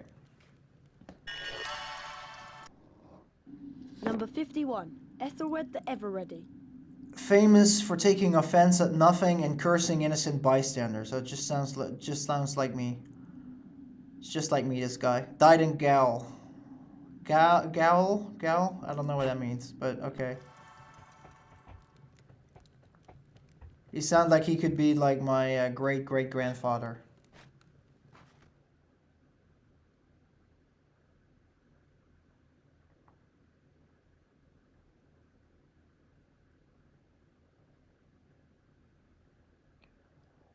Gotta go all the way down.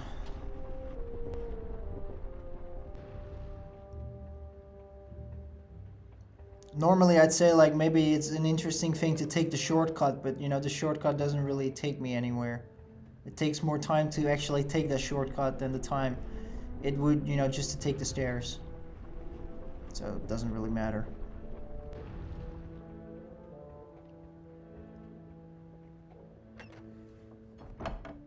Guess what? Loading screen.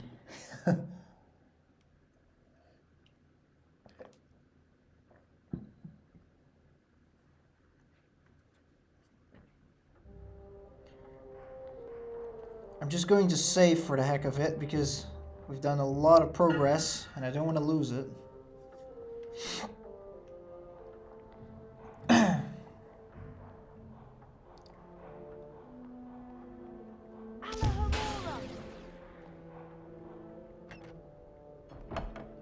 Here we are.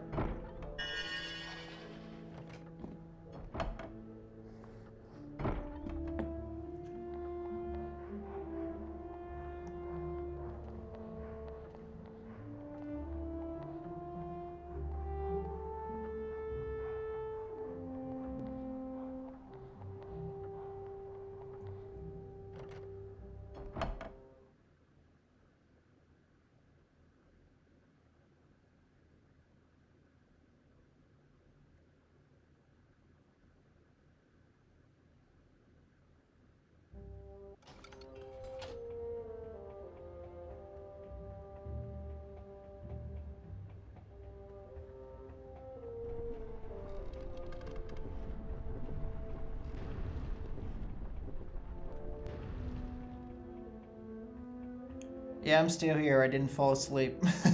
If that's what you're thinking. Yeah.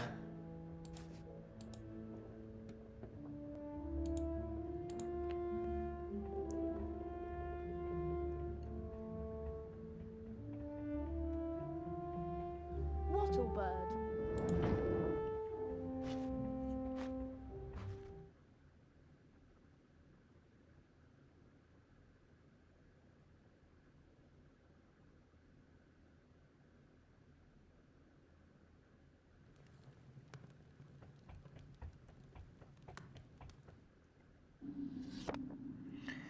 Gadding with ghouls. Could be anywhere in a classroom, okay?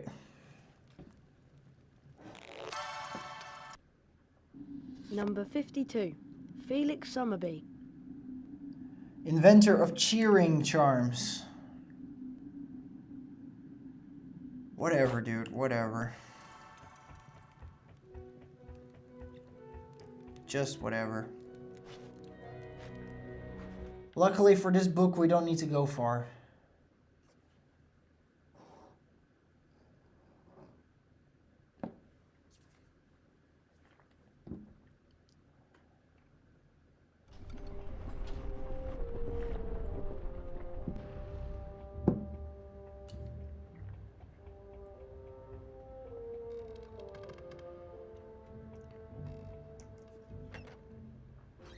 Is it here?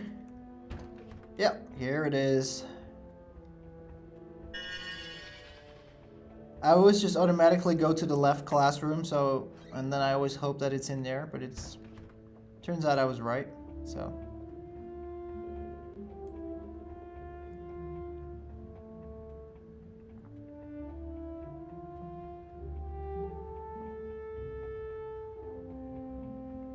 Wattlebird.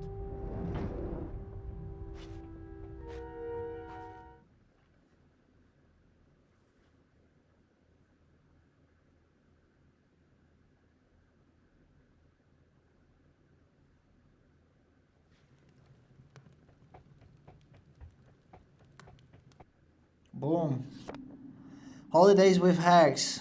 Fell out of an L package. Alright.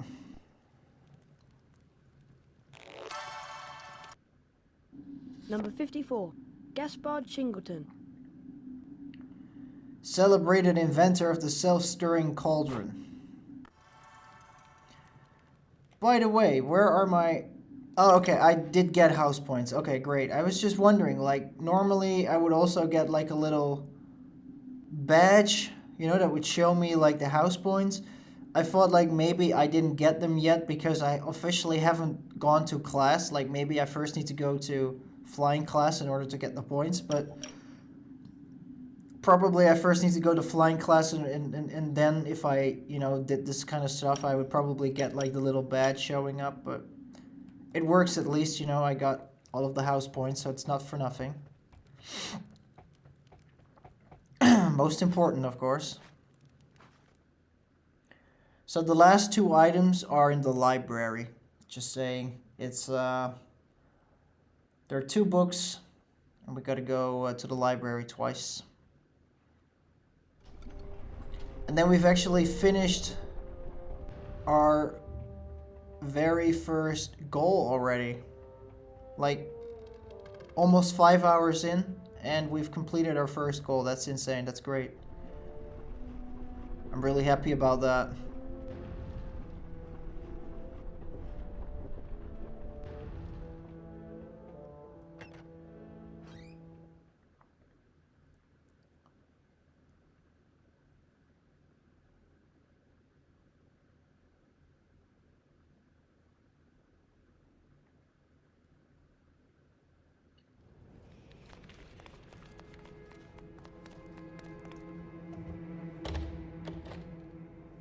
So don't worry, we'll be coming back here at the library during the day, during day 1, to, you know, to experiment and to do some live camera manipulation. There's a lot of places in the castle where I actually want to do some camera manipulation tests later on, after we finish all of the remaining stuff that we need to take care of. So the book should be, yeah, book should be here. It just kind of sucks, you know, that I can't just take on all of the quests, like, all at once, and then just go around and just collect them all and get, like, 100 points and 10 cards at once.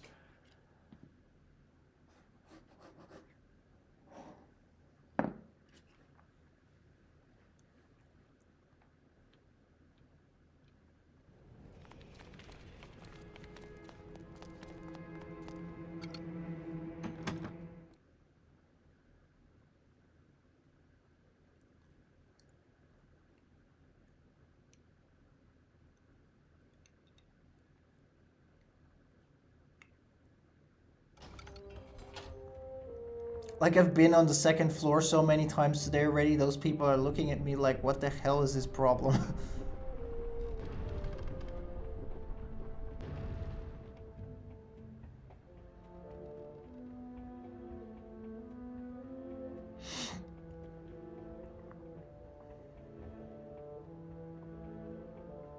Wattlebird.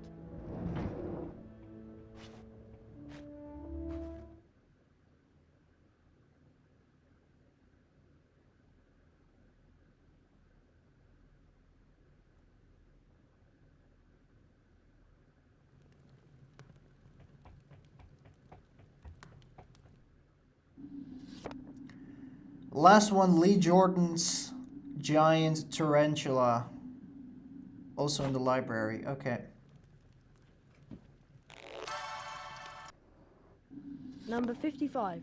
Honoria Nutco. Founded the Society for the Reformation of Hags.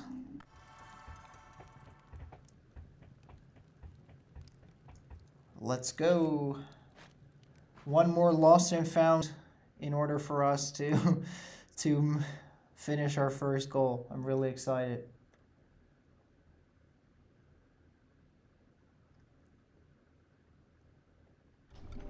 But before we can do that, we have to sit through 5 more loading screens. Oh my man, it's ridiculous. 6, because we also gotta save.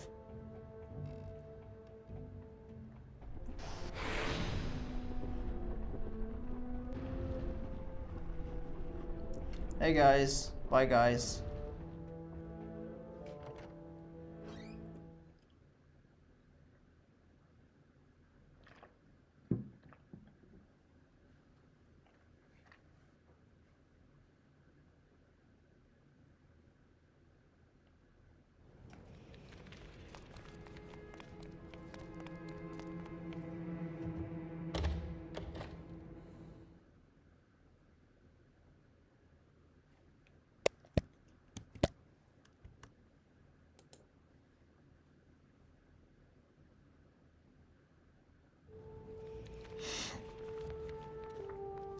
I know exactly where that little bastard is. I found him so many times that I don't like. Here it is. Here you are. I just find it kind of interesting, you know, that for the frog, like for Neville's frog, it actually kept jumping around. But for the giant spider, for the giant tarantula, you're actually just having like a static spider here.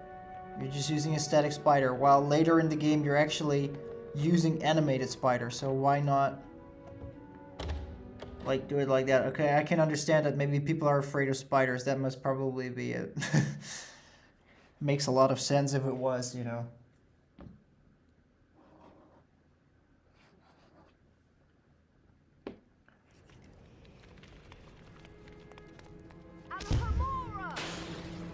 Apparently it's already 12:45 in the wizarding world, because I probably took that long. For some reason the clock is always at 12:45. I don't really know what the reason to that is. Could be random, could be like a reason sitting behind it, but I'm not sure.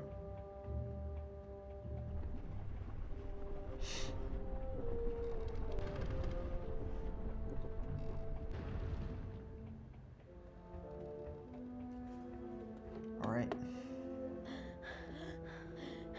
Yeah, Harry, I know you're tired. I know you're tired.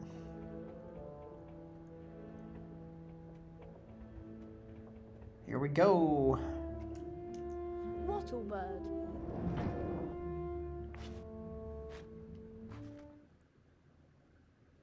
With that, we have completed our first goal. We have also 1, 2, 3, 4, 5, 6, 7, 8, 9, 10, 11. We've also gotten like an additional 20, a whopping 20 famous witches and wizards cards. And we also got our first 100 house points, so we really made a lot of progress. I'm really happy with how it all turned out. It's really great. Plays bagpipes with the popular wizarding band, the Scissor Sisters. Okay. So now we should have 100 points. Yeah, great. 100 points. Awesome. That is wonderful. So let's go. Let's get out of here. And of course we gotta save.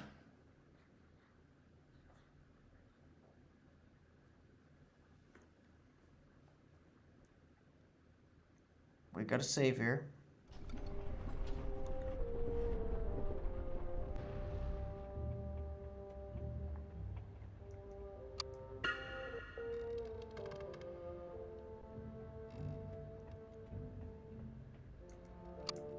Save one more time to be sure.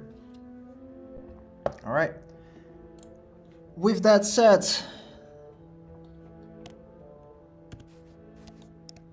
boom. See that? we've also marked our first goal to be complete, which is awesome. It feels really good to actually have it completed. Now with a calm mind, we can move on to the rest of the game. I can't wait. So having that said, guys, with this I would like to conclude the very first part of the stream of Harry Potter and the Chamber of Secrets Breaking Magical Boundaries. Thank you guys so much for sticking with me for the past 5.5 hours. It's been the longest stream I've ever done so far. My throat is actually getting kind of sore. Thank you guys so much for being with me, for listening to me, and all of the good stuff that we've been doing so far. The next stream will not be tomorrow. It will not be on Thursday, but it will be on Friday night. Keep an eye out on the YouTube channel for the starting times of the stream. It will be also another really long stream because we really need to clear a lot of gameplay going on. We've got a lot of stuff to clear. We've got a lot of spells to learn. We've got a lot of cool stuff to do. So make sure to be there. I hope to see you guys on Friday night during the second stream. For now, have a great night. Thank you so much. Take care.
you